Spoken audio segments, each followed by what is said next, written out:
നമസ്തേ, പുത്തൻപുലരിയിലേക്ക് എല്ലാ പ്രേക്ഷകർക്കും സ്വാഗതം. പതിവ് പോലെ ഈ ദിവസവും നിരവധി വാർത്തകളുള്ള ദിനമാണ്. ഞാൻ MK വിനോദ്, ഞാൻ ദൃശ്യ. നമുക്ക് ആദ്യം പ്രധാന വാർത്തകൾ.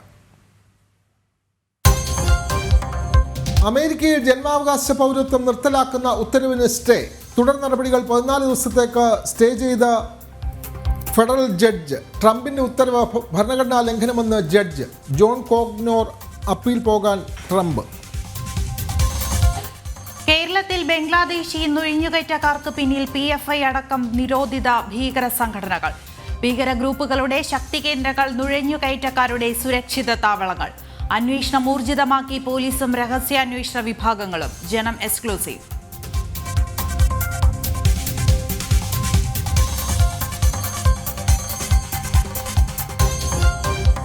പാർലമെന്ററി സമിതി യോഗം ഇന്ന് ചേരും. വരുന്ന പാർലമെന്റ് സമ്മേളനത്തിൽ ബിൽ പാസാക്കാൻ നീക്കമെന്ന് സൂചന.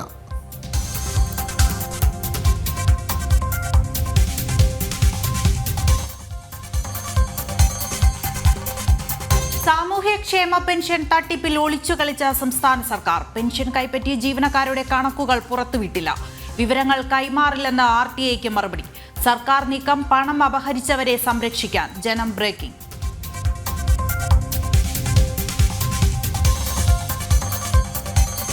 മലപ്പുറം ഊർങ്ങാട്ടിരിയിൽ കിണറ്റിൽ നിന്നും കയറ്റിയ കാട്ടാനയെ ഇന്ന് ഉൾവനത്തിലേക്ക് തുരത്തും. കുങ്കിയാനകളെ എത്തിക്കും. ആനയെ കരകയറ്റിയത് പകൽ നീണ്ട പ്രതിഷേധത്തിനൊടുവിൽ. ആതിരപ്പള്ളിയിലെ കാട്ടാന ദൗത്യം ഇന്നും തുടരും.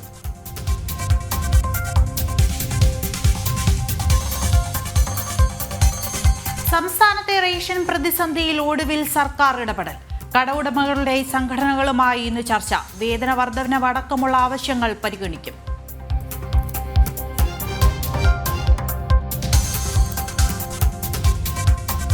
ISLൽ കേരള ബ്ലാസ്റ്റേഴ്സ് ഇന്നിറങ്ങും. എതിരാളികൾ ഈസ്റ്റ് ബംഗാൾ. മത്സരം വൈകിട്ട് 7:30 കൊൽക്കത്തയിൽ. പ്ലേ ഓഫ് പ്രതീക്ഷ നിലനിർത്താൻ ബ്ലാസ്റ്റേഴ്സ്.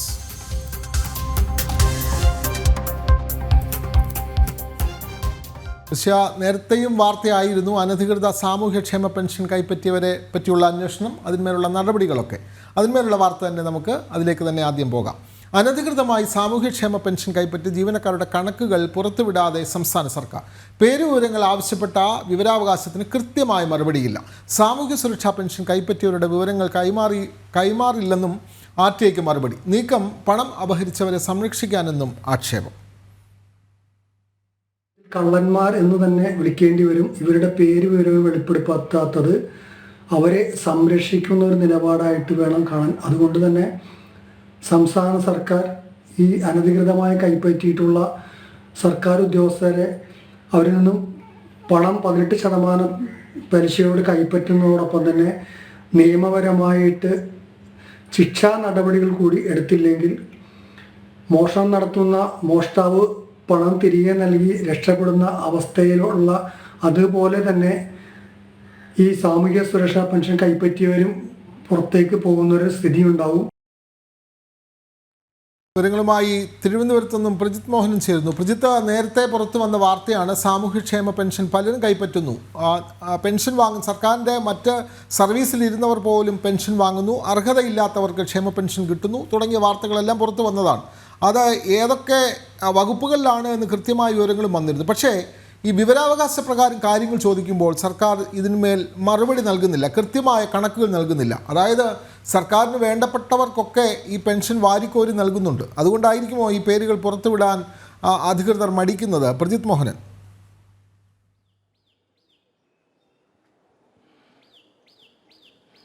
വിനോദ, 1458 സർക്കാർ ജീവനക്കാർ പെൻഷൻ അനധികൃതമായി കൈപ്പറ്റുന്നു എന്നുള്ളതാണ് സർക്കാർ ഔദ്യോഗികമായി പറയുന്നത്.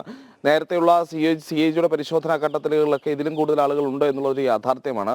ആ വസ്തുത നിലനിൽക്കുമ്പോൾ തന്നെ ഈ 1458 ജീവനക്കാർ പെൻഷൻ അനധികൃതമായി കൈപ്പറ്റിയെന്ന് സർക്കാർ കണ്ടെത്തിയിട്ടും നാമമാത്രമായ ഉദ്യോഗസ്ഥരിലേക്ക് മാത്രമാണ് നടപടികൾ കേന്ദ്രീകരിക്കുന്നത്. നമ്മൾ കഴിഞ്ഞ കുറേ കാലമായി ഏതാണ്ട് ചില ഉദ്യോഗസ്ഥർക്കെതിരെയൊക്കെ നടപടി വന്ന സമയത്ത് നമ്മൾ പരിശോധിച്ചപ്പോൾ നമ്മളത് വ്യക്തമാക്കിയതും അത് സംബന്ധിച്ച വാർത്ത നൽകിയതുമാണ്. പ്രത്യേകിച്ച് താൽക്കാലിക ജീവനക്കാരായിട്ടുള്ള ആളുകൾക്കെതിരെയൊക്കെയാണ് കൂടുതലും നടപടി സ്വീകരിച്ചതെന്ന് നമ്മൾ കണ്ടതാണ്. താൽക്കാലിക ജീവനക്കാരെന്ന് പറയുമ്പോൾ ടെമ്പററി സ്വീപ്പേഴ്സ് പോലെയുള്ള തസ്തികയിലിരിക്കുന്ന ജീവനക്കാർക്കെതിരെയൊക്കെയാണ് സർക്കാർ നടപടി സ്വീകരിച്ചത്. വമ്പന്മാരാരും ഇതിൽ പെട്ടിട്ടില്ല എന്നുള്ളതൊരു യാഥാർത്ഥ്യമാണ്. ചില വകുപ്പുകളിലാകട്ടെ നടപടികൾക്ക് തുടക്കം കുറിച്ചിട്ട് പോലുമില്ല എന്നുള്ളതും ഒരു യാഥാർത്ഥ്യമായി നിലനിൽക്കുന്നു. അപ്പോഴാണ് വീണ്ടും ഈ 1458 ജീവനക്കാരുടെ പേരുവിവരങ്ങൾ പുറത്തുവിടുന്നതിൽ സർക്കാർ ഒരു ഒളിച്ചുകളി തുടരുന്നത്. ഈ നടപടി സ്വീകരിച്ച ചില, അതും താഴെ തട്ടിലുള്ള ചില ഉദ്യോഗസ്ഥരുടെ മാത്രം പേരുകൾ മാത്രമാണ് സർക്കാർ പുറത്തുവിടുന്നത്. അതിനപ്പുറത്തേക്ക് ഈ ജീവനക്കാർക്കുള്ള പേരുവിവരങ്ങൾ പൂർണ്ണമായും ആവശ്യപ്പെടുന്ന സമയത്ത് സർക്കാർ ഒരു ഒളിച്ചുകളി നടത്തുന്നുണ്ട്. അതിന് പിന്നിൽ ചില കാരണങ്ങളുണ്ട് എന്നുള്ളതൊരു യാഥാർത്ഥ്യമാണ്. ഒന്ന്, ഈ ജീവനക്കാരിൽ പെൻഷൻ അനധികൃതമായി കൈപ്പറ്റിയ ഒരു നല്ലൊരു ശതമാനവും ഇടതുപക്ഷ സംഘടനാ പ്രവർത്തകരൊക്കെയാണ് എന്നുള്ളതാണ് ഒരു യാഥാർത്ഥ്യം. അതോടൊപ്പം തന്നെ ഈ പെൻഷൻ അനധികൃതമായി കൈപ്പറ്റാൻ അതിന് സഹായം ഒരുക്കിയ ആളുകളും ഈ പറയുന്ന രീതിയിൽ ഇടത് സംഘടനാ പ്രവർത്തകരൊക്കെയാണ് എന്നുള്ളതൊരു പച്ചയായ സത്യം തന്നെയാണ്. അപ്പോൾ ഈ രണ്ട് വസ്തുതകളും നിലനിൽക്കുന്നത് കൊണ്ടാണ് ഈ ജീവനക്കാർക്കെതിരെയുള്ള നടപടികളിൽ പോലും സർക്കാർ ഒരു വീഴ്ച വരുത്തുന്നത് എന്നുള്ളത് ഉദ്യോഗസ്ഥ തലങ്ങളുടെ ഇടയിലേക്ക് വലിയ ചർച്ചാ വിഷയമായി മാറിയിട്ടുണ്ട്. 1458 പേരുടെ പേരും പുറത്തുവിട്ട് അവർക്കെതിരെ നിയമപരമായ നടപടി സ്വീകരിക്കണം എന്നുള്ളതാണ് ആവശ്യമായി വരുന്നത്. അതിന് കാരണമായി പറയുന്നത്, ഒന്ന്, ഇതൊരു ഒരുപക്ഷെ ഒരു ക്രിമിനൽ കുറ്റകൃത്യത്തിൻ്റെയൊക്കെ പരിധിയിൽ ഉൾപ്പെടുത്താവുന്ന ഒരു കാര്യം തന്നെയാണ്. കാരണം സർവീസിൽ പ്രവേശിച്ചിട്ടും അല്ലെങ്കിൽ സർവീസിൽ ഇരുന്നു കൊണ്ട് തന്നെ അനധികൃതമായി പാവങ്ങൾക്ക് ലഭിക്കേണ്ട 1600 രൂപ ക്ഷേമ പെൻഷൻ എല്ലാ മാസവും തട്ടിയെടുത്തതിന് അതിന് നൽകിയിട്ടുള്ള രേഖകൾ, ആ രേഖകളെ വ്യാജരേഖകൾ നൽകി പണം തട്ടിയെടുത്തു എന്ന രീതിയിൽ കാണാവുന്നതാണ്. അപ്പോൾ അത്ര വലിയൊരു കുറ്റം ചെയ്ത ആളുകളെ സംരക്ഷിക്കുന്നു എന്നുള്ളതാണ് ഈ ഘട്ടത്തിൽ പറയേണ്ടത്. ഈ വിവരാവകാശ പ്രവർത്തകർക്കൊക്കെ ഈ വിവരങ്ങൾ കൈമാറേണ്ട പ്രൊവിഷനുമുണ്ട്. പ്രത്യേകിച്ച് ഇതൊരു കുറ്റകൃത്യം നടന്നിട്ടുണ്ട് അല്ലെങ്കിൽ ഒരു അഴിമതി നടന്നിട്ടുണ്ട് എന്ന് നമുക്ക് കൃത്യമായി പറയാൻ കഴിയും. അപ്പോൾ ആ വിവരങ്ങൾ പുറത്തുവിടുന്നതിന് സർക്കാരിന് ഒരു തരത്തിലും വിവരാവകാശ നിയമപ്രകാരം അത്തരത്തിൽ വിവരങ്ങൾ പുറത്തുവിടാതിരിക്കാൻ കഴിയില്ല. പക്ഷേ അപ്പോഴും അതിന് ചില കാരണങ്ങൾ പറഞ്ഞുകൊണ്ട് അല്ലെങ്കിൽ വ്യക്തതയില്ലാത്ത മറുപടികൾ നൽകിക്കൊണ്ട് വിവരാവകാശ നിയമത്തിന്റെ അന്തസ്സത്ത പോലും നശിപ്പിക്കുന്ന രീതിയിലാണ് സർക്കാർ ഈ വിഷയത്തിൽ ഇടപെടുന്നത് എന്നുള്ളതാണ് നമ്മൾ പറയേണ്ടത്. 18% പലിശയോടെയൊക്കെ തങ്ങൾ ഈ പൈസ തിരിച്ചു പിടിക്കുമെന്നൊക്കെ പ്രഖ്യാപിച്ചതല്ലാതെ കാര്യമായ നടപടികൾ എങ്ങും എത്തിയിട്ടില്ല. ഈ സസ്പെൻഷൻ അടക്കമുള്ള ചില നടപടികളൊക്കെ സ്വീകരിച്ചിട്ടുണ്ട്. ഇപ്പോൾ പൊതുഭരണ വകുപ്പിൽ ഏതാണ്ട് 6 പേരെയൊക്കെ സസ്പെൻഡ് ചെയ്തതുമായി ബന്ധപ്പെട്ട ഓർഡറുകളൊക്കെ ഇറങ്ങുമ്പോഴാണ് അതിൽ 5 പേരും ഈ പറയുന്ന രീതിയിൽ കാഷ്വൽ സ്വീപ്പേഴ്സിലുള്ള ആൾക്കാർ അല്ലെങ്കിൽ ടെമ്പററി സ്വീപ്പേഴ്സിലുള്ള ആൾക്കാർ എന്നൊക്കെയാണ് പല ഉത്തരവുകളിൽ തന്നെ നമുക്ക് വ്യക്തമാകുന്നത്. അങ്ങനെയുള്ള നടപടികൾ സ്വീകരിക്കുന്നതിൽ പോലും സർക്കാരിന് ചില സംരക്ഷണങ്ങൾ ഉന്നത ഉദ്യോഗസ്ഥർക്കൊക്കെ നൽകുന്നുണ്ട് എന്നുള്ളതൊരു യാഥാർത്ഥ്യമാണ്.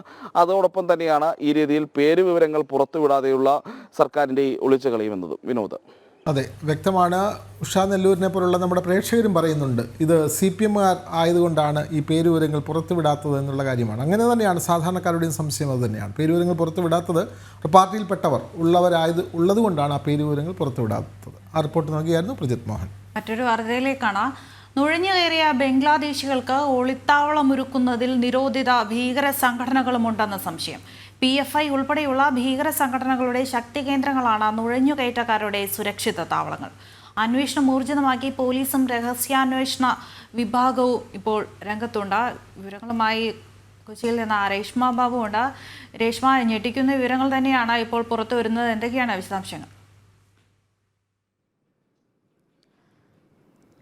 നിരോധിത ഭീകര സംഘടനയായിട്ടുള്ള PFI ഉൾപ്പെടെയുള്ളവരുടെ സഹായങ്ങൾ ഇത്തരത്തിൽ വ്യാജ പേരുകളിൽ താമസിക്കുന്ന ബംഗ്ലാദേശികൾക്ക് ലഭിക്കുന്നുണ്ടെന്നുള്ള സൂചനകളാണ് പുറത്തു വരുന്നത്. PFIയുടെ ശക്തി കേന്ദ്രങ്ങളിൽ തന്നെയാണ് ഇവർക്ക് വേണ്ടിയിട്ടുള്ള സംരക്ഷണം ഒരുക്കിയിട്ടുള്ളത്. ഇവർ താമസിക്കുന്നതുമൊക്കെ തന്നെ സാധാരണ രീതിയിൽ ഈ തദ്ദേശ സ്വയംഭരണ സ്ഥാപനങ്ങളുടെ നേതൃത്വത്തിൽ കണക്കെടുപ്പുകൾ, അതോടൊപ്പം തന്നെ പോലീസ് പരിശോധനകൾ, ലേബർ ഡിപ്പാർട്ട്മെന്റ് പരിശോധനകൾ ഇവയൊക്കെ തന്നെ നടക്കാറുണ്ട്. ആ സമയങ്ങളിലൊക്കെ തന്നെ ഇവരെ സഹായിക്കുന്ന ഗ്രൂപ്പുകൾ ഇത് സംബന്ധിച്ചുള്ള വിവരം ഇവരെ മുൻകൂട്ടി അറിയിക്കുകയും അതിന്റെ അടിസ്ഥാനത്തിൽ ഈ ബംഗ്ലാദേശികൾ മുങ്ങുകയുമാണ് ചെയ്യുന്നത്. നിലവിൽ അത്തരമൊരു സാഹചര്യമാണ് എറണാകുളത്തെ അങ്കമാലി, ആലുവ, അതോടൊപ്പം തന്നെ പെരുമ്പാവൂർ മേഖലകളിലുള്ളത്. നിലവിൽ കഴിഞ്ഞ ഏകദേശം ഒരാഴ്ചയ്ക്കൂടെ ഏകദേശം 7ഓളം ബംഗ്ലാദേശികളാണ് ഇത്തരത്തിൽ അങ്കമാലി, പെരുമ്പാവൂർ, ആലുവ മേഖലകളിൽ നിന്ന് പിടികൂടപ്പെട്ടിട്ടുള്ളത്. വ്യാജ പേരുകളിൽ തന്നെയാണ് ഇവർ അവിടെയൊക്കെ താമസിച്ചിരുന്നത്. ഇവർക്ക് വേണ്ടിയിട്ടുള്ള സഹായങ്ങൾ ചെയ്തിട്ടുള്ളത് ചില ഏജന്റുമാരാണ്. ഇവരെ കൊണ്ടെത്തിച്ച ഏജന്റുമാരെ കേന്ദ്രീകരിച്ചും അവരുടെ പശ്ചാത്തലം സംബന്ധിച്ചുള്ള അന്വേഷണത്തിലേക്ക് നിലവിൽ പോലീസും അതോടൊപ്പം തന്നെ രഹസ്യ അന്വേഷണ വിഭാഗവും കടന്നിരിക്കുകയാണ്. ഈ ഏജന്റുമാര് കേന്ദ്രീകരിച്ചുള്ള അന്വേഷണത്തിൽ ഇവർക്ക് വേണ്ടിയിട്ട്, അതായത് പ്രാദേശികമായിട്ട് ബംഗ്ലാദേശികൾക്ക് സഹായമൊരുക്കുന്നവരെ സംബന്ധിച്ചുള്ള ചില സൂചനകൾ കൂടി അന്വേഷണ സംഘത്തിന് ലഭിച്ചിട്ടുണ്ട്. അതുമായി ബന്ധപ്പെട്ടുള്ള വിശദമായിട്ടുള്ള അന്വേഷണത്തിലേക്കും പോലീസ് കടക്കുകയാണ്. പ്രധാനമായിട്ടും ഈ PFA ശക്തി കേന്ദ്രങ്ങളിലാണ് ഈ ചില ആളുകൾ ഇവർക്ക് വേണ്ടിയിട്ടുള്ള സഹായം നൽകിയിട്ടുള്ളത്. എന്തായാലും മുൻകൂട്ടി വിവരങ്ങൾ ലഭിച്ചതിന്റെ അടിസ്ഥാനത്തിലാണ് പലരും മുങ്ങിയിരിക്കുന്നത്. വ്യാജരേഖകൾ നിർമ്മിക്കുന്നവരുടെ കൂട്ടത്തിലും ഇത്തരം ബംഗ്ലാദേശികളുണ്ട്. എന്തായാലും ഒറീസ, ബംഗാൾ സ്വദേശികൾ എന്നുള്ള വ്യാജേന അത്തരം രേഖകൾ സംഘടിപ്പിച്ചുകൊണ്ടാണ് ഈ ബംഗ്ലാദേശികൾ ഇത്തരത്തിൽ അങ്കമാലി, ആലുവ, പെരുമ്പാവൂർ മേഖലകൾ കേന്ദ്രീകരിച്ച് താമസിച്ചിരുന്നത്. ഇവർക്ക് വേണ്ടിയിട്ടുള്ള പ്രാദേശിക സഹായങ്ങൾ ലഭ്യമാക്കിയവരെ കേന്ദ്രീകരിച്ചാണ് നിലവിൽ അന്വേഷണം പുരോഗമിക്കുന്നത്. ഇവർക്ക് വേണ്ടിയിട്ട് മുൻകൂട്ടി വിവരങ്ങൾ അറിയിക്കുകയും അതിന്റെ അടിസ്ഥാനത്തിൽ അവർക്ക് മുങ്ങുവാനായിട്ടുള്ള സഹായവും ഇത്തരം ആളുകളിൽ നിന്ന് ലഭിച്ചിട്ടുണ്ടെന്നാണ് സൂചന. PFAയുടെ ഒരു രാജ്യവിരുദ്ധ താല്പര്യം മുൻനിർത്തിക്കൊണ്ട് തന്നെയാണ് ഈ ബംഗ്ലാദേശി നുഴഞ്ഞുകയറ്റം പ്രോത്സാഹിപ്പിക്കുകയും അവർക്ക് വേണ്ടിയിട്ടുള്ള സംരക്ഷണം ഒരുക്കുകയും ചെയ്യുന്നത്. എന്തായാലും ഈ ശക്തി കേന്ദ്രങ്ങൾ, PFA ഉൾപ്പെടെയുള്ള നിരോധിത ഭീകര സംഘടനകളുടെ ശക്തി കേന്ദ്രങ്ങൾ കേന്ദ്രീകരിച്ച് തന്നെയാണ് നിലവിൽ പോലീസിന്റെ ഭാഗത്തുനിന്നും രഹസ്യാന്വേഷണ വിഭാഗത്തിന്റെ ഭാഗത്തുനിന്നും അന്വേഷണം പുരോഗമിക്കുന്നത്. ആരൊക്കെയാണ് ഇവർക്ക് വേണ്ടിയിട്ട് സഹായങ്ങൾ ചെയ്യുന്നത്, അവരുടെ പശ്ചാത്തലം, ഒപ്പം തന്നെ ഇവർ വന്ന വഴി, അതായത് ഏജന്റുമാർ മുഖേനയാണ് ബംഗ്ലാദേശികൾ ഇവിടേക്ക് എത്തിച്ചേർന്നിരിക്കുന്നത്. ഇവർക്ക് വ്യാജരേഖകൾ നിർമ്മിക്കുവാനായിട്ടുള്ള സഹായങ്ങൾ ചിലരുടെ ഭാഗത്തു നിന്നും ഉണ്ടാകുകയും ചെയ്തിട്ടുണ്ട്. ഇവരെ കേന്ദ്രീകരിച്ചും അന്വേഷണം നടക്കുകയാണ്. എന്തായാലും 7 ബംഗ്ലാദേശികളാണ് നിലവിൽ കഴിഞ്ഞ ഒരാഴ്ചക്കിടെ ഈ പെരുമ്പാവൂർ അടക്കമുള്ള മേഖലകളിൽ നിന്നുമായിട്ട് പിടികൂടിയിട്ടുള്ളത്. ഇവർ നിലവിൽ രാജ്യവിരുദ്ധമായിട്ടുള്ള പ്രവർത്തനങ്ങളിൽ ഏർപ്പെട്ടിട്ടുണ്ട് എന്നുള്ളൊരു സൂചനകൾ കൂടി പുറത്തു വരുന്നുണ്ട്. എന്തായാലും ശക്തമായിട്ടുള്ള ഒരു അന്വേഷണത്തിലേക്ക് പോലീസിന്റെ ഭാഗത്തു നിന്നും ഒപ്പം തന്നെ രഹസ്യാന്വേഷണ വിഭാഗത്തിന്റെ ഭാഗത്തു നിന്നും നീക്കങ്ങൾ ഉണ്ടാകുന്നുണ്ട്. രേഷ്മ ബാബു, അതേപോലെ തന്നെ ഇത്തരത്തിലുള്ള അന്യ സംസ്ഥാനത്ത് നിന്നുള്ള ആളുകൾ താമസിക്കുന്ന സ്ഥലങ്ങൾ, അവരുടെ പട്ടിക, ഇതൊക്കെ കൃത്യമായി പോലീസിന്റെ കയ്യിൽ വേണമെന്നുള്ളതാണ് ചട്ടം. ഇതിപ്പോൾ അന്യ സംസ്ഥാനം മാത്രമല്ല, അന്യ രാജ്യത്ത് നിന്ന് ഉള്ള രാജ്യവിരുദ്ധ പ്രവർത്തനം നടത്തുന്നവർ പോലും ഒളിത്താവളമാക്കിയിരിക്കുന്നത് നമ്മുടെ കേരളമാണ്. അപ്പോൾ ആ കേരളത്തിൽ ഇതിനു വേണ്ടിയിട്ടുള്ള എല്ലാ സഹായങ്ങളും ഭീകര സംഘടനകൾ നൽകുകയും ചെയ്യുന്നു. അത് ഈ നമ്മൾ ഇപ്പോൾ നൽകുന്ന വാർത്തയുടെ ഗൗരവം കണക്കിലെടുത്ത് തന്നെ അത്രമാത്രം ഗൗരവത്തോടു കൂടി പോലീസ് ഇതിനെ കാണുന്നുണ്ടോ? കൃത്യമായ ഒരു അന്വേഷണം ഇക്കാര്യത്തിൽ നടക്കുന്നുണ്ടോ? വെറുതെ ഒരു അന്വേഷണം എന്നുള്ളതല്ലാതെ രാജ്യത്ത് ഭീകരപ്രവർത്തനം നടത്തുന്നവർ, പ്രത്യേകിച്ചും അന്യ രാജ്യങ്ങളിൽ നിന്നും വന്ന് ഇവിടെ ഒളിച്ച് താമസിക്കുന്നവർക്ക് സഹായം നൽകുക എന്നുള്ളത് വലിയ ഭീകരപ്രവർത്തനം തന്നെയാണ്. അപ്പോൾ അത്തരത്തിലുള്ള ഗൗരവതരമായ ഒരു അന്വേഷണത്തിലേക്ക് പോലീസും രഹസ്യാന്വേഷണ വിഭാഗവും നീങ്ങുന്നുണ്ട് എന്ന് പറയാൻ കഴിയുമോ രേഷ്മ ബാബു? ഈ സംസ്ഥാന ഏജൻസി എന്നുള്ള രീതിയിൽ പോലീസിന്റെ ഭാഗത്തു നിന്നും ചില വീഴ്ചകൾ ഉണ്ടായിട്ടുണ്ട് എന്നാണ് അനുമാനിക്കേണ്ടത്. കാരണം പല തവണ ആയിട്ട് ഈ പ്രദേശങ്ങൾ, അതായത് ഈ ഇതര സംസ്ഥാന തൊഴിലാളികൾ താമസിക്കുന്ന കേന്ദ്രങ്ങൾ കേന്ദ്രീകരിച്ച് അവിടെ പരിശോധനകൾ വേണ്ടിവരാറുണ്ട്. പോലീസിന്റെ ഭാഗത്തുനിന്ന് അത്തരം പരിശോധനകൾ ഉണ്ടാകുന്ന സമയത്ത് തന്നെ മുൻകൂട്ടി ഒരു വിവരം ഇത്തരക്കാരായിട്ടുള്ള വ്യാജരേഖകൾ നിർമ്മിച്ചുകൊണ്ട് താമസിക്കുന്ന ബംഗ്ലാദേശികൾക്ക് ലഭിക്കുന്നുണ്ട്. പക്ഷേ കൃത്യമായിട്ടുള്ള ഒരു അന്വേഷണം ഉണ്ടെങ്കിൽ ഇവർക്ക് സഹായം ചെയ്യുന്ന ആളുകളെ നേരത്തെ തന്നെ കണ്ടുപിടിക്കാൻ പോലീസിന് സാധിക്കും. പക്ഷേ അവിടെയൊക്കെ തന്നെ പോലീസിന്റെ ഭാഗത്തുനിന്നും ഒരു വീഴ്ച ഉണ്ടായിട്ടുണ്ട് എന്നാണ് സൂചനകൾ ലഭ്യമാകുന്നത്. അതോടൊപ്പം തന്നെ രഹസ്യാന്വേഷണ വിഭാഗം നിലവിൽ അന്വേഷണം വലിയ രീതിയിൽ വിശദമായിട്ട് തന്നെ മുന്നോട്ട് കൊണ്ടുപോവുകയാണ്. അതിൽ നിന്നുമുള്ള കണ്ടെത്തലുകളിലാണ് ഈ PFA ഉൾപ്പെടെയുള്ള നിരോധിത സംഘടനകൾക്ക് ഈ ബംഗ്ലാദേശി നുഴഞ്ഞുകയറ്റവുമായി ബന്ധമുണ്ട് എന്നുള്ള വിവരം കൂടി പുറത്തു വരുന്നത്. ഏറ്റവും പ്രധാനമായിട്ടും പറയേണ്ടത് വിനോദ്, ഈ ബംഗ്ലാദേശിലെ അല്ലെങ്കിൽ ബംഗ്ലാദേശികൾ എന്ന് പറയുന്ന ഈ ക്രിമിനൽ പശ്ചാത്തലമുള്ള ബംഗ്ലാദേശികളാണ്, അവർക്കാണ് ഇത്തരത്തിൽ ഈ PFA ശക്തി കേന്ദ്രങ്ങളിൽ സംരക്ഷിതമായിട്ടുള്ള അല്ലെങ്കിൽ സുരക്ഷിതമായിട്ടുള്ള ഒരു താവളം ഒരുക്കിയിരിക്കുന്നത്. അവർക്ക് വേണ്ടിയിട്ടുള്ള അവരുടെ ക്രിമിനൽ ആക്ടിവിറ്റീസിന് വേണ്ടിയിട്ടുള്ള എല്ലാ സഹായവും ഈ ശക്തി കേന്ദ്രങ്ങളിലെ ചില ഗ്രൂപ്പുകൾ നൽകുകയും ചെയ്യുന്നുണ്ട്. അതിന് പ്രധാനപ്പെട്ട കാരണം ഈ രാജ്യവിരുദ്ധമായിട്ടുള്ള പ്രവർത്തനങ്ങൾക്ക് വേണ്ടിയിട്ട് ഇത്തരം വ്യാജരേഖകൾ നിർമ്മിച്ചുകൊണ്ട് താമസക്കാരായിട്ടുള്ള ബംഗ്ലാദേശികളെ വിനിയോഗിക്കാം എന്നുള്ള ഒരു മുൻവിധി അല്ലെങ്കിൽ അത്തരമുള്ള ഒരു ലക്ഷ്യത്തിന്റെ അടിസ്ഥാനത്തിലാണ് ഈ PFI ഉൾപ്പെടെയുള്ള ഭീകരവാദ സംഘടനകളുടെ ശക്തി കേന്ദ്രങ്ങളിൽ ഇവരെ താമസിപ്പിച്ചിരിക്കുന്നത്. ഈ ശക്തി കേന്ദ്രങ്ങളിലേക്ക് പോലീസിന്റെ ഭാഗത്തു നിന്നും റെയ്ഡോ അല്ലെങ്കിൽ മറ്റ് പരിശോധനകളോ ഉണ്ടാകുന്നുമില്ല. ഇത് തന്നെയാണ് അവിടേക്ക് തന്നെ ഇത്തരം ബംഗ്ലാദേശികളെ താമസിപ്പിക്കുവാനായിട്ട് ചില ഗ്രൂപ്പുകൾ സന്നദ്ധത കാട്ടുന്നത്. എന്തായാലും ഈ ബംഗ്ലാദേശികളെ എറണാകുളത്തേക്ക് എത്തിക്കുന്ന ഏജന്റുമാരുടെ ക്രിമിനൽ പശ്ചാത്തലം കൂടി പരിശോധിക്കപ്പെടേണ്ടതുണ്ട്. അവർ എത്തരക്കാരാണ്, അവരുടെ നേരത്തെയുള്ള മുൻകാല ചരിത്രം എങ്ങനെയാണ്, അവർക്ക് PFI ബന്ധമുണ്ടോ, ഇതടക്കമുള്ള കാര്യങ്ങളിലേക്കും കൂടി രഹസ്യാന്വേഷണ വിഭാഗം നിലവിൽ കടന്നിരിക്കുകയാണ്. എന്തായാലും വ്യാജരേഖകൾ നിർമ്മിച്ചുകൊണ്ട്, അതായത് ബംഗാളികൾ അല്ലെങ്കിൽ ഒറീസികൾ എന്നുള്ള രീതിയിലാണ് വ്യാജരേഖകൾ കൈവശം വെച്ചുകൊണ്ട് ഇവർ താമസിച്ചിരിക്കുന്നത്.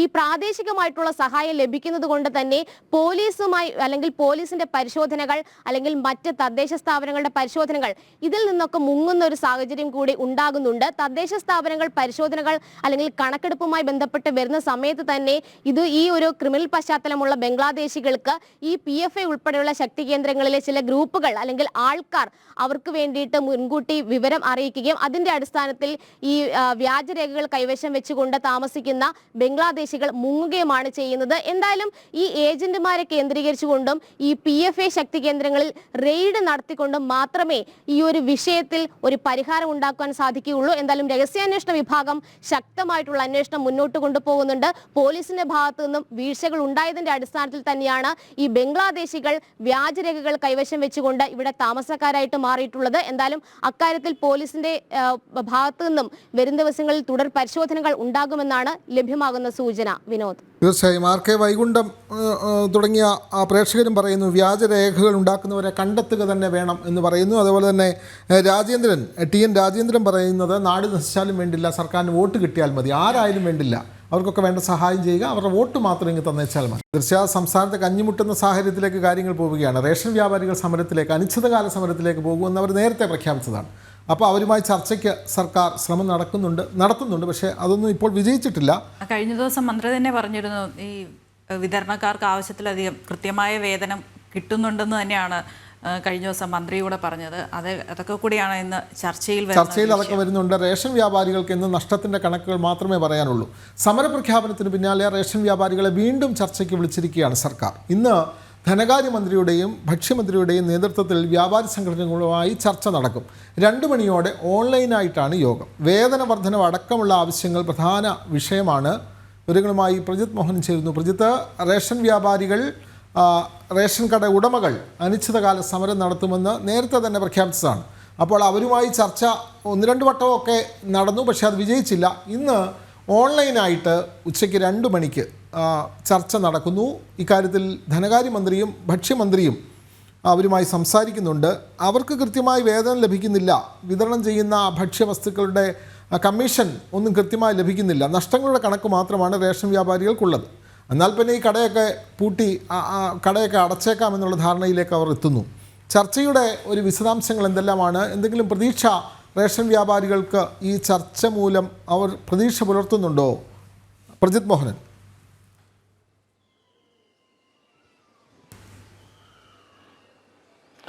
വിനോദ്, ഇത് ഈ റേഷൻ വ്യാപാരികൾ അനിശ്ചിതകാല സമരം പ്രഖ്യാപിച്ച ഈ കടയടച്ച് 27-ാം തീയതി മുതൽ തങ്ങൾ അനിശ്ചിതകാലത്തേക്ക് കടയടച്ചുകൊണ്ടെന്ന് പ്രഖ്യാപിച്ചതിന് ശേഷമുള്ള 2ാമത്തെ യോഗമാണ് ഇന്ന് ചേരുന്നത്. ആദ്യത്തെ യോഗം ഭക്ഷ്യവകുപ്പ് മന്ത്രിയുടെ നേതൃത്വത്തിലായിരുന്നു. അന്നത്തെ യോഗത്തിൽ കാര്യമായ തീരുമാനങ്ങളിലേക്ക് പോകാൻ കഴിഞ്ഞില്ല. പ്രത്യേകിച്ച് റേഷൻ വ്യാപാരികൾ മുന്നോട്ട് വെച്ച ചില പ്രധാന ആവശ്യങ്ങൾ: ഒന്ന്, 2018-17 മുതൽ നിലനിൽക്കുന്ന വേതന പാക്കേജിൻ്റെ പരിഷ്കരണം, ഒപ്പം നിലവിലത്തെ അവരുടെ ക്ഷേമനിധി അടക്കമുള്ള കാര്യങ്ങളിൽ കൂടുതൽ സർക്കാരിൻ്റെ സഹകരണം, അങ്ങനെയുള്ള ആവശ്യങ്ങൾ നിരവധിയുണ്ട്. നേരത്തെ ഓണക്കാലത്ത് പ്രഖ്യാപിച്ച 1000 രൂപയുടെ ഓണറേറിയം നൽകുക തുടങ്ങിയിട്ടുള്ള കാര്യങ്ങൾ. എന്നാൽ ഇതിലൊന്നും അനുകൂലമായൊരു നിലപാടിലേക്ക് സർക്കാർ പോയില്ല എന്നുള്ളതാണ്. അതിനുശേഷം ഭക്ഷ്യവകുപ്പ് മന്ത്രി വാർത്താ സമ്മേളനം വിളിച്ച് സംസ്ഥാനത്തെ 13,000-ഓളം വരുന്ന റേഷൻ വ്യാപാരികൾക്ക്, അതിൽ 10,000-ലധികം പേർക്കും മാസം 30,000 രൂപയിലും അധികം വരുമാനമുണ്ട് എന്നുള്ളൊരു പ്രസ്താവനയും നടത്തിയിരുന്നു. ഇതും റേഷൻ വ്യാപാരികളെ പ്രകോപിപ്പിച്ചിട്ടുണ്ട്. പക്ഷേ ഇന്ന് കഴിഞ്ഞ ദിവസം രാത്രി തന്നെയാണ് ഈ രീതിയിൽ റേഷൻ വ്യാപാരികൾക്ക് ഇന്നൊരു യോഗം, അതും ഓൺലൈനായി ഒരു യോഗം ചേരാം എന്നുള്ളൊരു അറിയിപ്പ് ലഭിച്ചിരിക്കുന്നത്. അതിൽ ധനമന്ത്രിയും ഭക്ഷ്യവകുപ്പ് മന്ത്രി GR ധനമന്ത്രി KN ബാലഗോപാലും ആ യോഗത്തിൽ പങ്കെടുക്കുമെന്നുള്ളതും ഒരു അറിയിപ്പ് ലഭിച്ചിട്ടുണ്ട്. എന്തായാലും ഇന്നത്തെ യോഗത്തിലെ തീരുമാനങ്ങൾ പോലെ ഇരിക്കും ഈ സമരത്തിലെ തുടർ നീക്കങ്ങൾ എന്നുള്ളതാണ്. 27-ാം തീയതി മുതൽ റേഷൻ വ്യാപാരികൾ കൂടി സമരത്തിലേക്ക് പോവുകയാണെങ്കിൽ സംസ്ഥാനത്തെ പൊതുവിതരണ രംഗം, റേഷൻ വിതരണ രംഗം ഏതാണ്ട് പൂർണ്ണമായും സ്തംഭിക്കുന്ന ഒരു അവസ്ഥയിലേക്ക് കാര്യങ്ങൾ എത്തുമെന്നുള്ളത് എടുത്തു പറയേണ്ടതുണ്ട്. ഈ വാതിൽപ്പടി വിതരണക്കാർ, റേഷൻ വെയർഹൗസുകളിൽ നിന്ന് റേഷൻ കടകളിലേക്ക് സാധനങ്ങൾ എത്തിച്ചു നൽകുന്ന വാതിൽപ്പടി വിതരണക്കാരുടെ സംഘടനകൾ ഇപ്പോൾ തന്നെ സമരത്തിലാണ്. അതോടൊപ്പം തന്നെ 31-ാം തീയതി കഴിഞ്ഞാൽ സേവനങ്ങൾ അവസാനിപ്പിക്കുമെന്ന് ഇ-പോസ്റ്റ് മിഷന് സർവീസ് നൽകുന്ന കമ്പനിയായിട്ടുള്ള വിഷൻ ടെക് സർക്കാരിനെ അറിയിച്ചിട്ടുണ്ട്. കമ്പനിക്ക് മാത്രം ഏതാണ്ട് 6,26,00,000 രൂപ സർക്കാർ കുടിശ്ശിക നൽകാനുണ്ട്. അപ്പോൾ ഈ 3 സാഹചര്യങ്ങൾ ഒരുമിച്ച് വരികയാണെങ്കിൽ 27-ാം തീയതി മുതൽ 31-ാം തീയതി വരെയുള്ള 27-ാം തീയതി മുതലുള്ള റേഷൻ കടകളുടെ അനിശ്ചിതകാല സമരം, അങ്ങനെ മൊത്തത്തിൽ സംസ്ഥാനത്തെ റേഷൻ വിതരണ രംഗം ഏതാണ്ട് പൂർണ്ണമായി സ്തംഭനാവസ്ഥയിലേക്ക് പോകുന്ന ഒരു സാഹചര്യത്തിലേക്ക് കാര്യങ്ങൾ എത്തി നിൽക്കുന്നു. ഇപ്പോൾ തന്നെ പല റേഷൻ കടകളിലും സാധനങ്ങളൊന്നുമില്ല എന്നുള്ളതൊരു യാഥാർത്ഥ്യമാണ്. ജനുവരി 1 മുതൽ തുടരുന്ന ഈ വാതിൽപ്പടി വിതരണക്കാരുടെ സമരം തന്നെയാണ് അതിന് കാരണമായിട്ടുള്ളത്. അപ്പോൾ ആ സമരങ്ങൾ തുടരുകയും പുതിയ സമരങ്ങൾ വരികയും റേഷൻ കടകൾ പൂർണ്ണമായി അടച്ചിടുകയും ചെയ്താൽ റേഷൻ വിതരണ സംവിധാനം തന്നെ പൂർണ്ണമായും നിലയ്ക്കുന്ന ഒരു രീതിയിലേക്ക് കാര്യങ്ങൾ പോകുമെന്നുള്ളതാണ്. എന്തായാലും മന്ത്രിയുടെ കഴിഞ്ഞ ദിവസത്തെ പ്രസ്താവനയിലും വലിയ പ്രതിഷേധം ഉയരുന്നുണ്ട്. പ്രത്യേകിച്ച് ഈ സംസ്ഥാനത്തെ 10,000-ലധികം റേഷൻ വ്യാപാരികളും 30,000 രൂപയിൽ കൂടുതൽ മാസവരുമാനമുള്ളവരാണെന്നുള്ള മന്ത്രിയുടെ പ്രസ്താവനയാണ് റേഷൻ വ്യാപാരികളെ ചൊടിപ്പിച്ചിരിക്കുന്നത്. അതിനൊരു കണക്ക് പുറത്തുവിട്ടാണ് റേഷൻ വ്യാപാരികൾ അതിനെ പ്രതിരോധിക്കുന്നത് എന്നുള്ളതാണ് നമ്മൾ മനസ്സിലാക്കേണ്ടത്. അതിൽ അവർ പറയുന്നത് ഏതാണ്ട് സംസ്ഥാനത്തെ 8,000-ഓളം വരുന്ന വ്യാപാരികൾക്ക് കിട്ടുന്ന മാസവരുമാനത്തെ പറ്റിയുള്ളൊരു നിലപാട് അവർ കൃത്യമായി പറയുന്നുണ്ട്. അവർ പറയുന്നത് സംസ്ഥാനത്താകെയുള്ള 13,607 റേഷൻ ലൈസൻസുകളിൽ 8,655 പേർക്കും 25,000 രൂപയിൽ താഴെ മാത്രമാണ് വരുമാനമുള്ളത്. 25,000-നും 30,000-നും ഇടയിൽ വിഭാഗത്തിൽ 1,600 ലൈസൻസുകളുടെ മാസവരുമാനം 28,000 രൂപയിൽ താഴെ മാത്രമാണെന്നും ഇവർ പറയുന്നുണ്ട്. അതാണ്ട് 10,000-ഓളം വരുന്ന മന്ത്രിയുടെ കണക്ക് പ്രകാരമാണെങ്കിൽ 10,000-ഓളം വ്യാപാരികൾക്കും ലൈസൻസുകൾക്കും 30,000 രൂപയിൽ കൂടുതൽ വരുമാനം ഉണ്ടാകുന്നു. പക്ഷേ റേഷൻ വ്യാപാരികളുടെ കണക്ക് വരുമ്പോൾ, അല്ലെങ്കിൽ അവർ നേരത്തെ ഈ കമ്മീഷൻ വിവരങ്ങൾ അടക്കം വെച്ചിട്ട് അവർ പുറത്തുവിടുന്ന ഡാറ്റ വെച്ചിട്ട് അങ്ങനെയൊരു വരുമാനം അവർക്കില്ല എന്നുള്ളത് വ്യക്തമാക്കുകയും ചെയ്തു. ഇതോടൊപ്പം തന്നെയാണ് ഈ ഒരു ലഭിക്കുന്ന വരുമാനത്തിൽ നിന്ന് വേണം കടവാടക, വൈദ്യുതി ചാർജ്, അതോടൊപ്പം തന്നെ കടയിൽ നിൽക്കുന്ന ആളിന് ശമ്പളം തുടങ്ങിയിട്ടുള്ള കാര്യങ്ങളും റേഷൻ വ്യാപാരികൾ നൽകാൻ. അപ്പോൾ അതിനുശേഷം അവർക്ക് ലഭിക്കുന്ന ഒരു തുച്ഛമായ വരുമാനം മാത്രമാണെന്നുള്ളൊരു യാഥാർത്ഥ്യമാണ്. റേഷൻ വ്യാപാരികളുടെ വരുമാന വർധനവിനുള്ള നടപടികൾ സർക്കാർ ഉണ്ടായില്ലെങ്കിൽ ഈ രംഗം ഉപേക്ഷിക്കേണ്ട ഒരു അവസ്ഥയിലേക്കൊക്കെയാണ് റേഷൻ വ്യാപാരികൾ പലരും പോകുന്നത് എന്നുള്ളത്. ഒപ്പം ഈ കടകളും സംവിധാനങ്ങളും ഒക്കെ ആരംഭിക്കാൻ ലോണൊക്കെ എടുത്ത് നടപടിക്രമങ്ങളുമായി മുന്നോട്ട് പോയ ഒട്ടനവധി ആളുകളുണ്ട്. അപ്പോൾ അവർക്കൊക്കെ ഉണ്ടാകുന്ന ഭീമമായ നഷ്ടവും ഒന്നും നികത്താൻ സർക്കാരിൻ്റെ ഭാഗത്തു നിന്നൊരു ഇടപെടൽ ഉണ്ടാകുന്നില്ല എന്നുള്ളതൊരു പ്രശ്നമായി നിലനിൽക്കുന്നു. അങ്ങനെ നിരവധി പ്രശ്നങ്ങളുള്ള സമയത്താണ് ഭക്ഷ്യവകുപ്പ് മന്ത്രി ഇത്തരത്തിലൊരു പ്രസ്താവന നടത്തി റേഷൻ വ്യാപാരികളെ വീണ്ടും പ്രകോപിപ്പിച്ചിരിക്കുന്നത്. പക്ഷേ ഇന്ന് നടക്കുന്ന ചർച്ച അത് ഏത് രീതിയിൽ പോകുമെന്നനുസരിച്ചിരിക്കും 27-ാം തീയതി മുതൽ അനിശ്ചിതകാലത്തേക്ക് കടയടച്ചിട്ടുള്ള സമരപ്രഖ്യാപനത്തിൻ്റെ കാര്യത്തിലൊരു തീരുമാനമുണ്ടാകുക. വിനോദ്. പ്രജിത്ത്, അതേപോലെ തന്നെ ഈ റേഷൻ വ്യാപാരികൾ സംയുക്തമായ ഒരു സമരത്തിലേക്ക് ആണോ നീങ്ങുന്നത്? പ്രത്യേകിച്ചും നിരവധി യൂണിയനുകൾ ഉണ്ട്, നിരവധി സംഘടനകളുണ്ട് റേഷൻ വ്യാപാരികളുടെ ഇടയിൽ. ഇടതുപക്ഷത്തെയും അല്ലെങ്കിൽ ഇടത് അനുകൂലവും ഇടത് അനുകൂലമല്ലാത്തതും ഭരണപക്ഷത്തെയും പ്രതിപക്ഷത്തെയും ഒക്കെ അനുകൂലിക്കുന്ന സംഘടനകളുണ്ട്. അപ്പോൾ ഇവർ സംയുക്തമായ ഒരു പണിമുടക്കിലേക്കാണോ ഇപ്പോൾ നീങ്ങുന്നത്? അത് കൂടി പറയാൻ കഴിയുമോ പ്രജിത്ത്?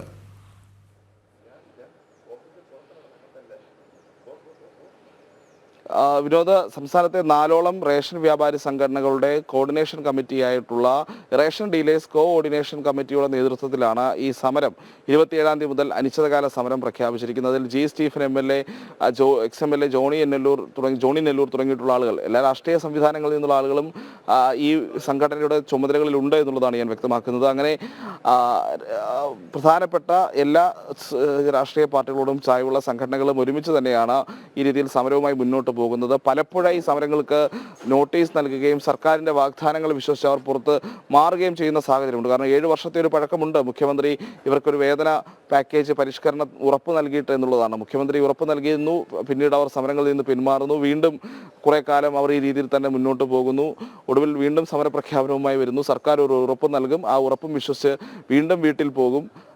അങ്ങനെ അതിങ്ങനെ തുടർച്ചയായി കൊണ്ടിരിക്കുന്ന ഒരു സാഹചര്യത്തിലാണ് ഇനിയൊരു നിലപാട്, കൃത്യമായ നിലപാട് റേഷൻ വ്യാപാരികളുടെ വേതന വർധനവുമായി ബന്ധപ്പെട്ടുണ്ടാകാതെ സമരത്തിൽ നിന്ന് പിന്നോട്ട് പോകുന്നില്ല എന്നൊരു നിലയിലേക്ക് റേഷൻ വ്യാപാരി കോർഡിനേഷൻ കമ്മിറ്റി എത്തിയത് എന്നുള്ളതാണ്. പലപ്പോഴായി ഈ പറയുന്ന ആവശ്യങ്ങൾ പ്രഖ്യാപിച്ച് അവരോട് ചെറിയ സൂചനാ പണിമുടക്കുകളും ഒക്കെ നടത്തുന്നത് നമ്മൾ കണ്ടിട്ടുള്ളതാണ്. അധിക ദിവസം അങ്ങനെ സംസ്ഥാനത്തെ റേഷൻ വിതരണം സ്തംഭിപ്പിക്കുന്ന അവസ്ഥയിലേക്ക് വ്യാപാരികൾ കൊണ്ടുപോയിട്ടില്ല എന്നുള്ളതും ഈ ഘട്ടത്തിൽ എടുത്തു പറയേണ്ടതാണ്. ഗത്യന്തരമില്ലാതെ തന്നെയാണ് ഇത്തരമൊരു അവസ്ഥയിലേക്ക്, സമരത്തിലേക്ക് ഇവർ പോയത് എന്നുള്ള കാര്യത്തിലും തർക്കമില്ല. പക്ഷേ അപ്പോഴും സർക്കാർ സ്വീകരിക്കുന്ന ഒരു സമീപനമാണ് ഈ കാര്യത്തിൽ കാര്യങ്ങൾ കൂടുതൽ വഷളാക്കുന്നത് എന്ന് പറയേണ്ടി വരുന്നു. വാതിൽപ്പടി വിതരണക്കാരുടെ സമരം പരിഹരിക്കാനുള്ള നടപടികളില്ല. ഒപ്പം ഇപോസ് മെഷീനുകളുമായി ബന്ധപ്പെട്ട് അതിന് സർവീസ് നൽകുന്ന സ്ഥാപനത്തിന് 9 മാസമായി മുടങ്ങിക്കിടക്കുന്ന കുടിശ്ശിക നൽകാനുള്ള നീക്കം സർക്കാരിന്റെ ഭാഗത്തു നിന്നുണ്ടാക്കുന്നില്ല. ഇപ്പോൾ റേഷൻ വ്യാപാരികളുടെ സമരത്തിലും ആദ്യഘട്ട ചർച്ചയിൽ സർക്കാർ സ്വീകരിച്ചൊരു സമീപനം അത് റേഷൻ വ്യാപാരികളെ കൂടുതൽ പ്രകോപിതരാക്കുന്നു. അങ്ങനെ ഈ റേഷൻ വിതരണത്തിന് അത്ര അനുയോജ്യമായൊരു നിലപാടല്ല ഭക്ഷ്യവകുപ്പിന്റെയൊക്കെ ഭാഗത്ത് നിന്ന് ഉണ്ടാകുന്നത് എന്നുള്ളത് ഈ ഘട്ടത്തിൽ പറയേണ്ടി വരുന്നു. സുഗമമായ റേഷൻ വിതരണത്തിനുള്ള നടപടിക്രമങ്ങളുമായി സർക്കാർ മുന്നോട്ട് പോയില്ലെങ്കിൽ ഏതാണ്ട് പൂർണ്ണമായും ഈ റേഷൻ വിതരണം എന്നുള്ള നടപടിക്രമങ്ങൾ അല്ലെങ്കിൽ റേഷൻ വിതരണ സംവിധാനം തന്നെ നിലച്ചു പോകുന്ന ഒരു സാഹചര്യം അധികം വൈകാതെ കേരളത്തിൽ ഉണ്ടാകുമെന്നുള്ളതാണ്. വിനോദ്, അങ്ങനെ തന്നെയാണ്. പാവപ്പെട്ടവർക്കും സാധാരണക്കാർക്കും ഒക്കെ തന്നെ ഭക്ഷ്യ സാധനങ്ങൾ വിതരണം ചെയ്യുന്ന റേഷൻ കടകൾ അത് നടത്തുന്ന വ്യാപാരികൾക്ക് കൃത്യമായി അവരുടെ വേതനം നൽകാതെ അവരുടെ കൃത്യം ഉപജീവന മാർഗ്ഗമാണ്. പലരും റേഷൻ കടകൾ കൊണ്ട് ജീവിക്കുന്നവരാണ്.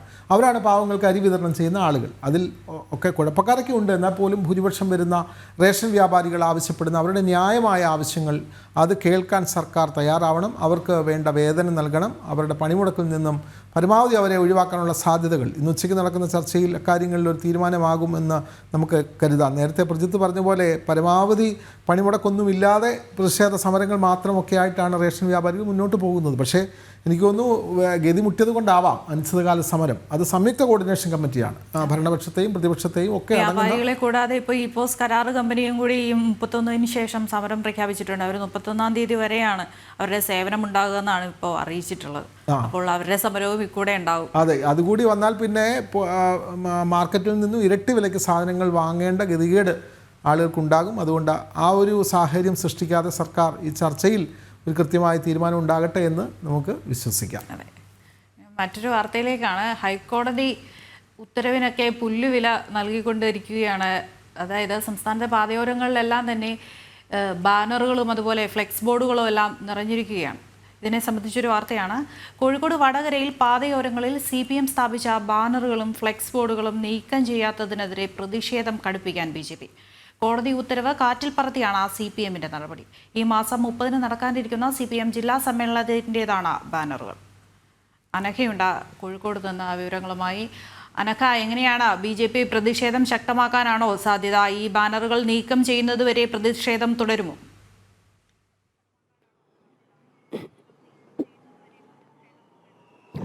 തീർച്ചയായും ഈ മാസം 28, 29, 30 ഈ തീയതികളിലായി CPM നടത്താൻ കോഴിക്കോട് ജില്ലാ സമ്മേളനത്തിന്റെ ഭാഗമായാണ് ഈ വടകര നാരായണ നഗർ എന്ന് പറയുന്ന സ്ഥലത്ത് ഈ കൊടിതോരണങ്ങളും ബാനറുകളും ഫ്ലെക്സ് ബോർഡുകളും ഒക്കെ തന്നെ ഇവർ സ്ഥാപിച്ചിരിക്കുന്നത്. നമുക്ക് ആ ദൃശ്യങ്ങളിൽ നിന്ന് തന്നെ കൃത്യമായി കാണാം. അതായത് ഈ റോഡ് കയ്യേറി തന്നെയാണ്, അതായത് ആളുകൾക്ക് നടക്കാനുള്ള വഴി അത് കയ്യേറി തന്നെയാണ് കൃത്യമായി ഇവർ ഫ്ലെക്സ് ബോർഡുകൾ സ്ഥാപിച്ചിരിക്കുന്നത്. മാത്രമല്ല റോഡ് മുഴുവൻ അലങ്കരിച്ച രീതിയിലേക്ക് കൂടി ഇവർ കൊടിതോരണങ്ങൾ തൂക്കിയിട്ടുണ്ട്.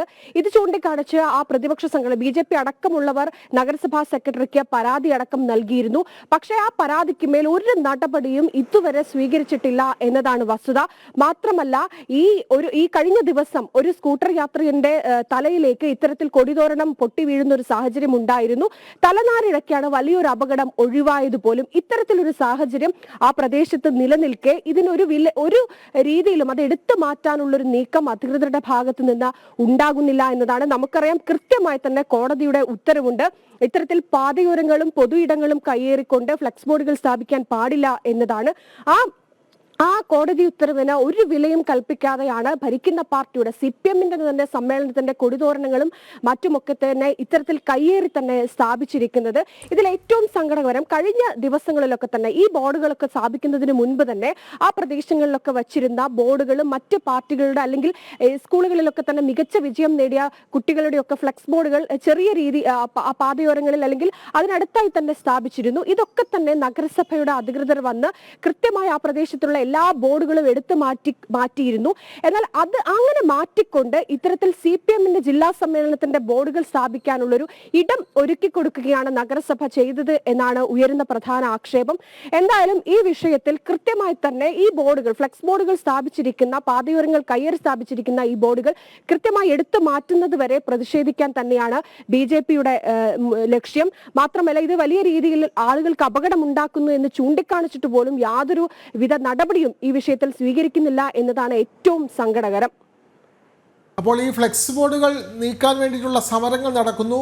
ഒരു വശത്ത് കോടതിയുടെ കൃത്യമായ ഉത്തരവുണ്ട്. അതൊക്കെ ലംഘിച്ച് ഭരണപക്ഷത്തുള്ള പ്രമുഖ പാർട്ടി തന്നെ ഇത്തരത്തിൽ നിയമലംഘനങ്ങൾ നടത്തുന്നു. അപ്പോൾ ഈ പ്രതിഷേധ സമരങ്ങൾ നടത്തിയത് കൊണ്ട് മാത്രം ഇവർ നടപടി സ്വീകരിക്കും, അധികൃതർ ഇത് കൃത്യമായി എടുത്തു മാറ്റുമെന്ന് കരുതാൻ കഴിയുമോ? കാരണം CPM-ന്റെ ബാനറുകൾ എടുത്തു മാറ്റണമെങ്കിൽ, അവരുടെ ഫ്ലെക്സ് ബോർഡുകൾ എടുത്തു മാറ്റണമെങ്കിൽ അത്രയ്ക്ക് ധൈര്യമുള്ള ഉദ്യോഗസ്ഥർ അവിടെ ഉണ്ടാകുമോ അനഘ?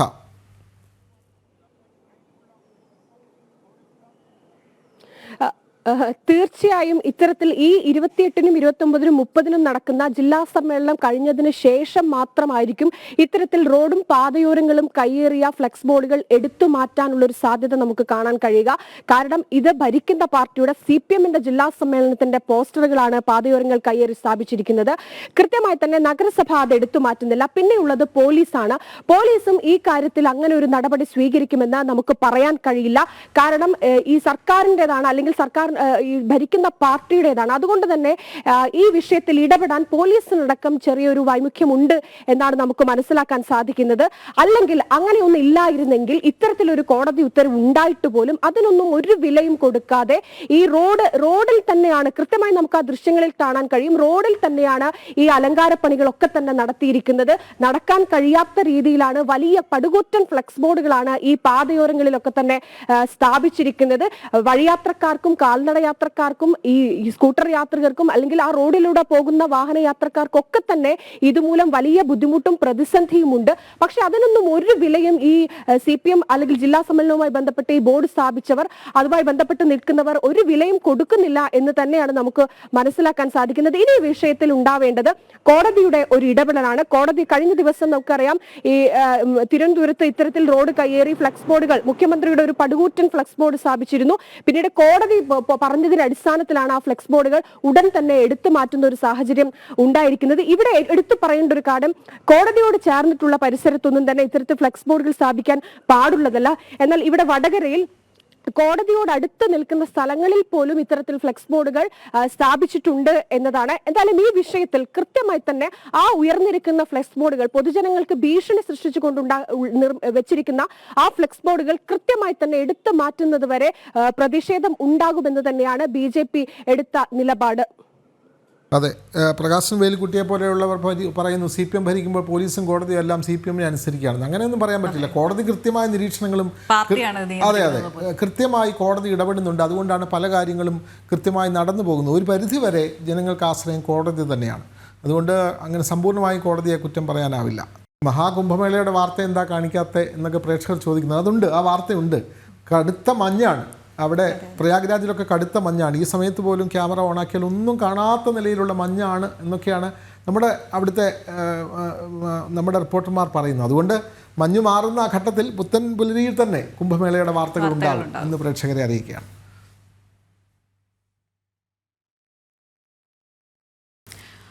അതിരപ്പള്ളിയിൽ മസ്തകത്തിൽ പരിക്കേറ്റ കാട്ടാന കാടിറങ്ങി. ഇന്ന് രാവിലെ ആനയെ വെറ്റിലപ്പാറ 14-ന് സമീപം കണ്ടെത്തി.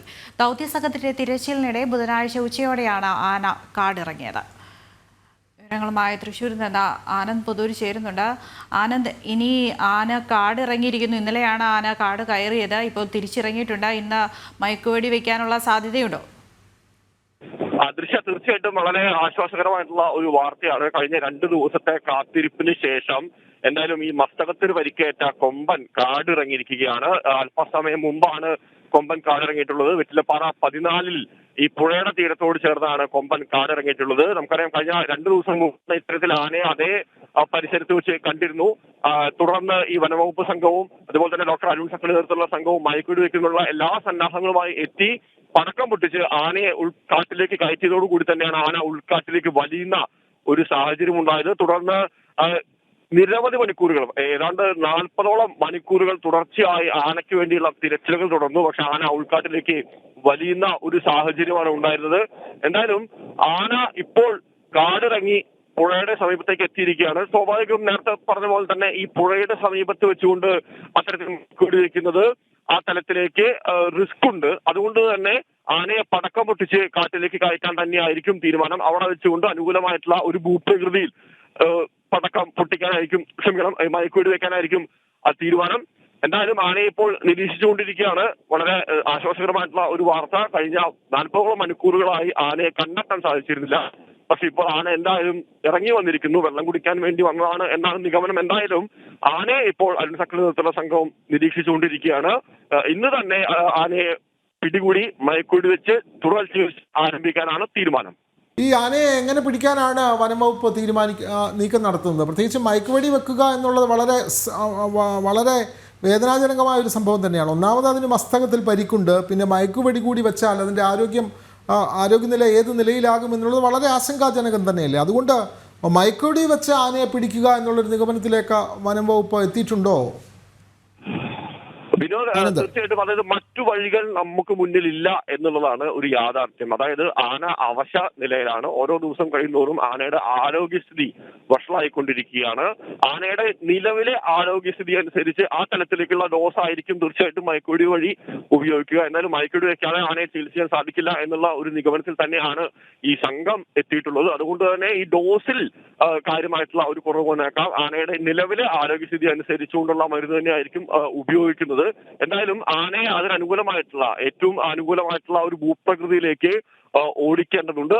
എത്രയും പെട്ടെന്ന് തന്നെ ഈ ആനയെ മയക്കുവെടി വെക്കാനുള്ള ഒരു തീരുമാനത്തിലേക്ക് എത്തിയിട്ടുണ്ട്. സ്വാഭാവികമായി നേരത്തെ സൂചിപ്പിച്ച പോലെ തന്നെ ഈ പുഴയുടെ കരയിൽ നിന്നുകൊണ്ട് മയക്കുവെടി വെക്കുക എന്ന് പറയുന്നത് വളരെ ആശങ്കാജനകമായിട്ടുള്ള, അല്ലെങ്കിൽ ആ തലത്തിലേക്ക് ആനയുടെ ആരോഗ്യത്തിനെ ബാധിക്കുന്ന ഒരു കാര്യമാണ്. അതുകൊണ്ട് ഈ പുഴക്കരയിൽ നിന്ന് ആനയെ എത്രയും പെട്ടെന്ന് കാട്ടിലേക്ക് അല്ലെങ്കിൽ ഈ റബ്ബർ സ്റ്റേറ്റിലേക്ക് മാറ്റുക എന്നുള്ള ഒരു തീരുമാനത്തിലേക്കാണ് എത്തിയിട്ടുള്ളത്. അതിന്റെ നടപടിക്രമങ്ങളാണ് ഇപ്പോൾ നടന്നുകൊണ്ടിരിക്കുന്നത്. പടക്കം പൊട്ടിക്കാനുള്ള ഒരു ശ്രമത്തിലാണ്. പക്ഷേ ഈ പടക്കം പൊട്ടിക്കുമ്പോൾ തന്നെ കഴിഞ്ഞ തവണ സംഭവിച്ച പോലെ വീണ്ടും ആന ഉൾക്കാട്ടിലേക്ക് വലിയുമോ എന്നുള്ള ഒരു ആശങ്കയുണ്ട്. എന്തായാലും അല്പ മണിക്കൂറുകൾക്കകം തന്നെ ഈ കഴിഞ്ഞ 2 ദിവസമായി നടന്നുകൊണ്ടിരിക്കുന്ന ഈ ഒരു മിഷന് കാര്യമായിട്ടുള്ള ഒരു പുരോഗതി ഉണ്ടാകുമെന്ന് നമുക്ക് പ്രതീക്ഷിക്കാം. വിനോദ്, അങ്ങനെ തന്നെയാണ്. മസ്തകത്തിൽ പരിക്കേറ്റ ഈ ആനയെ എങ്ങനെ പിടികൂടണമെന്നുള്ളത് വലിയ ആശങ്ക തന്നെയാണ് വനം വകുപ്പിനെ സംബന്ധിച്ച്. അതിനെ മയക്കുവെടി വെക്കുക എന്നുള്ളത് വളരെ ശ്രമകരമായ ദൗത്യമാണ്. കാരണം ഒന്നാമത് ഒരു ഘട്ടത്തിൽ തന്നെ ആന അനാരോഗ്യം ഉള്ള ആനയാണ്. അതിന് മയക്കുവെടി കൂടി നൽകിയാൽ അതിൻ്റെ ആരോഗ്യം ഏത് നിലയിലാകുമെന്നുള്ളത് വളരെ ആശങ്ക പരത്തുന്ന കാര്യം തന്നെയാണ്. പക്ഷേ ഈ ആനയെ പിടികൂടാൻ മറ്റു മാർഗങ്ങളില്ല. ആനയെ ചികിത്സിക്കണമെങ്കിൽ ആനയെ വരുതിയിലാക്കുക തന്നെ വേണം. അപ്പോൾ അതിന് എങ്ങനെ ആനയെ പിടിക്കുമെന്നുള്ളത് വലിയ ചോദ്യം തന്നെയാണ്. ഇപ്പോൾ പുലി, കടുവ തുടങ്ങിയ മൃഗങ്ങളെ ആണെങ്കിൽ വലിയ കൂട് വെച്ച് അതിനെ പിടിക്കാൻ പറ്റും, കെണി വെച്ച് പിടിക്കാൻ പറ്റും, വലിയ കൂടുകളിൽ അകപ്പെടുത്താൻ പറ്റും. പക്ഷേ ആനയെ പിടിക്കുക എന്നുള്ളത് വളരെ ശ്രമകരം തന്നെയാണ്. അതുകൊണ്ട് മയക്കുവെടി വെച്ച് പിടിക്കുക എന്നുള്ള ഒരു തീരുമാനത്തിലേക്ക് വനം വകുപ്പ് അത് നിർബന്ധിതമാകുന്നു അത്തരത്തിലുള്ള കാര്യങ്ങളിലേക്ക്. പക്ഷേ ആരോഗ്യം ഒരു പ്രശ്നമാണ്. മസ്തകത്തിൽ പരിക്കേറ്റ ഒരു ആനയ്ക്ക് മയക്കുവെടി വെച്ചാൽ അതിന് ജീവൻ നിലനിൽക്കുമോ? അതൊക്കെ വലിയ ചോദ്യചിഹ്നം തന്നെയാണ്. അതുകൊണ്ട് വളരെ സൂക്ഷിച്ച് വേണം ഇത്തരം കാര്യങ്ങളിൽ വനം വകുപ്പ് തീരുമാനം എടുക്കുക എന്ന് തന്നെ നമുക്ക് വിശ്വസിക്കേണ്ടി വരും. എന്തായാലും ആനയെ കണ്ടെത്തിയിട്ടുണ്ട്, വെള്ളം കുടിക്കാനായി ആന വന്നിട്ടുണ്ട്. അപ്പോൾ ഇനിയും നേരത്തെ ആനന്ദ് പറഞ്ഞ പോലെ തന്നെ പടക്കമൊക്കെ പൊട്ടിച്ചാൽ ആന വീണ്ടും ഉൾവനത്തിലേക്ക് പോയാൽ പിന്നെ ആനയെ കാണാതാകും. അങ്ങനെ ആനയ്ക്ക് പുറകെ ഇങ്ങനെ വട്ടം തിരിയുകയാണ് വനം വകുപ്പ് എല്ലാ ദിവസവും. മറ്റൊരു ആന വാർത്ത തന്നെയാണ് ഇനി. മലപ്പുറത്ത് നിന്നാണ്. ഊർങ്ങാട്ടിരിയിൽ കിണറ്റിൽ വീണ ആനയെ കരക്കെത്തിച്ച് കാട് കയറ്റിയെങ്കിലും ആശങ്ക തീരാതെ പ്രദേശവാസികൾ. ആന വീണ്ടും ജനവാസ മേഖലയിൽ തിരിച്ചെത്താനുള്ള സാധ്യതയുണ്ടെന്നാണ് വിലയിരുത്തൽ. ഉൾക്കാട്ടിലേക്ക് പോകാൻ സാധ്യതയില്ലാത്തതിനാൽ കുങ്കിയാനകളെ സ്ഥലത്തെത്തിക്കും. RRT സംഘത്തിൻ്റെ നിരീക്ഷണവും പ്രദേശത്ത് തുടരുകയാണ്. വിവരങ്ങളുമായി ദിസ്ന സുരേഷ് ഉണ്ട്. ദിസ്ന, ഇന്നലെയാണ് ആന കിണറ്റിൽ വീണത്. കിണറ്റിൽ വീണ ആനയെ കരകയറ്റി കാട് കയറ്റിയിരുന്നു. ഇപ്പോഴും പ്രദേശത്ത് ആശങ്ക നിലനിൽക്കുകയാണ്. ആനയെ ഉൾവനത്തിലേക്ക് തന്നെ മാറ്റിയെങ്കിലും തിരിച്ചു വരുമോ എന്ന ആശങ്കയാണ് പ്രദേശവാസികൾക്കുള്ളത്. എന്താണ് വിശദാംശങ്ങൾ?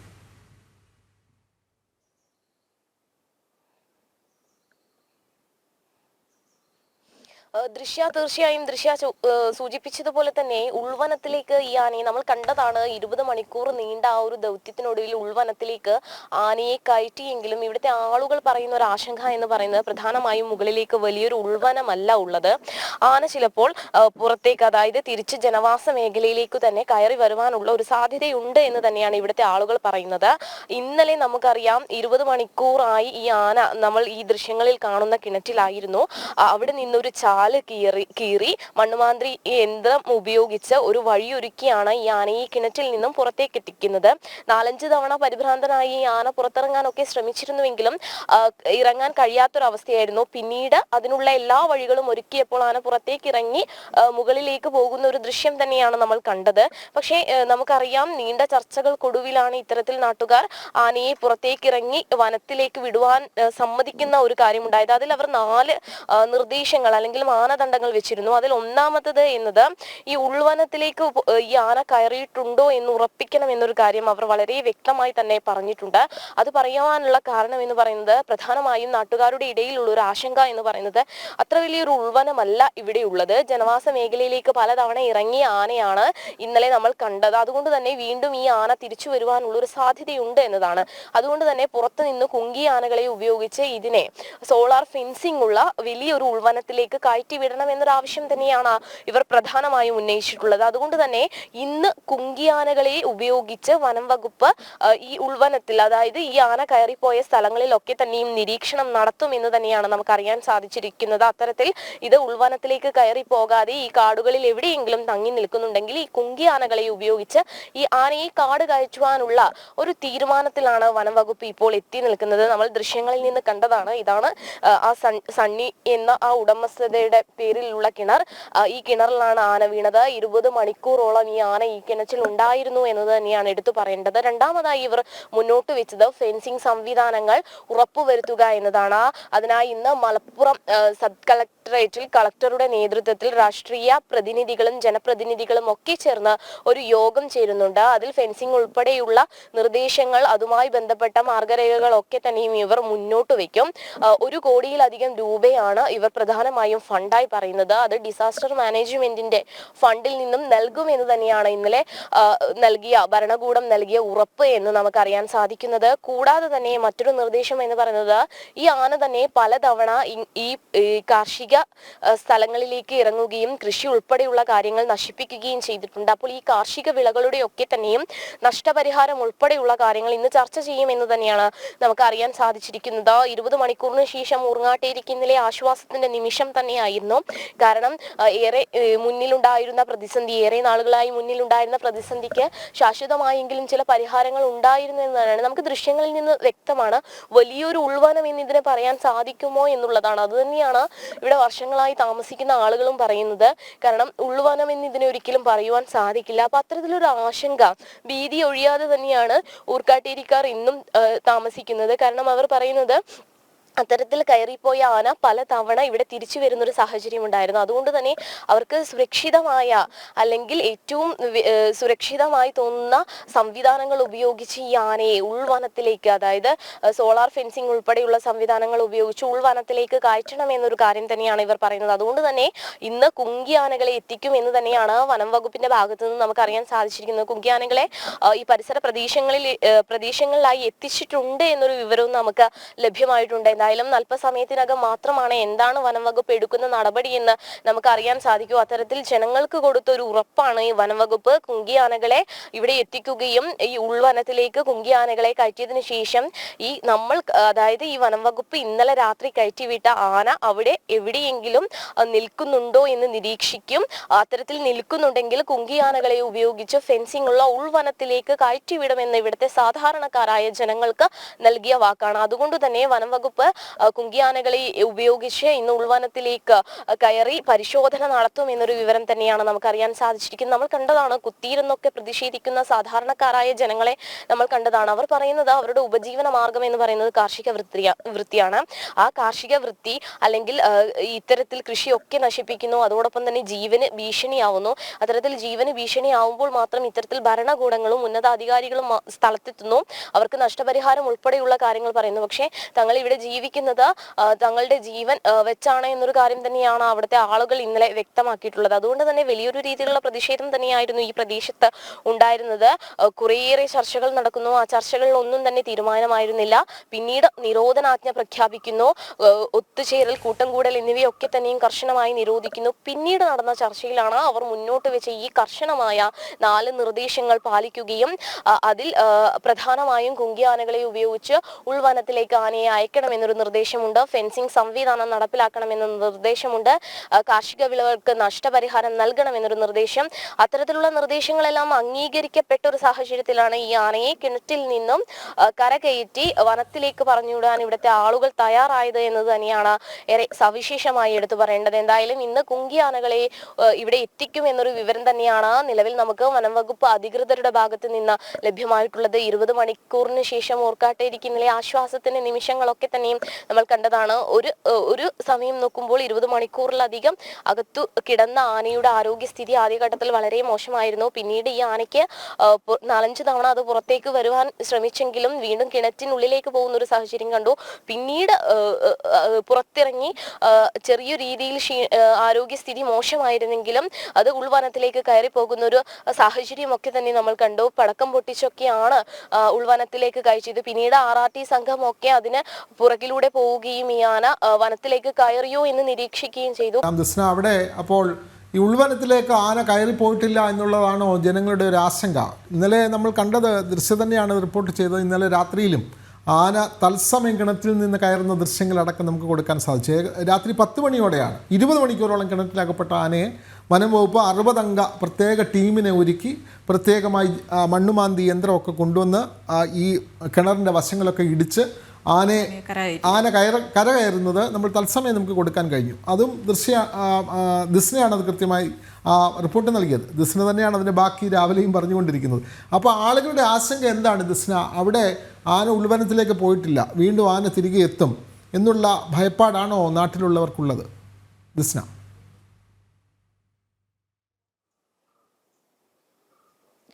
തീർച്ചയായും വിനോദ്, അവർ പറയുന്നത് ഇത് പലതവണ കാടിറങ്ങി വന്ന ആന തന്നെയായിരുന്നു. ആ ആനയാണ് ഇന്നലെ, അതായത് മിനിയാന്ന് പുലർച്ചെ കിണറ്റിൽ വീണത്. അവർ പറയുന്ന ഒരു ആശങ്ക എന്ന് പറയുന്നത് അത് ഉൾവനത്തിലേക്ക് കൃത്യമായി എത്തിയിട്ടുണ്ടാവില്ല. കാരണം ഇവിടെ താമസിക്കുന്ന ആളുകൾ എന്ന് പറയുമ്പോൾ അവർക്ക് വളരെ വ്യക്തമായി ഇവിടുത്തെ ഒരു പ്രകൃതിയും അല്ലെങ്കിൽ ഇവിടെ എത്രത്തോളം, അതായത് ഇതിൻ്റെ ഒരു ഘടനയും ഒക്കെ, ഭൂമിയുടെ ഘടനയും ഒക്കെ വളരെ വ്യക്തമായി അറിയുന്നവരാണ്. അവർ പറയുന്നത് ഇത് കൃത്യമായ ഒരു ഉൾവനം എന്ന് പറയാൻ സാധിക്കില്ല എന്ന് തന്നെയാണ്. ആനയെ കയറ്റിയത് ആശ്വാസകരമായ ഒരു വാർത്തയാണെങ്കിൽ കൂടിയും അത് എത്രത്തോളം അകത്തേക്ക് കയറി പോയിട്ടുണ്ട് എന്നതിന് വലിയൊരു ഭീതി അവർക്കുണ്ട്. അവർ പറയുന്നത് കുങ്കി ആനകളെ ഉപയോഗിച്ച് ഈ ആനയെ നിരീക്ഷിക്കണം എന്നൊരു കാര്യം തന്നെയാണ് അവർ പ്രധാനമായും എടുത്തു പറയുന്നത്. അതിൽ ഏറ്റവും എടുത്തു പറയുന്നത്, അതായത് ഇത്തരത്തിലൊരു ആശങ്ക നിലനിൽക്കുന്നു. പലതവണ ഇവിടെ വരികയും കാർഷിക സാധനങ്ങൾ ഉൾപ്പെടെ നശിപ്പിക്കുകയും ചെയ്യുന്ന ഒരു സാഹചര്യം ഉണ്ടായിരുന്നു. അപ്പൊ അത്തരത്തിലൊരു ആശങ്ക ജനങ്ങൾക്കിടയിൽ നിലനിൽക്കുന്നു എന്നതാണ്. ഇപ്പോൾ നമ്മുടെ കൂടെ ഇവിടുത്തെ ഒരു നാട്ടുകാരൻ തന്നെയുണ്ട്, അദ്ദേഹത്തോട് തന്നെ ചോദിക്കാം. ഈ ആന കാട് കയറി എന്നുള്ളത് ഒരു ആശ്വാസകരമായ വാർത്തയാണ്, പക്ഷേ നിങ്ങൾക്ക് അതിനൊരു പരിഭ്രാന്തിയും ഉണ്ടല്ലേ? അത് തിരിച്ചു വരുമെന്നുള്ളൊരു ഇതുണ്ട്. അവര് ഇന്ന് വന്ന് കുങ്കിയാനകളെ കൊണ്ടുവന്ന് ഉൾക്കാട്ടിലേക്ക് കയറ്റി വിടുമെന്നാണ് പറഞ്ഞിരിക്കുന്നത്. അത്തരത്തിൽ നിങ്ങൾ ഉന്നയിച്ച ഒരു ആവശ്യം എന്ന് പറയുന്നത് അത് തന്നെയാണ്. ഇത് വലിയൊരു ഉൾവനം എന്ന് പറയാൻ സാധിക്കില്ല. ഏത് നിമിഷവും ആന തിരിച്ചിറങ്ങാം. അപ്പൊ നിങ്ങൾ മുന്നോട്ട് വെച്ച നിർദ്ദേശവും അത് തന്നെയാണ്. ഈ കുങ്കിയാനകളെ ഉപയോഗിച്ച് അത് ഉൾവനത്തിലേക്ക് കയറിയോ എന്ന് ഉറപ്പുവരുത്തണം. ഫെൻസിങ് സംവിധാനമുള്ള അല്ലെങ്കിൽ ഫെൻസിങ് ഉൾപ്പെടെയുള്ള ഉൾവനത്തിലേക്ക് ഈ ആനയെ എത്തിക്കണം എന്നൊരു ആവശ്യമല്ലേ മുന്നോട്ട് വെച്ചത്? അതെ, അത് അംഗീകരിച്ചിട്ടുണ്ട്. ഇന്ന് വരും, വന്നവര് ഉൾവനത്തിലേക്ക് കുങ്കിയാനെ എത്തിക്കും. ഫെൻസിങ്ങിന്റെ ഏർപ്പാട് ഇവിടെ ഇന്ന് കളക്ടറേറ്റിൽ യോഗം കൂടുന്നുണ്ട്. പെട്ടെന്ന് തന്നെ തീരുമാനമാകുമെന്ന് അറിഞ്ഞത്. പെട്ടെന്നുള്ള ഒരു പ്രതിസന്ധിക്ക് പരിഹാരമായെങ്കിൽ ഒരു ആശങ്ക ഇപ്പോഴും നിലനിൽക്കുന്നുണ്ട്. എപ്പോഴും ഇറങ്ങി വരാൻ സാധ്യതയുണ്ട്. ആശങ്കയുണ്ട് ഇപ്പോഴും. തീർച്ചയായും വിനോദ്, ഇദ്ദേഹം പറഞ്ഞതുപോലെ അവർക്കൊരു ആശങ്ക നിലനിൽക്കുന്നുണ്ട്. കാരണം ഇത് വലിയൊരു ഉൾവനമല്ല എന്ന് തന്നെയാണ് ഇവിടുത്തെ നാട്ടുകാർ പറയുന്നത്. അവർ പറയുന്നത് ഇതിനെ കാട് കയറ്റി വിട്ടെങ്കിലും ഇത് ഈ പ്രദേശത്ത് തന്നെ തങ്ങി നിൽക്കുവാനുള്ള ഒരു സാധ്യതയുണ്ട്. കാരണം ഇന്നലത്തെ ആ ഒരു ഭയപ്പാടിലായിരിക്കാം ഒരുപക്ഷെ വേഗം ഇത് രക്ഷപ്പെട്ട് കയറിപ്പോയിട്ടുണ്ടാവുക. പക്ഷെ അത് ഈ പ്രദേശത്ത് തന്നെ നിലനിൽക്കും എന്ന് തന്നെയാണ് ഇവർ പറയുന്നത്. അപ്പോൾ ഏത് നിമിഷവും വീണ്ടും ഇവിടെ എത്തി വലിയൊരു രീതിയിലുള്ള പ്രശ്നങ്ങൾ സൃഷ്ടിക്കാനുള്ള ഒരു സാഹചര്യം ഉണ്ട് എന്ന് തന്നെയാണ് നാട്ടുകാർ പറയുന്നത്. അവർ പ്രധാനമായും പറയുന്നത് അവർ മുന്നോട്ട് വെച്ച നിർദ്ദേശങ്ങൾ ഇന്നലെ തന്നെ അംഗീകരിക്കുകയുണ്ടായി. ഫെൻസിംഗ് ഉൾപ്പെടെയുള്ള കാര്യങ്ങൾക്ക് ഇന്ന് തീരുമാനം ഉണ്ടാക്കാം എന്ന് തന്നെയാണ് പ്രധാനമായും പറഞ്ഞിട്ടുള്ളത്. അതോടൊപ്പം തന്നെ ഇന്ന് കുങ്കിയാനകളെ എത്തിക്കുമെന്ന ഉറപ്പ് വനംവകുപ്പ് കൊടുത്തിട്ടുണ്ട്. നമുക്ക് അറിയാൻ സാധിച്ചിട്ടുള്ളതും ഇന്ന് കുങ്കിയാനകൾ ഇവിടെ വരികയും ഈ ആനയെ കയറ്റിവിട്ട സ്ഥലങ്ങളിൽ ഉൾപ്പെടെ നിരീക്ഷണം നടത്തി ആന അവിടെ ഉണ്ടെങ്കിൽ അതിനെ കാട്ടിലേക്ക് ഉൾവനത്തിലേക്ക് കുങ്കിയാനകളുടെ സഹായത്തോടെ ഉൾവനത്തിലേക്ക് കയറ്റുമെന്ന് തന്നെയാണ് നമുക്ക് അറിയാൻ സാധിച്ചിട്ടുള്ളത്. എന്തായാലും 20 മണിക്കൂർ നീണ്ട ഒരു പ്രതിസന്ധി ഒഴിഞ്ഞു എന്ന് തന്നെയാണ് പറയാൻ സാധിക്കുക. എങ്കിലും ഇവിടുത്തെ സാധാരണക്കാരായ ജനങ്ങൾക്കിടയിൽ വലിയൊരു ഭീതി ഇപ്പോഴും നിലനിൽക്കുന്നു. അവരുടെ ആശങ്കകൾക്ക് പരിഹാരം കാണേണ്ടതുണ്ട്. അവർ ഇന്നലെ നടത്തിയ അല്ലെങ്കിൽ കുത്തിയിരുന്ന അടക്കം അവർ സമരം നടത്തിയിരുന്നു. അതിനൊക്കെയുള്ളൊരു പരിഹാരം ഉണ്ടാവേണ്ടതുണ്ട്. അതിനൊക്കെ വ്യക്തമായ ഒരു പരിഹാരം ഉണ്ടാവുമെന്ന് ഭരണകൂടം ഉറപ്പ് നൽകിയിട്ടുണ്ട്. എന്തായാലും അല്പസമയത്തിനകം കുങ്കിയാനകൾ ഇവിടെ എത്തുകയും ഇവിടെ നിരീക്ഷണം നടത്തുകയും ചെയ്യുമെന്ന ഒരു വിവരം തന്നെയാണ് നിലവിൽ നമുക്ക് ഉർങ്ങാട്ടേരിയിൽ നിന്ന് ലഭ്യമാവുന്നത്. വിനോദ്, അതെ, കൃത്യമായി കുങ്കിയാനകളെ എത്തിച്ച് ഈ ആനയെ ഉൾവനത്തിലേക്ക് തന്നെ കയറ്റാനുള്ള ശ്രമങ്ങളാണ് ആരംഭിക്കുന്നത്. വിജയകരമാകട്ടെ എന്ന് തന്നെ ഈ ഘട്ടത്തിൽ നമുക്ക് പറയാം. മറ്റൊരു വാർത്തയിലേക്കാണ്. സംസ്ഥാനത്ത് പനി വ്യാപകമായി കൊണ്ടിരിക്കുകയാണ്. നിരവധി പേർക്കാണ് ദിവസവും പനി ബാധിച്ച് ചികിത്സ തേടുന്നത്. അതേ സംബന്ധിച്ചൊരു വാർത്തയാണ്. സംസ്ഥാനത്ത് വൈറൽ പനി വ്യാപനം അതിരൂക്ഷമാണ്. പ്രതിദിനം സർക്കാർ ആശുപത്രികളിൽ ചികിത്സ തേടിയെത്തുന്നത് 10,000-ത്തിലധികം പേരാണ്. തിരുവനന്തപുരം ജില്ലയിൽ മാത്രം കഴിഞ്ഞ 10 ദിവസത്തിനിടെ ചികിത്സ തേടിയത് 6,000-ത്തോളം പേരാണ്. വിവരങ്ങളുമായി പ്രജിത് മോഹനോട് തിരുവനന്തപുരത്ത് നിന്ന്. പ്രജിത്, ദിനംപ്രതി രോഗികളുടെ എണ്ണം അതുപോലെ തന്നെ പനി വ്യാപനവും വർദ്ധിക്കുകയാണ്. എന്തൊക്കെയാണ് വിവരങ്ങൾ?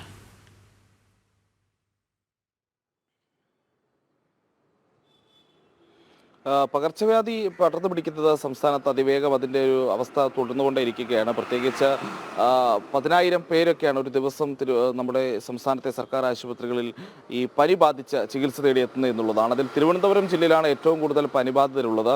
10 ദിവസത്തിനിടെ 6,000 പേരാണ് തിരുവനന്തപുരം ജില്ലയിൽ മാത്രം പനി ബാധിച്ച് ആശുപത്രികളിൽ ചികിത്സയിലെത്തിയത്. അതോടൊപ്പം തന്നെ ഈ ഡെങ്കിപ്പനിയുടെ വർധനവും രേഖപ്പെടുത്തുന്നുണ്ട്. ഒരാഴ്ചക്കിടെ 28 പേർക്കാണ് തലസ്ഥാന ജില്ലയിൽ ഡെങ്കി ബാധിച്ചത്. ഒപ്പം തന്നെ 38ഓളം പേർ ഇപ്പോൾ ഡെങ്കി സംശയവുമായി ചികിത്സയിൽ തുടരുന്നുണ്ട്. ഈ രോഗങ്ങൾക്കൊപ്പം തന്നെ പനി, അലർജി, തുമ്മൽ പോലെയുള്ള ഒരു രോഗലക്ഷണങ്ങളും വ്യാപകമായി കണ്ടുവരുന്നൊരു സാഹചര്യമുണ്ട്. നേരത്തെ തന്നെ ഈ ഇത്തരത്തിലുള്ള പകർച്ചവ്യാധികൾക്കൊക്കെയുള്ള സാധ്യത നാം മുന്നിൽ കണ്ടതാണ്. മഴക്കാല പൂർവ്വ ശുചീകരണം അടക്കമുള്ള വിഷയങ്ങളിലൊക്കെ കൃത്യമായ പരാജയമുണ്ടായി എന്നുള്ളതാണ് ഒരു യാഥാർത്ഥ്യമായി എടുത്തു പറയേണ്ടത്. കൃത്യമായി പണം നൽകാത്ത അടക്കമുള്ള പ്രശ്നങ്ങൾ നേരത്തെ ഉണ്ടായിരുന്നു. ആരോഗ്യവകുപ്പ് കൃത്യമായി ഇടപെട്ടില്ല എന്നടക്കമുള്ള വിമർശനങ്ങൾ ഉണ്ടായിരുന്നു. എന്നാലും പകർച്ചവ്യാധികളുടെ ഒരു തോത് അത് കുറയുന്നില്ല എന്നുള്ളതാണ് ഈ ഘട്ടത്തിൽ എടുത്തു പറയേണ്ട ഒരു കാര്യം. അതോടൊപ്പം പനി ബാധിച്ച് ആശുപത്രികളിൽ എത്തുമ്പോൾ അവിടെ ആവശ്യത്തിന് മരുന്നില്ലാത്ത പ്രശ്നങ്ങൾ നേരത്തെയൊക്കെ റിപ്പോർട്ട് ചെയ്തിരുന്നു. സമാനമായ സാഹചര്യം ഇപ്പോഴും ഉണ്ട് എന്നുള്ളതാണ് ഒരു വസ്തുത. വിനോദ്, അതെ, സംസ്ഥാനത്ത് പനി വ്യാപനം വർദ്ധിക്കുന്നു എന്നുള്ളതാണ്. നിലവിൽ 6,000-ത്തോളം ആളുകൾ ഒരു ദിവസം തന്നെ ചികിത്സ തേടിയെത്തുന്നു. പനി ബാധിക്കുന്നത് തിരുവനന്തപുരം ജില്ലയിലെ മാത്രം കണക്കാണ്, തലസ്ഥാന ജില്ലയിലെ മാത്രം കണക്കാണ്. അപ്പോൾ സംസ്ഥാന വ്യാപകമായി അത് നോക്കുമ്പോൾ വലിയ ഒരു കണക്ക് തന്നെ വരുന്നു എന്നുള്ളതാണ്. പനി മാത്രമല്ല, മറ്റ് രോഗങ്ങളും ഇതുപോലെ ജലജന്യ രോഗങ്ങളും അതുപോലെ തന്നെ മറ്റ് ചിക്കൻ പോക്സ് പോലെയുള്ള അസുഖങ്ങളും ഇപ്പോൾ വ്യാപകമായി കൊണ്ടിരിക്കുകയാണ്. അതെ, കണ്ണിന് അസുഖം തുടങ്ങിയ നിരവധി രോഗങ്ങൾ ഈ ഘട്ടത്തിൽ വർദ്ധിച്ചു വരുന്നു എന്നുള്ളത് തന്നെയാണ് കണക്കുകൾ സൂചിപ്പിക്കുന്നത്. ഇനി നമുക്ക് മറ്റ് വാർത്തകളിലേക്ക് പോകാം. നമുക്ക് റിപ്പബ്ലിക് ദിനം എത്തിയിരിക്കുന്നു അല്ലേ? അത് തൊട്ടടുത്ത ദിവസം തന്നെ റിപ്പബ്ലിക് ദിനം വരികയാണ്. അപ്പോൾ അതിൻ്റെ മുന്നൊരുക്കങ്ങളെ സംബന്ധിച്ച വാർത്തകളിലേക്ക് നമുക്ക് പോകാം. രാജ്യതലസ്ഥാനത്ത് റിപ്പബ്ലിക് ദിനാഘോഷങ്ങളിൽ പങ്കുചേരാൻ തിരുവനന്തപുരത്ത് നിന്നും യാത്ര തിരിച്ച ഒരു സംഘത്തിൻ്റെ വിശേഷങ്ങൾ നമുക്ക് നോക്കാം. മൻ കി ബാത്ത് മത്സരങ്ങളിൽ വിജയികളായ വിദ്യാർത്ഥികളാണ് സംഘത്തിലുള്ളത്. 10 ദിവസത്തോളം ദില്ലിയിൽ വിവിധ പരിപാടികളിൽ ഈ സംഘം പങ്കെടുക്കും.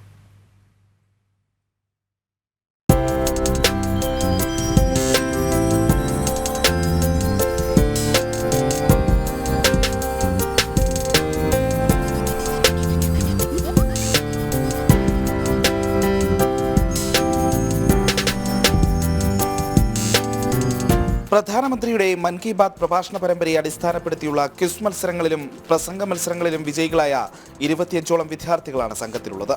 നെഹ്റു യുവകേന്ദ്ര സംഘടന അടക്കമുള്ള സംവിധാനങ്ങളാണ് തിരുവനന്തപുരത്തെ വിവിധ വിദ്യാലയങ്ങളിലെ വിദ്യാർത്ഥികൾക്ക് ഡൽഹി യാത്രയ്ക്ക് അവസരമൊരുക്കിയത്. മൻ Ki Baat competition October November മാസങ്ങളിലായിരുന്നു നടന്നത്. ക്വിസും ഡിക്ലമേഷൻ കോമ്പറ്റീഷൻസും ഉണ്ടായിരുന്നു. ഈ അവസരം കിട്ടിയതിൽ വളരെയധികം സന്തോഷമുണ്ട്. ഡൽഹിയിലേക്ക് യാത്ര പോകാനും അവിടുത്തെ പല ഡിഗ്നിറ്ററീസ് ആയിട്ട് സംസാരിക്കാനും ഉള്ള അവസരം കിട്ടുമെന്ന് അറിഞ്ഞിട്ടുണ്ട്. റിപ്പബ്ലിക് ദിനാഘോഷങ്ങളിൽ പങ്കെടുക്കുന്നതിനൊപ്പം രാജ്യത്തെ പ്രധാന നേതാക്കളുമായി സംവദിക്കാനുള്ള അവസരവും വിദ്യാർത്ഥികൾക്ക് ലഭിക്കും. ഡൽഹിയിലുള്ള ഒരുപാട് കാര്യങ്ങൾ കാണാനും ചരിത്ര പ്രസിദ്ധമായ സ്ഥലങ്ങൾ സന്ദർശിക്കാനൊക്കെ ഉള്ളൊരു അവസരമാണ്. അതോടൊപ്പം തന്നെ നമ്മുടെ രാഷ്ട്ര നേതാക്കളെ കാണാനും അവരുമായിട്ട് ഇൻട്രാക്ഷൻ നടത്താനൊക്കെ ഉള്ള ഒരു അവസരം ഈ കുട്ടികൾക്ക് ലഭ്യമായിരിക്കുകയാണ്. തീർച്ചയായിട്ടും ഒരു വലിയ അവസരമാണ്. അതവർ പരിപൂർണമായി വിനിയോഗിക്കാനാണ് ഈ ഒരു യാത്ര, ഏകദേശം 10 ദിവസം നീണ്ടു നിൽക്കുന്ന ഈ യാത്രയിലൂടെ ഉണ്ടാകുന്നത്. 10 ദിവസത്തോളം നീളുന്ന യാത്രയുടെ ആവേശത്തിലാണ് വിദ്യാർത്ഥികൾ.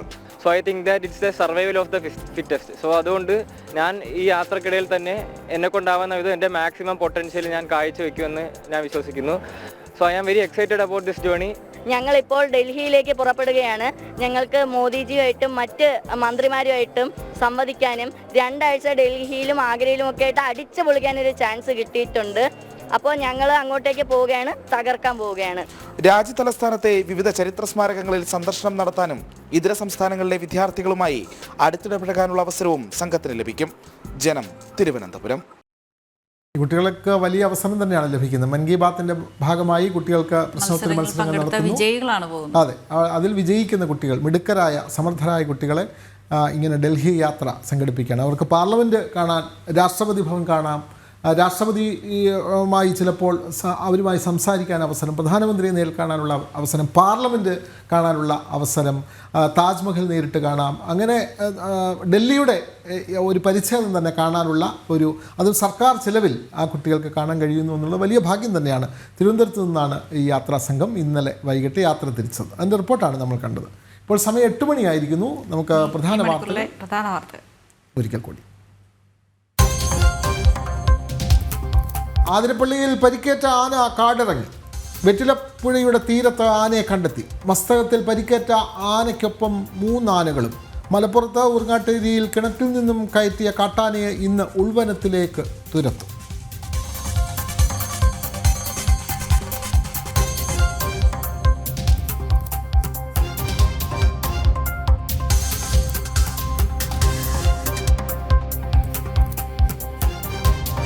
സംസ്ഥാനത്ത് ആശുപത്രികളിൽ ചികിത്സാ പിഴവും തട്ടിപ്പും തുടർക്കഥ. പിത്താശയ ഗ്രന്ഥിയിൽ ശസ്ത്രക്രിയ ചെയ്തതിൽ പിഴവ് പറ്റിയിട്ടും അധികൃതർ മറച്ചുവെച്ചതായി പരാതി. സംഭവം കളമശ്ശേരി കിൻഡർ ആശുപത്രിയിൽ. ഇൻഷുറൻസ് ഇനത്തിൽ 40,000 രൂപ തട്ടിയെടുത്തെന്നും ആരോപണം. ജനം എക്സ്ക്ലൂസീവ്.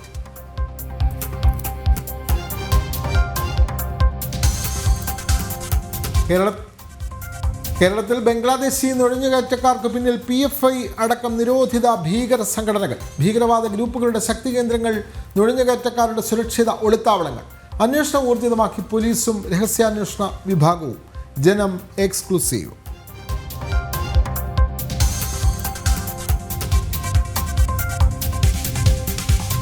വഖഫ് നിയമ ഭേദഗതി തുടർ നടപടികളിലേക്ക്. സംയുക്ത പാർലമെന്ററി സമിതി യോഗം ഇന്ന് ചേരും. വരുന്ന പാർലമെന്റ് സമ്മേളനത്തിൽ ബിൽ പാസാക്കാൻ നീക്കമെന്ന് സൂചന.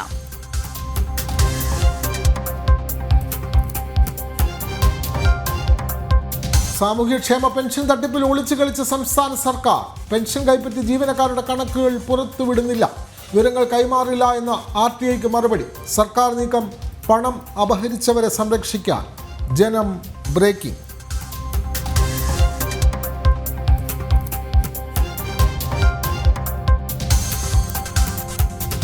സംസ്ഥാനത്തെ റേഷൻ പ്രതിസന്ധിയിലൊടുവിൽ സർക്കാർ ഇടപെടൽ. കടഉടമകളുടെ സംഘടനകളുമായി ഇന്ന് ചർച്ച. വേതന വർധനവ് അടക്കമുള്ള ആവശ്യങ്ങൾ പരിഗണിക്കും.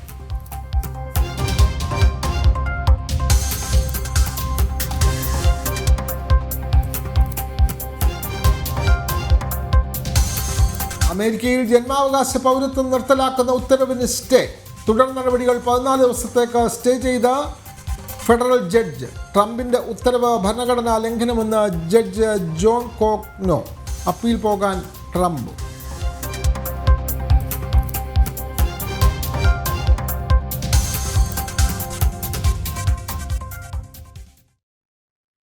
ഇന്ന് ഭാരതീയ ആണവ പദ്ധതികളുടെ പിതാവായ ഹോമി ജഹാംഗീർ ബാബയുടെ ചരമദിനം.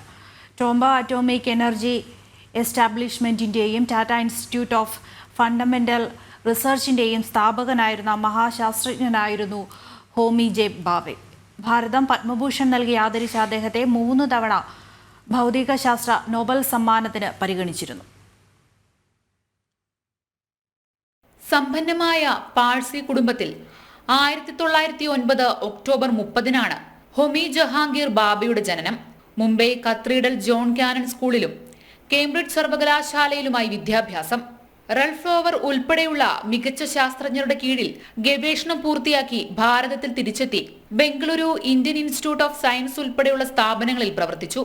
തുടർന്ന് ടാറ്റയുടെ സഹകരണത്തോടെ 1945 Tata institute of fundamental research സ്ഥാപിച്ചു.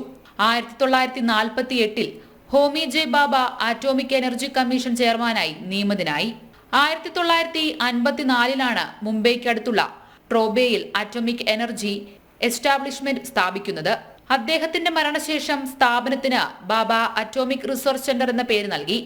1942 അഡംസ് പ്രൈസ് ഉൾപ്പെടെയുള്ള അംഗീകാരങ്ങൾ അദ്ദേഹം നേടി. 1954 രാജ്യം ഹോമി ജെ ബാബയെ പത്മഭൂഷൺ നൽകി ആദരിച്ചു. 1951 53 56 ഭൗതിക ശാസ്ത്രത്തിനുള്ള നൊബേൽ സമ്മാനത്തിന് പോലും അദ്ദേഹം പരിഗണിക്കപ്പെട്ടു എന്നറിയുമ്പോഴാണ് ആ മഹാശാസ്ത്രജ്ഞന്റെ മഹത്വം തിരിച്ചറിയുക. 1966 ജനുവരി 24 ഫ്രാൻസിലുണ്ടായ വിമാനാപകടത്തിൽ ആ വിലപ്പെട്ട ജീവൻ പൊലിഞ്ഞു. അദ്ദേഹത്തിന്റെ മരണം സംബന്ധിച്ച ദുരൂഹത ഇന്നും നിലനിൽക്കുകയാണ്. ന്യൂസ് ഡെസ്ക് ജനം. ബാവയുടെ മരണത്തെ സംബന്ധിച്ച ദുരൂഹത ഇപ്പോഴും നിലനിൽക്കുന്നു എന്നുള്ളതാണ് വളരെ പ്രധാനപ്പെട്ട കാര്യം. ഒരു റിപ്പോർട്ടാണ് നമ്മൾ കണ്ടത്. ഇനി മറ്റൊരു വാർത്തയിലേക്ക്. പുതുതലമുറയ്ക്ക് ലഹരിയുടെ ദൂഷ്യഫലങ്ങൾ മനസ്സിലാക്കാൻ വിമുക്തി ക്യാമ്പയിൻ്റെ ഭാഗമായി ആലപ്പുഴയിൽ എക്സൈസ് വകുപ്പ് നിർമ്മിച്ച ശില്പങ്ങൾ ആർക്കും പ്രയോജനമില്ലാതെ നശിക്കുന്നു. വിദ്യാർത്ഥികൾക്ക് ലഹരി വിരുദ്ധ സന്ദേശം പകരാനും ബോധവൽക്കരണത്തിനുമായാണ് ശില്പങ്ങൾ നിർമ്മിച്ചത്. എന്നാൽ പരിപാലിക്കാൻ ആളില്ലാത്തതിനാൽ ഇവ നശിക്കുകയാണ്. സർക്കാർ അനാസ്ഥയിൽ ഏതെങ്കിലും സന്നദ്ധ സംഘടന ഇവ ഏറ്റെടുത്ത് സംരക്ഷിക്കണമെന്ന് ശില്പി ജയകൃഷ്ണൻ ആവശ്യപ്പെടുന്നു.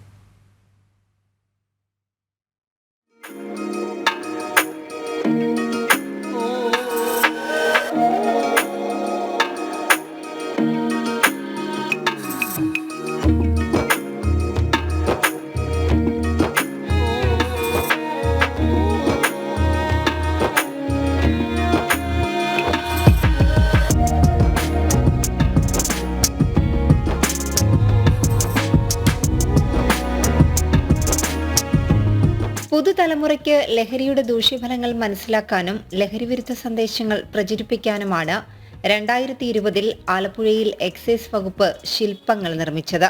വിദ്യാർത്ഥികളെ ലക്ഷ്യം വെച്ച് നിർമ്മിച്ച ശില്പങ്ങൾ ആശയവിനിമയം കൂടി സാധ്യമാകുന്ന തരത്തിലായിരുന്നു. പുന്നപ്ര സ്വദേശി ജയകൃഷ്ണനാണ് എക്സൈസ് ഓഫീസിന്റെ മതിലിൽ ശില്പങ്ങൾ ഒരുക്കിയത്. 4 മാസത്തോളം എടുത്ത് 2,63,000 രൂപ മുടക്കിയായിരുന്നു നിർമ്മാണം. സാധാരണ ശില്പം പോലെയല്ല ഇത് എന്ന് വെച്ച് കഴിഞ്ഞാൽ ഇന്ററാക്റ്റീവ് റിലീഫ് സ്കൾപ്ചർ. അതായത് ആളുകൾ കണ്ടിട്ട് പോകുക എന്നതിനേക്കാൾ ഉപരി അതിൽ കയറി ഇടപെടാം. ഇപ്പോൾ ആ പോസ്റ്റ് ബോക്സിലാണെന്നുണ്ടെങ്കിൽ ലഹരി വിരുദ്ധ സന്ദേശമുള്ളൊരു കത്ത് എഴുതി പോസ്റ്റ് ചെയ്യാം. ഈ കാണുന്ന ബ്ലാക്ക് ബോർഡ്, ആ ക്ലാസ് റൂമിൻ്റെ ബ്ലാക്ക് ബോർഡ്, ആ ഇതിൽ കുട്ടികൾക്ക് വന്ന് ലഹരി വിരുദ്ധ സന്ദേശം എഴുതാം. അപ്പോൾ ഇങ്ങനെയൊക്കെ ഉള്ള ഒത്തിരി ഇത് വെച്ച് ചെയ്ത ഒരു ശില്പ സമുച്ചയമാണ്. പക്ഷേ ചെയ്ത ശേഷം ഇതുവരെ അതിൻ്റെ ഒരു ഉദ്ഘാടനം നടത്തുകയോ കുട്ടികളുമായിട്ടുള്ള ഒരു ഇൻറ്ററാക്ഷന് വേണ്ട കാര്യങ്ങൾ ചെയ്യുകയോ ഒന്നും തന്നെ ചെയ്തിട്ടില്ല. നിർമ്മാണത്തിന് മുൻകൈയെടുത്ത ഉദ്യോഗസ്ഥർ സ്ഥലം മാറിപ്പോയതോടെയാണ് ശില്പങ്ങൾ നശിച്ചു തുടങ്ങിയത്. കുട്ടികളെ കൊണ്ട് ഉദ്ഘാടനം നടത്താൻ നിശ്ചയിച്ചിരുന്നെങ്കിലും സർക്കാർ അനാസ്ഥയിൽ ഉദ്ഘാടനം പോലും നടന്നില്ല. ഇനിയിപ്പോൾ ഗവൺമെൻറ്റിൻ്റെ ഭാഗത്തുനിന്ന് ഇതിന് എത്രമാത്രം സപ്പോർട്ട് ഉണ്ടാവുമെന്നൊക്കെ പറയാൻ പറ്റില്ല. ചെയ്യേണ്ടതെന്ന് വെച്ച് കഴിഞ്ഞാൽ ഏതെങ്കിലും സന്നദ്ധ സംഘടനയോ വ്യക്തികളോ ഇത് കണ്ടറിഞ്ഞ് ഇതൊന്ന് പ്രിസർവ് ചെയ്തിട്ട് കുട്ടികൾക്ക് പ്രയോജനപ്രദമായ രീതിയിൽ ഒരു എന്താ പറയുക ലഹരി വിരുദ്ധ സന്ദേശം അവർക്ക് കൗതുകപൂർണമായ രീതിയിൽ ലഹരി വിരുദ്ധ സന്ദേശം എത്തിക്കാൻ പറ്റിയൊരു സംഗതിയാണ്. അപ്പം കുട്ടികൾക്ക് പ്രയോജനപ്പെടുന്ന രീതിയിൽ കുട്ടികളിലേക്ക് എത്തിക്കുക എന്നുള്ള ഉദ്ദേശമായിരുന്നു. ചെയ്യുന്ന രീതിയിൽ അതൊന്ന് മാറ്റിയെടുത്താൽ നന്നായിരിക്കും എന്നുള്ളതാണ് എൻ്റെ ഒരു എന്താ പറയുക ഒരു അപേക്ഷ ആഗ്രഹവും. തുടങ്ങി വെക്കുന്ന പദ്ധതികളൊന്നും പൂർത്തിയാക്കാനോ സംരക്ഷിക്കാനോ സർക്കാരിന് കഴിയുന്നില്ല. ലഹരിക്കടിമയാകുന്ന യുവതലമുറയ്ക്ക് ഏതെങ്കിലും തരത്തിൽ ഇവ പ്രയോജനപ്പെടണമെങ്കിൽ ഏതെങ്കിലും സംഘടനകൾ ഇവ ഏറ്റെടുത്ത് സംരക്ഷിക്കണമെന്നാണ് ശില്പിയുടെ അടക്കം ആവശ്യം. ജനം, ആലപ്പുഴ. ശില്പി ജയകൃഷ്ണൻ എത്രയോ വലിയ അല്ലേ ഒരു സ്വപ്നത്തോടു കൂടി നിർമ്മിച്ച ശില്പ മാതൃകയാണ്. കുട്ടികൾക്ക് പോലും പ്രതികരിക്കാൻ പറ്റുന്ന തരത്തിൽ സന്ദേശങ്ങൾ എഴുതാൻ സ്ഥലം, അതുപോലെ തന്നെ പോസ്റ്റ് ചെയ്യാനുള്ള പ്രത്യേക സംവിധാനം, ഇതൊക്കെ ആ ശില്പഘടനയിലുണ്ടായിരുന്നു. പക്ഷേ അതൊന്നും നടന്നില്ല, ഉദ്ഘാടനം പോലും നടന്നില്ല. ആ ശില്പങ്ങളെല്ലാം നശിക്കുകയാണ്. ഏതെങ്കിലും സന്നദ്ധ സംഘടന ഇത് ഏറ്റെടുത്ത് ഇത് കൃത്യമായി ഈ ശില്പങ്ങളെ പരിപാലിക്കണമെന്നുള്ളതാണ് ആ ശില്പിയുടെ ഒരു ആഗ്രഹം. ആ വാർത്തയാണ് നമ്മൾ കണ്ടത്. രാജ്യാന്തരം.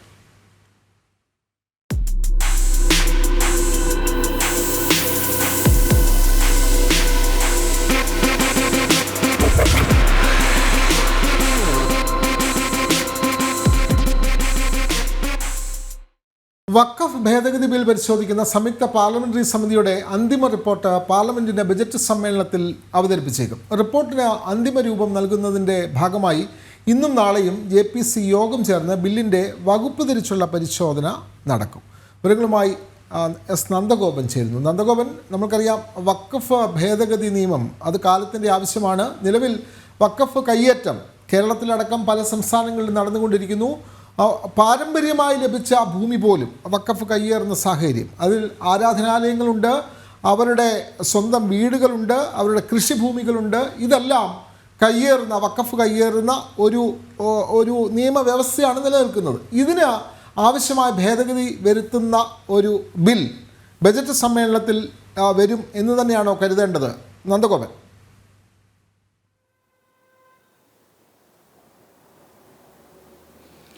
വിനോദ്, 1995 വഖഫ് നിയമം അത് 2013 ഭേദഗതി ചെയ്തപ്പോൾ രാജ്യത്തെ സാധാരണക്കാരായ ജനങ്ങളുടെ അല്ലെങ്കിൽ മറ്റ് മതവിഭാഗങ്ങളുടെ പോലും മൗലിക അവകാശങ്ങളെ കവർന്നെടുക്കുന്ന രീതിയിലുള്ള ഭേദഗതിയായിപ്പോയി, അല്ലെങ്കിൽ ആ നിയമമാണ് ഇപ്പോൾ നിലവിൽ നിൽക്കുന്നത്. അതായത് വിനോദ് സൂചിപ്പിച്ച പോലെ തന്നെ ഏതൊരു വസ്തുവകൾക്കുമേലും ഈ വഖഫിൻ്റെ അധികാരം ഉപയോഗിക്കുക, അല്ലെങ്കിൽ വഖഫ് ട്രൈബ്യൂണലിലൂടെ അത് നേടിയെടുക്കുക എന്നുള്ള അല്ലെങ്കിൽ അത്തരം നിയമങ്ങൾ, പ്രത്യേകിച്ച് ഈ വഖഫ് ഭേദഗതിയിലെ അല്ലെങ്കിൽ വഖഫ് നിയമത്തിലെ 44 നിയമങ്ങൾ അത് വലിയ ഗുരുതരമായ പ്രത്യാഘാതങ്ങൾ ഉണ്ടാക്കുന്ന ഒരു സാഹചര്യത്തിലാണ് നരേന്ദ്രമോദി സർക്കാരിൻ്റെ നേതൃത്വത്തിൽ അത് ഭേദഗതി ചെയ്യാൻ തീരുമാനിച്ചതും കഴിഞ്ഞ വർഷം ഓഗസ്റ്റ് 8-ന് പാർലമെന്റിൽ ഈ ബില്ല് അവതരിപ്പിച്ചതും. എന്നാൽ കോൺഗ്രസ് അടക്കമുള്ള പ്രതിപക്ഷ കക്ഷികൾ ഇതിനെ നഖശികാന്തം എതിർക്കുകയായിരുന്നു.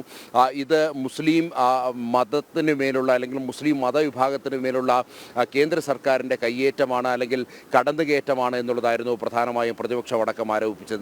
ഇതേ തുടർന്നാണ് ഒരു സംയുക്ത പാർലമെന്ററി സമിതിക്ക് രൂപം നൽകുന്നത്. 31 അംഗ സമിതിയാണ് രൂപം നൽകിയത്. 21 പേർ ലോക്സഭയിൽ നിന്നും അതേപോലെ തന്നെ 10 പേർ രാജ്യസഭയിൽ നിന്നും, അങ്ങനെ 31 അംഗ ഒരു സമിതിക്ക് രൂപം നൽകുകയും ജഗദംബിക പാൽ MP, BJPയുടെ MP ആയ ജഗദംബിക പാലിനെ അതിനെ അധ്യക്ഷനായി നിയോഗിക്കുകയും ചെയ്തു. തുടർന്ന് ഈ കമ്മിറ്റി, സംയുക്ത പാർലമെന്ററി സമിതി രാജ്യത്തിൻ്റെ പല ഭാഗങ്ങളിലും യോഗം ചേർന്നു. വിവിധ രാഷ്ട്രീയ പാർട്ടികളുടെ അഭിപ്രായങ്ങൾ ആരാഞ്ഞു. അതേപോലെ തന്നെ വിവിധ മതസംഘടനകളുമായി ചർച്ചകൾ നടത്തി.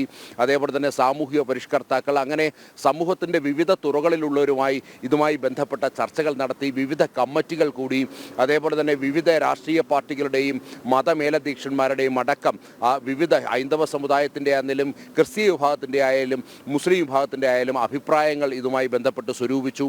ഇതിനെല്ലാം പുറമെ സാധാരണക്കാരായുള്ള ജനങ്ങൾക്ക് ഇതുമായി ബന്ധപ്പെട്ട് ഈ ബില്ലിന്മേൽ അഭിപ്രായം പറയുവാനുള്ള അവസരം നൽകി. അത് ഇൻ്റർനെറ്റിലൂടെ അല്ലെങ്കിൽ ഇമെയിൽ വഴിയോ കത്ത് വഴിയോ ഏത് രീതിയിലാണെങ്കിലും അത്തരങ്ങൾ അഭിപ്രായങ്ങൾ പാർലമെൻറ്റിൻ്റെ ഈ സംയുക്ത സമിതിക്ക് മുന്നിൽ അറിയിക്കുവാനുള്ള സാഹചര്യമുണ്ടായി. അതിനെ മുതലെടുത്തുകൊണ്ട് മുസ്ലിം വിഭാഗം ഈ ഭേദഗതി ബില്ലിനെതിരായി ധാരാളം ഇമെയിൽ അയക്കുകയും അതിനുവേണ്ടി പ്രത്യേക ശില്പശാലകളടക്കം സംഘടിപ്പിക്കുന്ന സാഹചര്യമായിരുന്നു ഉണ്ടായിരുന്നത്. അതേസമയം BJPയും ഇതൊരു ക്യാമ്പയിനായി എടുത്തുകൊണ്ട് ഈ ബില്ലിനെ അനുകൂലിച്ച് ധാരാളം ഇമെയിൽ സന്ദേശങ്ങളും കത്തുകളും ഒക്കെ തന്നെ പാർലമെന്ററി സമിതിക്ക് മുന്നിലേക്ക് അയക്കുകയുണ്ടായി. ഏതായാലും ഇതെല്ലാം ക്രോഡീകരിച്ചുകൊണ്ടുള്ള അല്ലെങ്കിൽ എല്ലാ വിഭാഗത്തെയും കേട്ടുകൊണ്ട് ഇതെല്ലാം ക്രോഡീകരിച്ചുകൊണ്ടുള്ള ഒരു റിപ്പോർട്ടായിരിക്കും സമർപ്പിക്കുക എന്നുള്ളതാണ് ജഗദംബിക പാൽ ഇതിൻ്റെ അധ്യക്ഷൻ, ഈ പാർലമെന്ററി സമിതിയുടെ അധ്യക്ഷൻ കഴിഞ്ഞ ദിവസം വ്യക്തമാക്കിയത്. ഈ കഴിഞ്ഞ ശീതകാല സമ്മേളനത്തിൽ ഈ ബില്ല് അവതരിപ്പിക്കുവാൻ അല്ലെങ്കിൽ ഈ റിപ്പോർട്ട് സമർപ്പിക്കുവാനിരിക്കുകയാണ് പ്രതിപക്ഷം ഈ സമിതിയുടെ ഈ സംയുക്ത പാർലമെന്ററി JPCയുടെ കാലാവധി നീട്ടണമെന്നുള്ള ആവശ്യം ഉന്നയിക്കുകയും സ്പീക്കർ ഓം ബിർള അത് അംഗീകരിക്കുകയും ചെയ്തത്.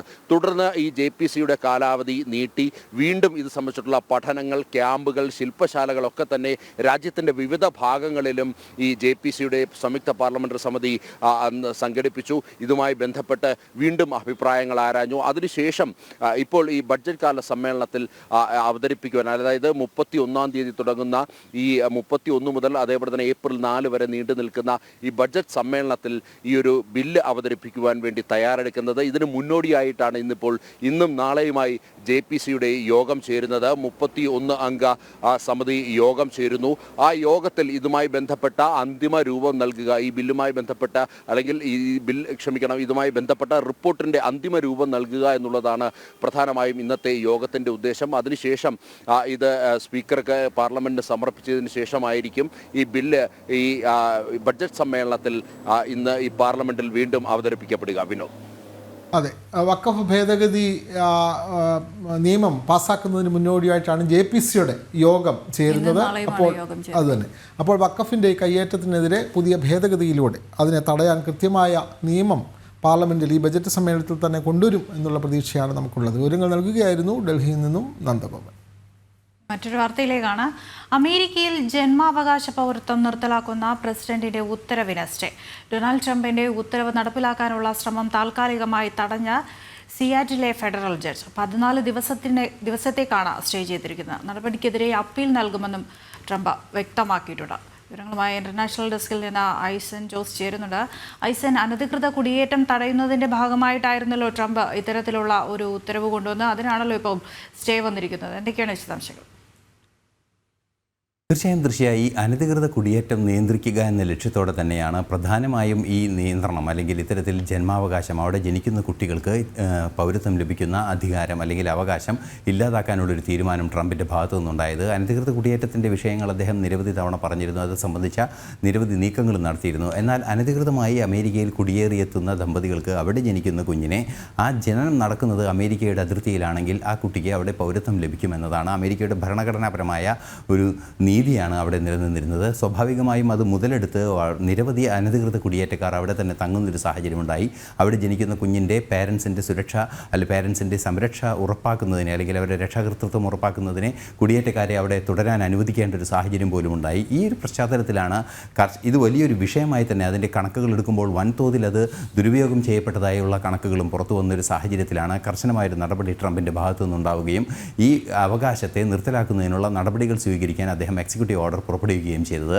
എന്നാൽ ഈ എക്സിക്യൂട്ടീവ് ഓർഡറിനെ ചോദ്യം ചെയ്ത് സമർപ്പിച്ച ഹർജിയിലാണ് ഇപ്പോൾ സിയാറ്റിൽ കോടതി 14 ദിവസത്തെ സ്റ്റേ നടപ്പാക്കിയിരിക്കുന്നത്. അതായത് ഈ നടപടിക്രമങ്ങൾ തടഞ്ഞു വെച്ചിരിക്കുകയാണ്. ഫെബ്രുവരി 14 പകുതിയോടുകൂടി ഈ നടപടി പൂർത്തിയാക്കാനുള്ളൊരു നീക്കമായിരുന്നു ട്രംപിൻ്റെ ഭാഗത്തു നിന്ന് ഉണ്ടായിരുന്നത്. നിലവിലെ സാഹചര്യത്തിൽ അത് സ്റ്റേ ചെയ്തിരിക്കുകയാണ്. എന്നാലും ട്രംപ് അക്കാര്യത്തിൽ വിട്ടുവീഴ്ചയില്ലാതെ മുന്നോട്ട് പോകുമെന്ന് തന്നെയാണ് അറിയിച്ചിരിക്കുന്നത്. ഇത്തരത്തിൽ കുടിയേറ്റ നിയന്ത്രണവുമായി ബന്ധപ്പെട്ട് അനധികൃത കുടിയേറ്റം എന്നതിനപ്പുറം കൃത്യമായി അത് വ്യാഖ്യാനിക്കുകയാണെങ്കിൽ അനധികൃത കുടിയേറ്റം എന്ന് തന്നെ വ്യാഖ്യാനിക്കേണ്ടതുണ്ട്. പല തലത്തിലും, അതായത് മെക്സിക്കോയിൽ നിന്നും അതുപോലെ തന്നെ മറ്റു രാജ്യങ്ങളിൽ നിന്നുമെല്ലാം തന്നെ നിരവധി പേർ അവിടെ കുടിയേറിയെത്തിയ ഇത്തരം പ്രിവിലേജുകൾ മുതലെടുക്കുന്നൊരു സാഹചര്യമുണ്ട്. അത് ഒഴിവാക്കുന്നതിനുള്ളൊരു നീക്കമാണ് അദ്ദേഹം നടത്തിയത് എന്ന കാര്യത്തിൽ രണ്ടഭിപ്രായം അമേരിക്കൻ സമൂഹത്തിനില്ല. അമേരിക്കൻ സമൂഹത്തിൻ്റെ കാലങ്ങളായുള്ളൊരു ആവശ്യവുമാണിത്. അനധികൃത കുടിയേറ്റക്കാർ അവിടെ എത്തുന്നു, അവർക്ക് സംരക്ഷണത്തിന് വേണ്ടി വൻതോതിൽ നികുതി നൽകുന്ന അമേരിക്കൻ ജനതയുടെ നികുതി അവർക്ക് വേണ്ടി പ്രയോജനപ്പെടുത്തുന്ന സാഹചര്യമുണ്ടാകുന്നു. സ്വാഭാവികമായും അമേരിക്കൻ പൗരന്മാരുടെ ക്ഷേമം അവതാളത്തിലാകുന്നു. അത്തരത്തിലുള്ള വലിയ പരാതികൾ തുടർച്ചയായി ഉണ്ടാകുന്ന ഒരു പശ്ചാത്തലത്തിലാണ് ട്രംപ് കർശനമായൊരു നീക്കത്തിന് തുനിഞ്ഞതും. സ്വാഭാവികമായും ഇതൊരു സാമൂഹ്യ രാഷ്ട്രീയ പശ്ചാത്തലത്തിൽ പരിശോധിക്കുമ്പോൾ അതിലൊരു ശരിയുടെ പക്ഷവും ഭരണഘടനാപരമായി പരിശോധിക്കുമ്പോൾ അതിലൊരു സാങ്കേതിക പ്രശ്നവും നിലനിൽക്കുന്നതിൻ്റെ അടിസ്ഥാനത്തിലാണ് ഈ സിയാറ്റിലെ കോടതി ഇപ്പോൾ തൽക്കാലത്തേക്ക് സ്റ്റേ ചെയ്തിരിക്കുന്നത്. സ്റ്റേ നടപടികൾക്കെതിരെ അപ്പീൽ നൽകുമെന്ന് ട്രംപ് അറിയിക്കുകയും ചെയ്തിട്ടുണ്ട്. അതെ, ശരിയുടെ പക്ഷം ഉള്ളപ്പോൾ തന്നെ സാങ്കേതിക പ്രശ്നങ്ങളുണ്ട് എന്ന് ഐസൺ ജോസ് പറയുന്നു. ഐസൺ, ഈ നിയമത്തിൽ പറയുന്നത് ജന്മം കൊണ്ട് ഒരാൾ അമേരിക്കയിൽ ജനിച്ചത് കൊണ്ട് മാത്രം അമേരിക്കക്കാരനാവില്ല, ആ കുട്ടിയുടെ അച്ഛനോ അമ്മയോ അമേരിക്കൻ പൗരത്വമുള്ളവരായിരിക്കണം എന്നുള്ള നിയമം കർശനമാക്കാനല്ലേ ട്രംപ് ഇപ്പോൾ ശ്രമിക്കുന്നത്? ഐസൺ ജോസ്.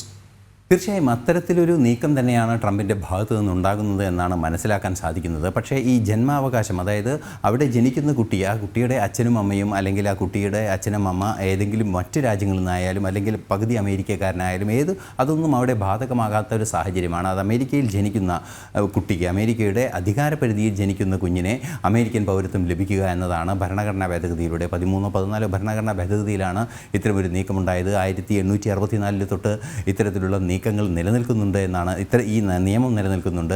അതുകൊണ്ട് തന്നെയാണ് നൂറ്റാണ്ടുകൾ പഴക്കമുള്ള ഈ നിയമം സ്വാഭാവികമായും നമുക്കറിയാവുന്നതാണ്. ഈ അടുത്ത കാലഘട്ടം, അതായത് കഴിഞ്ഞ ഒരു 20-30 വർഷത്തേക്കാൾ മുമ്പൊക്കെ പരിശോധിക്കുകയാണെങ്കിൽ വൻതോതിൽ ഇത്തരം കുടിയേറ്റങ്ങൾ നടക്കുകയും അനധികൃത കുടിയേറ്റങ്ങൾ നടക്കുകയും പല രീതിയിലുള്ള കുടിയേറ്റങ്ങൾ നടക്കുകയും ചെയ്തു. തൊട്ടടുത്ത രാജ്യമായ കമ്മ്യൂണിസ്റ്റ് രാജ്യമായ ക്യൂബയിൽ നിന്ന് പോലും വൻതോതിൽ കുടിയേറ്റം ഉണ്ടാകാറുണ്ടായിരുന്നു. ക്യൂബയിൽ നിന്ന് കുടിയേറിയെത്തുന്നവർ അമേരിക്കൻ മണ്ണിലെത്തിയാൽ അവരെ പിടികൂടാൻ നിയമമില്ലാത്തൊരു സാഹചര്യമുണ്ടായിരുന്നു. അത്തരത്തിൽ പല രീതിയിൽ പല ലക്ഷ്യങ്ങളോടെ പല കാര്യങ്ങളും നടപ്പാക്കിയിരുന്നത് അമേരിക്കയുടെ ഒരു പൊതു സ്വഭാവത്തെ അല്ലെങ്കിൽ അമേരിക്കയുടെ പൊതു സാമൂഹ്യ അവസ്ഥയെ തന്നെ പ്രതികൂലമായി ബാധിക്കുന്നൊരു സാഹചര്യമുണ്ടായി. മാത്രമല്ല ജോ ബൈഡൻ്റെ ഭരണകൂടം പോലും ഇത്തരത്തിൽ കുടിയേറ്റക്കാർക്കെതിരെ നടപടികൾ കർശനമായി നടപ്പാക്കുന്നതിൽ യാതൊരു താല്പര്യവുമില്ലാത്തവരായിരുന്നു. ഗുരുതരമായ കുറ്റകൃത്യങ്ങളിൽ ഏർപ്പെട്ടവരെ മാത്രം ഡീപ്പോർട്ട് ചെയ്യുന്ന ഒരു നീക്കം മാത്രമായിരുന്നു അദ്ദേഹത്തിൻ്റെ ഭാഗത്തു നിന്നുണ്ടായിരുന്നത്. അത്തരത്തിൽ നിരവധിയായ കുടിയേറ്റ പ്രശ്നങ്ങൾ ഉണ്ടാകുന്നൊരു പശ്ചാത്തലത്തിൽ ഇതൊരു മുതലെടുപ്പിനുള്ള മാർഗമായി അല്ലെങ്കിൽ ഇത്തരത്തിൽ അവിടെ ജനിക്കുന്ന കുട്ടികളുടെ രക്ഷിതാക്കളായി അവിടെ തുടരാനുള്ളൊരു സാഹചര്യം ഒരു മുതലെടുപ്പിൻ്റെ മാർഗമായി എടുക്കുന്ന ഒരു പശ്ചാത്തലം കൂടി ഇതിൻ്റെ പിന്നിലുണ്ട്. അതുതന്നെയാണ് അമേരിക്കൻ സമൂഹത്തിൻ്റെ വിഷയത്തെ പരിശോധിക്കുമ്പോൾ ഇത് ഗൗരവതരമായൊരു വിഷയമായി കാലങ്ങളായി ചൂണ്ടിക്കാണിക്കപ്പെട്ടതാണ്. എങ്കിലും ഭരണഘടനാപരമായൊരു നിലപാടാണ് ഇതിന് പിന്നിൽ ശക്തമായ രീതിയിൽ നിലകൊള്ളുന്നത്. അതുകൊണ്ട് തന്നെ അത്തരം നീക്കങ്ങൾ അതിനാവശ്യമുണ്ട് എന്നതാണ് ഈ കോടതി ജഡ്ജി കണ്ടെത്തിയിരിക്കുന്നത്. അതുകൊണ്ട് തന്നെ 14 ദിവസത്തേക്ക് സ്റ്റേ ചെയ്തു എന്നുള്ളത് അപ്പീൽ നൽകുകയും തുടർ നടപടികളിലേക്ക് നീങ്ങാൻ പ്രസിഡന്റിന് അധികാരം നൽകുകയും ചെയ്യുന്ന നീക്കങ്ങളിലേക്ക് കൊണ്ടുപോകാനുള്ള ഒരു നിയമയുദ്ധത്തിന് തന്നെയാണ് ട്രംപ് തയ്യാറായിരിക്കുന്നത് എന്നും മനസ്സിലാക്കാൻ സാധിക്കുന്നുണ്ട്. തീർച്ചയായും വലിയ നിയമയുദ്ധത്തിലൂടെ തന്നെ തൻ്റെ നിലപാട് കൃത്യമായി നടപ്പാക്കാൻ ട്രംപ് ശ്രമിക്കുമെന്നുള്ള കാര്യത്തിൽ യാതൊരു തർക്കവുമില്ല. അമേരിക്കയിലെ മറ്റൊരു വാർത്ത കൂടിയുണ്ട്. അമേരിക്കയിൽ നിർമ്മാണം നടത്താത്ത കമ്പനികളുടെ ഉൽപ്പന്നങ്ങൾക്ക് അധിക താരിഫ് ചുമത്തുമെന്ന് ട്രംപ് പറഞ്ഞിട്ടുണ്ട്. അധിക നികുതി ബാധ്യതകൾ ഒഴിവാക്കാൻ കാനഡ അമേരിക്കയുടെ 51ാം സ്റ്റേറ്റ് ആകണമെന്നും ട്രംപ് ആവർത്തിക്കുന്നു. ഐസൺ ജോസ് ചേരുന്നു. ഐസൺ, നമുക്ക് ആദ്യം ആ വാക്കുകളിലേക്ക് വരാം, പിന്നീട് വിശദാംശം. And we will give you among the lowest taxes of any nation on earth. We're bringing them down very substantially, even from the original Trump tax cuts. But if you don't make your product in America, which is your prerogative, then very simply you will have to pay a tariff, differing amounts, but a tariff which will direct hundreds of billions of dollars and even trillions of dollars into our treasury to strengthen our economy and pay down debt. Aisan Jose, Trump എല്ലാ മേഖലയിലും തൻ്റേതായ പരിഷ്കാരങ്ങൾ കൊണ്ടുവരുന്നു. അതിൻ്റെ ഭാഗമായിട്ടാണ് ഉൽപ്പാദനം നടത്താത്ത കമ്പനികൾക്ക് അധിക താരിഫ് ചുമത്താൻ ഉള്ളൊരു നീക്കം നടത്തുന്നത്. അതോടൊപ്പം തന്നെ കാനഡ ഈ ബാധ്യതയൊക്കെ ഒഴിവാക്കണമെങ്കിൽ കാനഡ അമേരിക്കയുടെ 51ാം സ്റ്റേറ്റ് ആകണം എന്നുള്ള ഒരു നിർദ്ദേശം അത് അദ്ദേഹം തെരഞ്ഞെടുപ്പിന് മുമ്പ് തന്നെ ആവർത്തിച്ചതാണ്. ഇപ്പോൾ അധികാരമേറ്റു കഴിഞ്ഞപ്പോൾ അത്തരം ഒരു ആവശ്യത്തിലേക്ക് ട്രംപ് കൃത്യമായി അതിലേക്ക് കൂടുതൽ ഊന്നൽ നൽകുന്നു. അങ്ങനെ തന്നെയല്ലേ നമുക്ക് കണക്കാക്കേണ്ടത് ഐസൻ ജോസ്? തീർച്ചയായും വിനോദ്, ഇപ്പോൾ നമ്മൾ കേട്ട വാക്കുകൾ, ട്രംപിൻ്റെ വാക്കുകളിൽ അവസാനം അദ്ദേഹം പറഞ്ഞ വാക്കുകളുണ്ട്. തങ്ങളുടെ രാജ്യത്തിൻ്റെ സാമ്പത്തിക സ്ഥിതി ശക്തമാക്കുന്നതിനുള്ള നടപടികളുടെ ഭാഗമായാണ് ഈ നീക്കങ്ങൾ എന്ന് വളരെ വ്യക്തമായി പറഞ്ഞുകൊണ്ട് തന്നെയാണ് അദ്ദേഹം ഈ അധിക നികുതിയുടെ കാര്യം പറഞ്ഞത്. നമുക്കറിയാവുന്നതാണ്, അതത് രാജ്യങ്ങളിൽ ഉൽപ്പാദിപ്പിക്കാതെ ചൈനയെ സംബന്ധിച്ചിടത്തോളമാണ് ഈ വിഷയം നേരിട്ട് ബാധിക്കുക എന്നാണ് നമുക്കിപ്പോൾ മനസ്സിലാക്കാൻ സാധിക്കുന്നത്. 10% അധിക നികുതി ചൈനയ്ക്ക് ചുമത്തുന്നതിനുള്ള നീക്കം ഫെബ്രുവരിയോടെ നടപ്പാക്കാനിരിക്കുകയാണ് ട്രംപ്. അത്തരത്തിൽ വലിയ തോതിൽ ഉൽപ്പന്നങ്ങൾ നിർമ്മിക്കുകയും മാസ് പ്രൊഡക്ഷൻ നടത്തുകയും അതെല്ലാം തന്നെ ഇത്തരത്തിലുള്ള സ്ഥലങ്ങളിൽ അമേരിക്ക പോലുള്ള രാജ്യങ്ങളിൽ ഡംപ് ചെയ്യുകയും ചെയ്യുന്ന നീക്കങ്ങൾ തെറ്റാണ്, അല്ലെങ്കിൽ അത് അംഗീകരിക്കാൻ സാധിക്കില്ല. അത് സാമ്പത്തികമായി പിന്നാക്കാവസ്ഥയിലേക്ക് അല്ലെങ്കിൽ സാമ്പത്തിക സുരക്ഷിതത്വത്തിനൊക്കെ ബാധിക്കുന്ന വിഷയങ്ങൾ അല്ലെങ്കിൽ സമ്പദ് വ്യവസ്ഥയെ ബാധിക്കുന്ന ഒരു വിഷയമായി മാറുന്നു എന്നാണ് നിരീക്ഷിക്കപ്പെടുന്നത്. അത് സാമ്പത്തിക ശാസ്ത്രപരമായി പരിശോധിക്കുമ്പോൾ അതൊരു വസ്തുത തന്നെയാണ്. കാരണം നമുക്കറിയാവുന്നതാണ്, ഇത്തരത്തിൽ ഉൽപ്പന്നങ്ങൾ എത്തുകയും ആ ഉൽപ്പന്നങ്ങൾ വാങ്ങാനുള്ള ക്രയശേഷി ലഭ്യമാക്കുന്നതിനുള്ള തൊഴിൽ അവിടെ ലഭ്യമാക്കാത്തൊരു സാഹചര്യം ഉണ്ടാവുകയും ചെയ്യുമ്പോൾ ഇതൊരു അനുപാതത്തിലൊരു മാറ്റം, ഈ ഉൽപ്പാദനത്തിൻ്റെയും അതുപോലെ തന്നെ തൊഴിൽ ശേഷിയുടെയും അനുപാതത്തിൽ വലിയൊരു മാറ്റമുണ്ടാകും, വലിയൊരു അന്തരമുണ്ടാകും. ഈ തൊഴിൽ ശേഷി ഉൽപ്പാദന അന്തരമാണ് ഗൗരവതരമായ സാമ്പത്തിക പ്രശ്നങ്ങളിലേക്ക് ചെന്നെത്തുക എന്നതുകൊണ്ട് തന്നെ ഈ തൊഴിൽ ശേഷി ഉറപ്പാക്കുന്നതിന് വേണ്ടിയാണ് നിർമ്മാണം ആ രാജ്യത്ത് തന്നെ അമേരിക്കയിൽ തന്നെ നടത്തണമെന്ന ഒരു നിഷ്കർഷ ട്രംപ് വയ്ക്കുന്നത്. അത്തരത്തിൽ നടത്താതെ അവിടെ ഉൽപ്പന്നങ്ങൾ വിറ്റഴിക്കാനുള്ള ഒരു ശ്രമം നടത്തുകയാണെങ്കിൽ അമേരിക്കൻ ജനതയുടെ പർച്ചേസിംഗ് പാരിറ്റി പ്രയോജനപ്പെടുത്താൻ മറ്റേതെങ്കിലും രാജ്യങ്ങൾ ശ്രമിക്കുകയാണെങ്കിൽ അവർക്ക് അധിക നികുതി ചുമത്തും. തീർച്ചയായും ചൈനയ്ക്ക് അത് കൃത്യമായി 10% നികുതി ചുമത്തുകയും ചെയ്തിരുന്നു. മാത്രമല്ല മെക്സിക്കോയ്ക്കും അതുപോലെ കാനഡയ്ക്കും 25% നികുതിയാണ് താരിഫായി ചുമത്തിയിരിക്കുന്നത്. അതും നടപ്പാക്കാൻ ഉദ്ദേശിക്കുകയാണ് എന്നാണ് അറിയിച്ചിരുന്നത്. അതായത് അത്തരത്തിൽ അനധികൃതമായി കടന്നു വരുന്നത് ഉൾപ്പെടെ അല്ലെങ്കിൽ വളരെ ലളിതമായ രീതിയിൽ ഇത്തരത്തിൽ ചരക്ക് നീക്കം സാധ്യമാകുന്ന അതിർത്തി രാജ്യങ്ങളിൽ നിന്നും ഉൽപ്പാദനം അമേരിക്കയിൽ നടത്താതെ അമേരിക്കയുടെ പർച്ചേസിംഗ് പാരിറ്റി അല്ലെങ്കിൽ സമ്പദ് വ്യവസ്ഥയെ ചൂഷണം ചെയ്യുന്നൊരു രീതിയാണ് ഇത്തരത്തിൽ ഉൽപ്പന്നങ്ങൾ ഡംപ് ചെയ്യുന്നതിലൂടെ ഉണ്ടാകുന്നത് എന്ന നിരീക്ഷണമാണ് ട്രംപിൻ്റെ ഭാഗത്തു നിന്നുണ്ടായിരിക്കുന്നത്. അത് വാസ്തവത്തിൽ ഒരു വസ്തുത അതിന് പിന്നിലുണ്ട് താനും. അതുകൊണ്ട് തന്നെ അത്തരം നീക്കങ്ങൾക്ക് തടയിടുന്നതിന് വേണ്ടിയാണ് കാനഡയ്ക്ക് 25%, മെക്സിക്കോയ്ക്ക് 25%, ചൈനയ്ക്ക് 10% എന്ന തോതിൽ നികുതി ചുമത്തുമെന്ന് നേരത്തെ തന്നെ പറഞ്ഞത്. അത് കുറെ കൂടി കൃത്യമായി പറയുകയാണ്. അമേരിക്കയിൽ ഉത്പാദനം നടത്താത്ത കമ്പനികൾക്ക് അധിക നികുതി ചുമത്തും. അതായത് തദ്ദേശീയ ഉൽപ്പന്നങ്ങൾക്ക് കൃത്യമായ വിപണി ഉറപ്പാക്കുകയും തദ്ദേശീയ ഉൽപ്പന്നങ്ങൾ നിർമ്മിക്കുന്നതിന് സ്വാഭാവികമായും അതിൻ്റെ നിർമ്മാണ ചുമതലകൾ അല്ലെങ്കിൽ അത്തരം ക്യാപിറ്റൽ ഇൻവെസ്റ്റ്മെൻറ്റ് അവിടെ ഉണ്ടാവുകയും ആ ക്യാപിറ്റൽ ഇൻവെസ്റ്റ്മെൻറ്റ് ഉണ്ടാകുന്നത് സ്വാഭാവികമായും അവിടെയുള്ള ജനതയുടെ സാമ്പത്തിക സുരക്ഷ അല്ലെങ്കിൽ അവർക്ക് വരുമാനം വർദ്ധിപ്പിക്കുകയും ചെയ്യുന്നു, ഉത്പാദനം തൊഴിലവസരങ്ങൾ വർദ്ധിപ്പിക്കുകയും ചെയ്യുമെന്ന ഒരു യാഥാർത്ഥ്യം കൂടി ഉൾക്കൊണ്ടുകൊണ്ട് ജനതയുടെ ആവശ്യം കൃത്യമായി മുൻകൂട്ടി കണ്ടാണ് ഇത്തരത്തിൽ താരിഫ് ചുമത്തുമെന്ന നിലപാട് അറിയിച്ചിരിക്കുന്നത്. അമേരിക്കയിൽ ഉൽപ്പാദനം നടത്തുക എന്നതാണ് ഇതിനൊരു പ്രതിവിധിയായി ഇത്തരത്തിൽ അമേരിക്കൻ വിപണി ലക്ഷ്യം വയ്ക്കുന്ന രാജ്യങ്ങൾക്കുള്ളത് എന്നതും ഒരു യാഥാർത്ഥ്യമാണ്. അങ്ങനെയെങ്കിൽ അവർക്ക് എന്തെങ്കിലും ഇൻസെൻറ്റീവ്സ് ലഭ്യമാക്കുമോ എന്നെല്ലാം തന്നെ കാത്തിരുന്ന് കാണേണ്ടതുണ്ട്. നമുക്കറിയാവുന്നതാണ് അമേരിക്കയിൽ ഉൽപ്പാദനം നടത്താൻ എന്തെങ്കിലും ലിബറലായ സമീപനം ഉണ്ടാകുമോ എന്നെല്ലാം തന്നെ ഇനിയുള്ള ദിവസങ്ങളിൽ നമുക്ക് കാണാൻ സാധിക്കും. എന്തുതന്നെയായാലും അമേരിക്കയിൽ നിർമ്മിക്കാത്ത ഉൽപ്പന്നങ്ങൾ അമേരിക്കയിൽ വിറ്റഴിച്ച് അമേരിക്കൻ ജനതയുടെ പർച്ചേസിംഗ് പാരിറ്റി മുതലാക്കാൻ ശ്രമിക്കേണ്ടതില്ല എന്ന കൃത്യമായ സന്ദേശം തന്നെയാണ് ഇതിൽ നിന്നും ട്രംപ് നൽകാൻ ഉദ്ദേശിക്കുന്നത്. അതെ, അമേരിക്കയുടെ വാണിജ്യ സുരക്ഷ കൂടി കണക്കാക്കിക്കൊണ്ടുള്ള ശക്തമായ നടപടികളാണ് ട്രംപ് മുന്നോട്ട് കൊണ്ടുപോകുന്നത് എന്ന് മനസ്സിലാക്കേണ്ടി വരും. മറ്റൊരു വാർത്തയിലേക്കാണ്. യുക്രൈൻ യുദ്ധം അവസാനിപ്പിക്കണമെന്ന ആവശ്യം വീണ്ടും ഉയർത്തി US president Donald Trump. Russian president Vladimir പുടിനുമായി ഉടൻ കൂടിക്കാഴ്ച നടത്തും. രണ്ടാം ലോക മഹായുദ്ധത്തിന് ശേഷമുള്ള ഏറ്റവും മാരകമായ സംഘർഷമാണ് യുക്രൈൻ യുദ്ധത്തെ ട്രംപ് വിശേഷിപ്പിച്ചത്. വേൾഡ് ഇക്കണോമിക് ഫോറത്തിൽ സംസാരിക്കുകയായിരുന്നു അമേരിക്കൻ പ്രസിഡന്റ്. റഷ്യയ്ക്കും യുക്രൈനുമിടയിൽ സമാധാനപരമായ ഒത്തുതീർപ്പിന് അമേരിക്ക ശ്രമിക്കുന്നു. ദശലക്ഷക്കണക്കിന് സൈനികരാണ് കൊല്ലപ്പെട്ടതെന്നും ട്രംപ് ചൂണ്ടിക്കാട്ടി. യുദ്ധം അവസാനിപ്പിക്കാൻ എണ്ണവില കുറയ്ക്കാൻ ഒപെക് രാജ്യങ്ങളോട് ട്രംപ് ആവശ്യപ്പെട്ടു. 3 ദിവസത്തെ സന്ദർശനത്തിനായി ഇന്തോനേഷ്യൻ പ്രസിഡന്റ് പ്രബോവോ സുബിയാന്തോ ഭാരതത്തിൽ. പ്രബോവോയുടെ ആദ്യ ഭാരത സന്ദർശനമാണിത്. ഞായറാഴ്ചത്തെ റിപ്പബ്ലിക് ദിനാഘോഷങ്ങളിലെ മുഖ്യ അതിഥി കൂടിയാണ് പ്രബോവോ. ഇരു രാജ്യങ്ങളും തമ്മിലുള്ള തന്ത്രപരമായ പങ്കാളിത്തം കൂടുതൽ ശക്തിപ്പെടുത്താൻ സന്ദർശനം ഉപകാരപ്പെടുമെന്ന് വിദേശകാര്യ വക്താവ് രൺധീർ ജയ്സ്വാൾ അറിയിച്ചു. സുരക്ഷ, സമുദ്ര ഗതാഗതം, ഡിജിറ്റൽ സാങ്കേതികവിദ്യ തുടങ്ങിയ മേഖലകളിൽ പരസ്പര സഹകരണത്തിന് ധാരണയിലെത്തും. പ്രസിഡന്റ് ദ്രൗപദി മുർമു, പ്രധാനമന്ത്രി നരേന്ദ്രമോദി തുടങ്ങിയവരുമായും ഇന്തോനേഷ്യൻ പ്രസിഡന്റ് കൂടിക്കാഴ്ച നടത്തും. വിദേശകാര്യമന്ത്രി എസ് ജയശങ്കറുമായുള്ള കൂടിക്കാഴ്ച ഇന്നാണ് നടക്കുക. മറ്റൊരു വാർത്തയിലേക്ക്. UAE-ൽ സ്വകാര്യ മേഖല സ്ഥാപനങ്ങളിലെ നിയമലംഘനങ്ങൾക്കെതിരെ കടുത്ത നടപടി സ്വീകരിച്ച മാനവ വിഭവശേഷി സ്വദേശീവൽക്കരണ മന്ത്രാലയം. കഴിഞ്ഞ വർഷം സ്വകാര്യ മേഖലയിലെ 29,000 തൊഴിൽ നിയമലംഘനങ്ങൾ കണ്ടെത്തിയതായി മന്ത്രാലയം അറിയിച്ചു. കഴിഞ്ഞ വർഷം UAE-ൽ സ്വകാര്യ മേഖലാ സ്ഥാപനങ്ങളിൽ 6,88,000 പരിശോധനകളാണ് മാനവ വിഭവശേഷി സ്വദേശിവൽക്കരണ മന്ത്രാലയം നടത്തിയത്. ഇതിൽ 29,000 തൊഴിൽ നിയമലംഘനങ്ങളാണ് പിടികൂടിയത്. 12,509 സ്ഥാപനങ്ങൾ ആരോഗ്യ സുരക്ഷാ തൊഴിൽ മാനദണ്ഡങ്ങൾ ലംഘിച്ചതായി കണ്ടെത്തി. ലൈസൻസ് ഇല്ലാതെ റിക്രൂട്ട്മെന്റ് നടത്തിയതിന് 20 സ്ഥാപനങ്ങൾക്കെതിരെയും നടപടി സ്വീകരിച്ചു. തൊഴിലാളികളുടെ റിക്രൂട്ട്മെന്റ് ഫീസ് ഈടാക്കൽ, ലൈസൻസ് ഇല്ലാതെ റിക്രൂട്ട്മെന്റ് നടത്തൽ, ജീവനക്കാരുടെ പ്രശ്നങ്ങൾ പരിഹരിക്കാതെ കമ്പനികൾ അടച്ചുപൂട്ടൽ, വേതന സംരക്ഷണ സംവിധാനം പാലിക്കുന്നതിൽ പരാജയപ്പെടൽ, തെറ്റായ വിവരങ്ങൾ സമർപ്പിക്കൽ തുടങ്ങിയവയാണ് പിടികൂടിയ നിയമലംഘനങ്ങളിൽ ഉൾപ്പെടുന്നത്. സ്വകാര്യ സ്ഥാപനങ്ങൾ നിയമം പാലിക്കുന്നുണ്ടെന്ന് ഉറപ്പാക്കാൻ നവീന സംവിധാനങ്ങൾ ഉപയോഗിച്ച് പരിശോധന ഊർജ്ജമാക്കുമെന്നും മന്ത്രാലയം വ്യക്തമാക്കി. മുൻകൂട്ടി അറിയിച്ചും അറിയിക്കാതെയുമുള്ള മിന്നൽ പരിശോധനകളും നടത്തും. അതേസമയം രാജ്യത്തെ തൊഴിൽ വിപണിയിലെ സ്വകാര്യ മേഖലാ സ്ഥാപനങ്ങളുടെ എണ്ണത്തിൽ 32.16% വർധനവ് രേഖപ്പെടുത്തി. തൊഴിലാളികളിൽ 12.04% വർധനയുണ്ട്.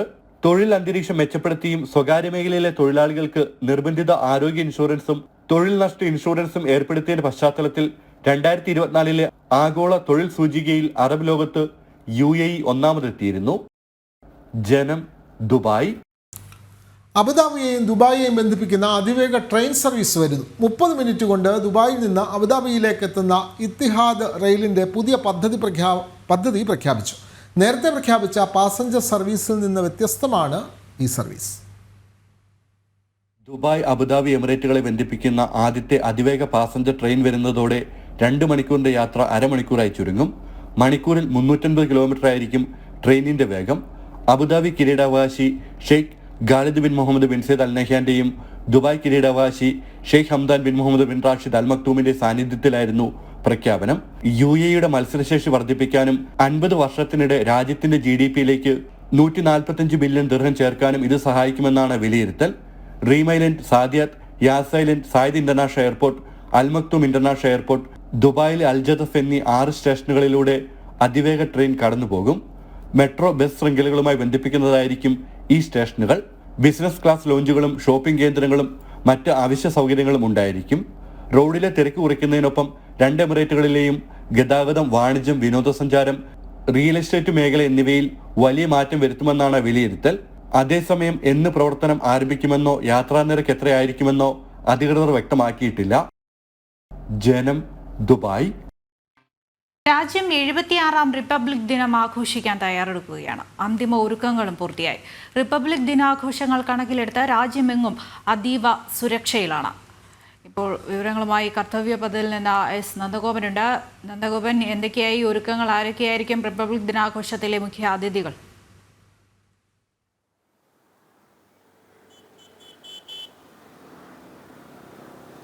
ദൃശ്യ, നാളെ ഇന്തോനേഷ്യൻ പ്രസിഡന്റാണ് ഈ 26-ാം തീയതി മുഖ്യ അതിഥിയായി ഈ റിപ്പബ്ലിക് ദിന ആഘോഷത്തിൽ പങ്കെടുക്കുന്നത്. പ്രധാനമായും ഇന്ന് വൈകുന്നേരത്തോടുകൂടി അദ്ദേഹം ഈ ഒരു ഭാരതത്തിലേക്ക് എത്തും. ഇതുമായി ബന്ധപ്പെട്ട ഒരുക്കങ്ങളൊക്കെ തന്നെ പൂർത്തിയായിക്കൊണ്ടിരിക്കുകയാണ്. ഞാനിപ്പോൾ നിൽക്കുന്നത് കർത്തവ്യ പഥത്തിലാണ്. ഈ ദൃശ്യങ്ങളിൽ കാണാം, ഇതേപോലെ ഈ രാഷ്ട്രപതി ഭവന് സമീപത്തായി, അതായത് ഇപ്പോൾ ദൃശ്യങ്ങളിൽ കാണുന്ന രാഷ്ട്രപതി ഭവന് സമീപത്ത് നിന്നായിട്ടാണ് ഈ പരേഡുകളും മറ്റും ആരംഭിക്കുന്നത്. സ്വാഭാവികമായും റിപ്പബ്ലിക് ഡേ എന്ന് പറയുമ്പോൾ അതിൻ്റെ പ്രധാന ആഘോഷങ്ങൾ എത്തുക ഡൽഹിയിലെ കർത്തവ്യ പഥിൽ തന്നെയാണ്. ഈ കർത്തവ്യ പഥിൽ നടക്കുന്ന സൈനിക അഭ്യാസങ്ങളും അതേപോലെ തന്നെ പരേഡുകളും മറ്റുമാണ് ഇതിലെ ഏറ്റവും പ്രധാനപ്പെട്ട ആകർഷണ കേന്ദ്രം. അതായത് ഈ റിപ്പബ്ലിക് ഡേ ദിനം അല്ലെങ്കിൽ റിപ്പബ്ലിക് ദിന ആഘോഷങ്ങളുടെ ഏറ്റവും പ്രധാനപ്പെട്ട ആകർഷണം അതുതന്നെയാണ്. ഭാരതത്തിൻ്റെ ഐക്യം അതേപോലെ തന്നെ വൈവിധ്യങ്ങളൊക്കെ തന്നെ പ്രകടമാക്കുന്നതിനുപരി ഭാരതത്തിൻ്റെ സൈനിക ശേഷിയെ കൂടി പ്രകടമാക്കുന്ന തരത്തിലുള്ള വലിയ ആഘോഷമാണ്, അല്ലെങ്കിൽ വലിയ ആരവമാണ് ഈ 26-ാം തീയതി ഇവിടെ കാണാൻ പോകുന്നത്. ഈ രാഷ്ട്രപതി ഭവനിൽ അവിടെ രാഷ്ട്രപതി 21 ഗൺ സല്യൂട്ടിൻ്റെ പശ്ചാത്തലത്തിൽ ദേശീയ പതാക ഉയർത്തുന്നു. അതിനുശേഷമാണ് ഈ പരേഡുകൾ ആരംഭിക്കുന്നത്. ഇത്തവണ മികച്ച രീതിയിലുള്ള ആഘോഷ പരിപാടികൾക്കാണ് നേതൃത്വം നൽകുന്നത്. പ്രത്യേകിച്ച് സ്വർണിം ഭാരത് വിരാസത് ഔർ വികാസ് എന്ന തീമിലാണ് ഇത്തവണ ഈ റിപ്പബ്ലിക് ദിന ആഘോഷങ്ങൾ നടക്കുന്നത്. അതേപോലെ തന്നെ ഈ ഭാരതത്തിൻ്റെ സൈനിക ശേഷി, പ്രത്യേകിച്ച് ഭാരതത്തിൻ്റെ ശാക്തീകരണം അല്ലെങ്കിൽ ഭാരതത്തിൻ്റെ തനിമ ഒക്കെ തന്നെ ഉയർത്തി കാണിക്കുന്ന രീതിയിലുള്ള ടാബ്ലോകളടക്കമാണ് നിശ്ചയിച്ചിരിക്കുന്നത്. നിലവിൽ ഇപ്പോൾ പ്രസ് ഇൻഫർമേഷൻ ബ്യൂറോ നൽകുന്ന വിവരങ്ങൾ പ്രകാരം 26 ടാബ്ലോകളായിരിക്കും ഇവിടെ ഈ റിപ്പബ്ലിക് ദിന ആഘോഷങ്ങളിൽ അണിനിരക്കുക. അതിൽ 16 സംസ്ഥാനങ്ങൾ ഉൾപ്പെടുന്നു. ആന്ധ്രാപ്രദേശ്, ബീഹാർ, അതേപോലെ തന്നെ ചണ്ഡീഗഡ്, ഗോവ, ഗുജറാത്ത്, ഹരിയാന, ജാർഖണ്ഡ്, കർണാടക, മധ്യപ്രദേശ്, പഞ്ചാബ്, ത്രിപുര, ഉത്തരാഖണ്ഡ്, ഉത്തർപ്രദേശ്, അതേപോലെ തന്നെ പശ്ചിമ ബംഗാൾ അടക്കമുള്ള സംസ്ഥാനങ്ങളുടെ ടാബ്ലോകളായിരിക്കും ഇവിടെ ഈ കർത്തവ്യപഥിലൂടെ 26-ാം തീയതി നീങ്ങുക. അതിൽ ഏറ്റവും പ്രധാനം ഈ ഭാരതത്തിൻ്റെ വിവിധ ദേശങ്ങളിൽ നിന്നുമുള്ള വിവിധ സംസ്ഥാനങ്ങളിൽ നിന്നുമുള്ള ടാബ്ലോകൾ ഇവിടെ അണിനിരക്കുമ്പോൾ സ്വാഭാവികമായും ഭാരതത്തിൻ്റെ പാരമ്പര്യ വൈദഗ്ധ്യം അത് പ്രകടമാകുന്ന രീതിയിലായിരിക്കും ഇവിടെ ഉണ്ടാകുക. അതേപോലെ തന്നെ ഉത്തർപ്രദേശിൻ്റെ ടാബ്ലോ ഇത്തവണ ആ കുംഭമേളയുടെ തീമിലായിരിക്കും ഉത്തർപ്രദേശ് ടാബ്ലോ ചിത്രീകരിക്കുക. അതേപോലെ തന്നെ വിവിധ സംസ്ഥാനങ്ങൾ, ഇത്തവണയും കേരളത്തിൻ്റെ ടാബ്ലോ ഇല്ല.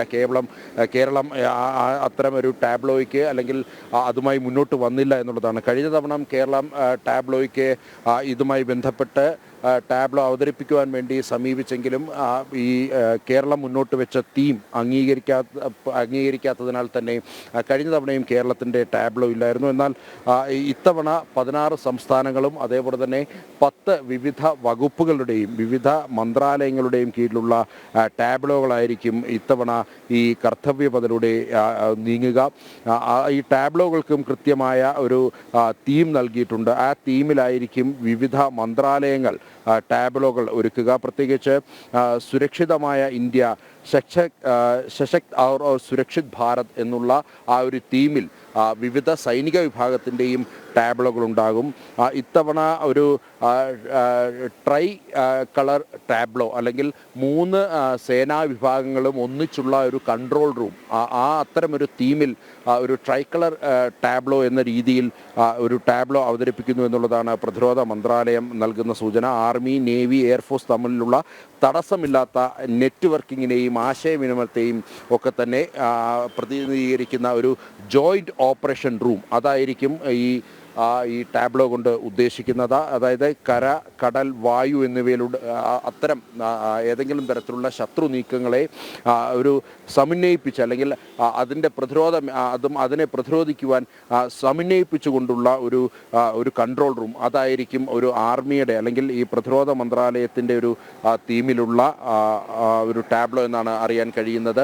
അതേപോലെ തന്നെ ഇതുമായി ബന്ധപ്പെട്ട റിഹേഴ്സലുകൾ ഏതാണ്ട് കഴിഞ്ഞ 6 മാസമായി തന്നെ ഈ കർത്തവ്യപഥിലൂടെ നടക്കുകയാണ്. വിവിധ ക്യാമ്പുകൾ, പ്രത്യേകിച്ച് ഈ പരേഡിൽ പങ്കെടുക്കുന്നത് 3 സേനാ വിഭാഗങ്ങളും, ഭാരതത്തിൻ്റെ കര, നാവിക 3 സേനാ വിഭാഗങ്ങളും ഇതിൽ പങ്കെടുക്കുമെന്നുള്ളതാണ്. ഇതിന് പുറമെ CRPF, BSF, ITBP അടക്കമുള്ള അർദ്ധ സൈനിക വിഭാഗങ്ങളും ഡൽഹി പോലീസ് അടക്കമുള്ള മറ്റ് സേനാ വിഭാഗങ്ങളും ഇതിൻ്റെ ഭാഗമാകും. അതേപോലെ തന്നെ NCCയുടെയും NSSൻ്റെയും വിദ്യാർത്ഥികൾ ഇതിൻ്റെ ഭാഗമാകുമെന്നുള്ളതാണ്. ഇതിനോടകം തന്നെ ഇതുമായി ബന്ധപ്പെട്ട NCCയുടെയും NSSൻ്റെയും അതേപോലെ തന്നെ മറ്റ് വിഭാഗങ്ങളുടെയും ഇതുമായി ബന്ധപ്പെട്ട ക്യാമ്പുകൾ ഇതിനോടകം തന്നെ ആരംഭിച്ചു കഴിഞ്ഞു. ഇതുമായി ബന്ധപ്പെട്ട പരിശീലനങ്ങൾ മാസങ്ങൾ കൊണ്ട് തുടരുകയാണ്. ആ പരിശീലനങ്ങളുടെ ഒരു അർത്ഥം എന്താണ് എന്നുള്ളത് 26-ാം തീയതി ഈ കർത്തവ്യപഥിൽ കൃത്യമായി വ്യക്തമാകും. അതേപോലെ തന്നെ ഇത്തവണ വലിയ ഭാരതത്തിൻ്റെ സൈനിക ശേഷി പ്രകടമാക്കുന്ന രീതിയിലുള്ള കൂറ്റൻ പ്രകടനമായിരിക്കും സൈനിക വിഭാഗങ്ങളിൽ നിന്നും ഉണ്ടാകുക. അർജുൻ്റെ മെയിൻ ബാറ്റൺ ടാങ്ക്, അതേപോലെ തന്നെ തേജസ് ലൈറ്റ് എയർക്രാഫ്റ്റ്, അതേപോലെ തന്നെ അഡ്വാൻസ്ഡ് ഹെലികോപ്റ്റർ, അതേപോലെ തന്നെ ഡിസ്ട്രോയർ INS വിശാഖപട്ടണം, അതേപോലെ തന്നെ റിമോട്ട്ലി പൈലറ്റഡ് എയർക്രാഫ്റ്റ് തുടങ്ങിയ പ്രധാനമായും തദ്ദേശീയമായി നമ്മൾ നിർമ്മിച്ച പ്രതിരോധ മിഷനുകളും അതേപോലെ തന്നെ പ്രതിരോധ യന്ത്രങ്ങളുമൊക്കെ തന്നെ പ്രദർശിപ്പിക്കുവാൻ കഴിയുന്ന ഒരു വലിയ വേദി കൂടിയാണ് ഈ 26-ാം തീയതി നടക്കുന്ന റിപ്പബ്ലിക് ദിന ആഘോഷങ്ങൾ എന്നുള്ളതാണ്. ആത്മനിർഭർ ഭാരത് എന്നുള്ള ആശയത്തിലൂന്നി ഭാരതത്തിൻ്റെ പ്രതിരോധ മന്ത്രാലയത്തിന് കീഴിൽ നിർമ്മിച്ച ഭാരതത്തിൻ്റെ ആയുധശേഷി ലോകരാജ്യങ്ങൾക്ക് മുന്നിൽ പ്രകടിപ്പിക്കുവാൻ ലഭിക്കുന്ന അവസരം കൂടിയാണ്. ഇന്തോനേഷ്യൻ പ്രസിഡന്റാണ് ഇത്തവണ പ്രധാന അതിഥിയായി എത്തുന്നത്. മാത്രമല്ല രാജ്യത്തിൻ്റെ വിവിധ ഭാഗങ്ങളിൽ നിന്നുമുള്ള ലക്ഷോപലക്ഷം ജനങ്ങൾ ഇതിൻ്റെ ഭാഗമാകുന്നു. പ്രത്യേകിച്ച് പ്രധാനമന്ത്രിയുടെ ഓഫീസിൽ നിന്നും അതേപോലെ തന്നെ രാഷ്ട്രപതിയുടെ ഓഫീസിൽ നിന്നും പ്രത്യേകമായിട്ട് ക്ഷണിച്ച ആൾക്കാരുണ്ട്. ഏതാണ്ട് കേരളത്തിൽ നിന്നും ഏതാണ്ട് 150 ആൾക്കാർക്ക് പ്രധാനമന്ത്രിയുടെ ഓഫീസിൽ നിന്നും ക്ഷണം ലഭിച്ചു എന്നുള്ളതാണ് അറിയാൻ കഴിയുന്നത്. പ്രത്യേകിച്ച് ഈ മൻ കി ബാത്തിൽ പ്രധാനമന്ത്രി പ്രതിപാദിച്ചവർ, അതേപോലെ തന്നെ വിവിധ മേഖലകളിൽ മികവ് പുലർത്തിയ വ്യക്തിത്വങ്ങൾ, അതേപോലെ തന്നെ രാജ്യത്തെ മുഴുവൻ സംസ്ഥാനങ്ങളിൽ നിന്നുമുള്ള ശുചീകരണ തൊഴിലാളികൾ, അതേപോലെ തന്നെ NREG വർക്കേഴ്സ്, അങ്ങനെ സമൂഹത്തിൻ്റെ വിവിധ തുറകളിൽപ്പെട്ട ആൾക്കാരെ ഈ റിപ്പബ്ലിക് ഡേ പരേഡിൽ ഇത് കാണുവാൻ വേണ്ടിയും ഇത് വീക്ഷിക്കുവാൻ വേണ്ടിയും അതിഥികളായി ക്ഷണിച്ചിട്ടുണ്ട്. ഏതാണ്ട് 10,000-ലധികം ആൾക്കാരാണ് ഇത്തരത്തിൽ പ്രധാനമന്ത്രിയുടെ ഓഫീസിൽ നിന്ന് തന്നെ അതിഥികളായി ക്ഷണിച്ചത്. അതായത് ഭാരതത്തിൻ്റെ വിവിധ മേഖലകളിൽ വിവിധ തട്ടുകളിൽ ഭാരതത്തെ ശാക്തീകരിക്കുവാൻ വേണ്ടി അല്ലെങ്കിൽ ഭാരതത്തിൻ്റെ മുന്നോട്ടുള്ള കുതിപ്പിന് പ്രേരണ നൽകും വിധം പ്രവർത്തിച്ച വ്യക്തിത്വങ്ങളെയാണ് ഈ റിപ്പബ്ലിക് ഡേ പരേഡിൽ അല്ലെങ്കിൽ ഈ ആഘോഷങ്ങൾ വീക്ഷിക്കുവാൻ വേണ്ടി ഇവിടേക്ക് ഈ 26-ാം തീയതി ഇവിടേക്ക് ക്ഷണിച്ചിരിക്കുന്നത്. ഇപ്പോൾ ഈ ദൃശ്യങ്ങളിൽ കാണുന്ന ഈ രാഷ്ട്രപതി ഭവന് സമീപത്ത് നിന്നും ഈ പരേഡുകൾ ആരംഭിച്ച് ഇന്ത്യ ഗേറ്റ് വരെ ഈ പരേഡുകൾ ഇങ്ങനെ ഇങ്ങനെ തുടരും. അതിനുശേഷം ഈ പരേഡുകളും അതേപോലെ തന്നെ പ്ലോട്ടുകളും എല്ലാം തന്നെ റെഡ് ഫോർട്ടിലേക്ക് നീങ്ങും. അപ്പോൾ അവിടെ ഈ റോഡിൻ്റെ ഇരു സൈഡ് നിൽക്കുന്ന സാധാരണക്കാരായ ആൾക്കാർക്ക്, അതായത് ഇപ്പോൾ ഈ റിപ്പബ്ലിക് ദിന ആഘോഷങ്ങൾ അല്ലെങ്കിൽ പരേഡ് വീക്ഷിക്കുവാൻ വേണ്ടി ഇവിടേക്ക് അതിഥികളായി ക്ഷണിച്ചവർ, അതേപോലെ തന്നെ ടിക്കറ്റ് എടുത്ത് അല്ലെങ്കിൽ നേരത്തെ അത് ബുക്ക് ചെയ്ത് ഇത് കാണുവാൻ വേണ്ടി അവസരം ലഭിച്ചവർക്ക് മാത്രമാണ് ഇവിടേക്ക് പ്രവേശനം. വലിയ സുരക്ഷയാണ് ഒരുക്കിയിട്ടുള്ളത്. വലിയ ഒരു ത്രിതല പരിശോധനയ്ക്ക് ശേഷം മാത്രമാണ് ഇവിടേക്ക് കടത്തിവിടുക. 5 വയസ്സിന് താഴെയുള്ള കുട്ടികളെ കടത്തിവിടില്ല. മാത്രമല്ല ഈ ഒരു കാറിൻ്റെ കീ പോലും അല്ലെങ്കിൽ ഓട്ടോമാറ്റിക്കലി തുറക്കാൻ കഴിയുന്ന അങ്ങനെയുള്ള കാറിൻ്റെ കീ പോലും കൈവശം വെക്കാൻ കഴിയില്ല. അത്ര സ്ക്രീനിങ്ങിലൂടെ വലിയ സുരക്ഷാ പരിശോധനയ്ക്ക് ശേഷമാണ് ഇവിടേക്ക് ഈ ആൾക്കാരെ കടത്തിവിടുന്നത്. അങ്ങനെയുള്ളവർക്ക് ആ ദൃശ്യങ്ങളിൽ വളരെ മനോഹരമായ ദൃശ്യത്തിൽ കർത്തവ്യ പഥത്തിൽ നിന്നുള്ള ദൃശ്യങ്ങളാണ് നന്ദഗോപൻ ഇപ്പോൾ അവിടെ നിന്ന് നമ്മുടെ ക്യാമറ ജേർണലിസ്റ്റിനൊപ്പം നമുക്ക് നൽകിക്കൊണ്ടിരിക്കുന്നത്. നന്ദഗോപൻ നേരത്തെ സൂചിപ്പിച്ചൊരു കാര്യം, കേരളത്തിൻ്റെ ടാബ്ലോ ഇത്തവണയും ഇല്ല എന്നുള്ളതാണ്. ശിവൻ കരോളിലടക്കമുള്ള പ്രേക്ഷകരും അത് തന്നെയാണ് പറയുന്നത്. അതായത് ഈ ടാബ്ലോയിൽ കേന്ദ്രം നിർദ്ദേശിച്ച ആ ഫോർമുലയ്ക്ക് അനുസരിച്ച് കൃത്യമായി ടാബ്ലോ അവതരിപ്പിക്കാൻ കേരളം തയ്യാറാവുന്നില്ല എന്നുള്ളതാണ്. കഴിഞ്ഞ വർഷവും അതൊക്കെ തന്നെയാണ് സംഭവിച്ചത്. ഇതിന് മുൻവർഷങ്ങളിൽ നിരവധി കേരളത്തിൻ്റെ കലാരൂപങ്ങൾ, പടയണി അടക്കമുള്ള കലാരൂപങ്ങൾ റിപ്പബ്ലിക് ദിന പരേഡിൽ പോയ പാരമ്പര്യം നമുക്കുണ്ട്. പക്ഷേ കേരളം മുഖം തിരിഞ്ഞു നിൽക്കുന്നു. ദേശീയ തലത്തിലുള്ള അല്ലെങ്കിൽ ദേശീയത ഉദ്ബോധിപ്പിക്കുന്ന, ദേശീയ സന്ദേശം ഉൾക്കൊള്ളുന്ന ടാബ്ലോകൾ അവതരിപ്പിക്കാൻ കേരളം തയ്യാറാവുന്നില്ല. അതുകൊണ്ട് തന്നെയല്ലേ ഈ 16 സംസ്ഥാനങ്ങളുടെ പട്ടിക വരുമ്പോഴും അതിൽ കേരളം ഉൾപ്പെടാതെ പോകുന്നത് കേരളത്തിൻ്റെ ഇത്തരം ചില കടുംപിടുത്തങ്ങൾ കാരണമല്ലേ നന്ദഗോപൻ?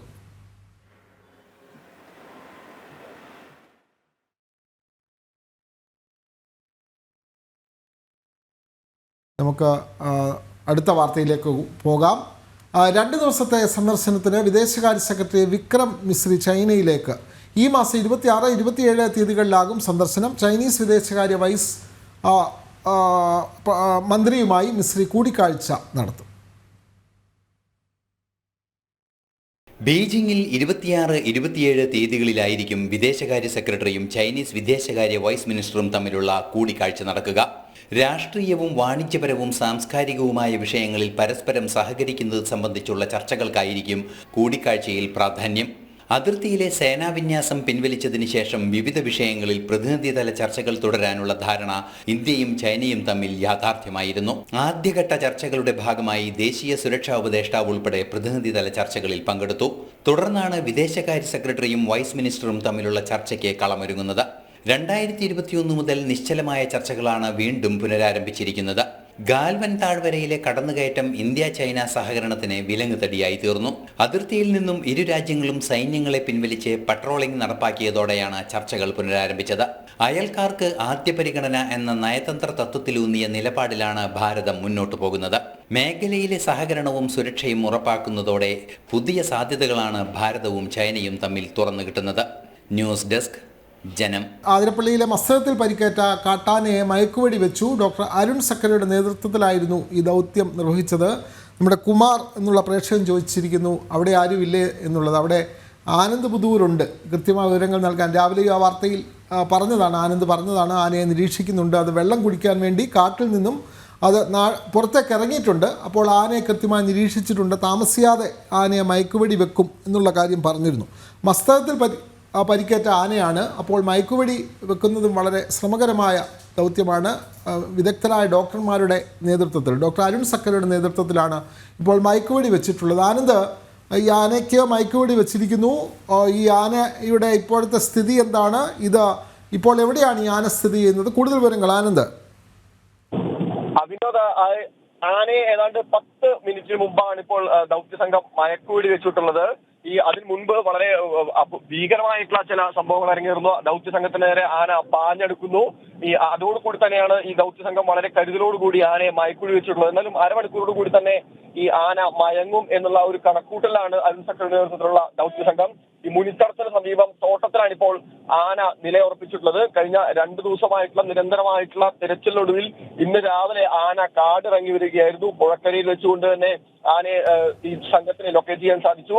തുടർന്ന് ഈ ആനയെ വളയുന്നോട് കൂടി തന്നെ ആന പരിഭ്രാന്തരാവുകയും ഈ ദൗത്യസംഘത്തിന് നേരെ പാഞ്ഞെടുക്കുന്ന ഒരു സാഹചര്യം ഉണ്ടായിരുന്നു. വളരെ അപകടം പിടിച്ച ഒരു സമയമായിരുന്നു. പക്ഷേ വളരെ യുക്തിപൂർവ്വമായി തന്നെ ദൗത്യസംഘം ആനയെ ഒരു ഭാഗത്തേക്ക് ഓടിച്ചു കയറ്റിക്കൊണ്ട് മയക്കുവെടി വെക്കുകയായിരുന്നു. എന്തായാലും ഈ 8 മണിക്കൂറിനകം തന്നെ ആന മയങ്ങും എന്നുള്ള ഒരു പ്രതീക്ഷയിലാണ്. അങ്ങനെയാണെങ്കിൽ തീർച്ചയായിട്ടും വളരെ പെട്ടെന്ന് തന്നെ ആനയ്ക്ക് വേണ്ട ചികിത്സ ആരംഭിക്കാനുള്ള നടപടികൾ തുടങ്ങും. എന്തായാലും വനവകുപ്പ് ഉദ്യോഗസ്ഥരും ദൗത്യസംഘത്തിന്റെ നേതൃത്വവും അരുൺ സക്രി അടങ്ങുന്ന വലിയൊരു വിഭാഗം ഏതാണ്ട് 40-ലധികം വരുന്ന ആളുകളുടെ ഒരു സംഘം തന്നെ ഇവിടെ ഉണ്ട്. ലൊക്കേറ്റ് ചെയ്തിട്ടുണ്ട്. വളരെ ഞെട്ടിക്കുന്ന ദൃശ്യങ്ങൾ ജനം ടി വിക്ക് അതാണ് ഇപ്പോൾ പ്രേക്ഷകർ ഒരു വഴിക്ക് കണ്ടുകൊടുക്കുന്ന ദൗത്യസംഘത്തിന് നേരെ ആന പാഞ്ഞെടുക്കുന്ന ദൃശ്യങ്ങളാണിപ്പോൾ നമ്മൾ കണ്ടുകൊണ്ടിരിക്കുന്നത്. എന്തായാലും ഈ കഴിഞ്ഞ 3 ആഴ്ചയായി മസ്തകത്തിന് മുറിവേറ്റ തലത്തിൽ ആന അതിരപ്പള്ളി മേഖലയിൽ ജനവാസ മേഖലയിലേക്ക് അടക്കം ഇറങ്ങി വരുന്ന ഒരു സാഹചര്യം ഉണ്ടായിരുന്നു. ഈ മുറിവിൽ നിന്ന് ചോരയും പഴുപ്പും ഒലിക്കുന്ന അതിദാരുണമായിട്ടുള്ള ഒരു കാഴ്ച. മാധ്യമങ്ങളാണ് ഈ വാർത്ത പുറത്തു കൊണ്ടുവരുന്നത്. ജനം ടി വി അടക്കമുള്ള മാധ്യമങ്ങൾ ഈ വാർത്ത പുറത്തു കൊണ്ടുവരുന്നു. വനംവകുപ്പ് ആദ്യഘട്ടത്തിൽ നിസ്സംഗമായിട്ടുള്ള ഒരു മനോഭാവം സ്വീകരിക്കുന്നു.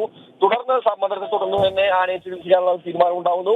അരുൺ സക്രി അടക്കമുള്ള സംഘത്തെ 2 ദിവസം മുമ്പ് ഇവിടേക്ക് നിയോഗിക്കുന്നു. 2 ദിവസത്തേക്ക് ആദ്യഘട്ടത്തിൽ ഈ ആനയെ കണ്ടെത്താൻ സാധിച്ചിരുന്നെങ്കിലും പിന്നീട് പടക്കം പൊട്ടിച്ചോടുകൂടി തന്നെ ആന ഉൾക്കാട്ടിലേക്ക് വലിയുന്നു. പിന്നീട് കഴിഞ്ഞ 40 മണിക്കൂറോളം തുടർച്ചയായി വനംവകുപ്പ് ഉദ്യോഗസ്ഥരും അരുൺ സക്രി നേതൃത്വത്തിലുള്ള സംഘവും ആനയെ തെരഞ്ഞെങ്കിലും കണ്ടെത്താൻ സാധിക്കുന്നില്ല.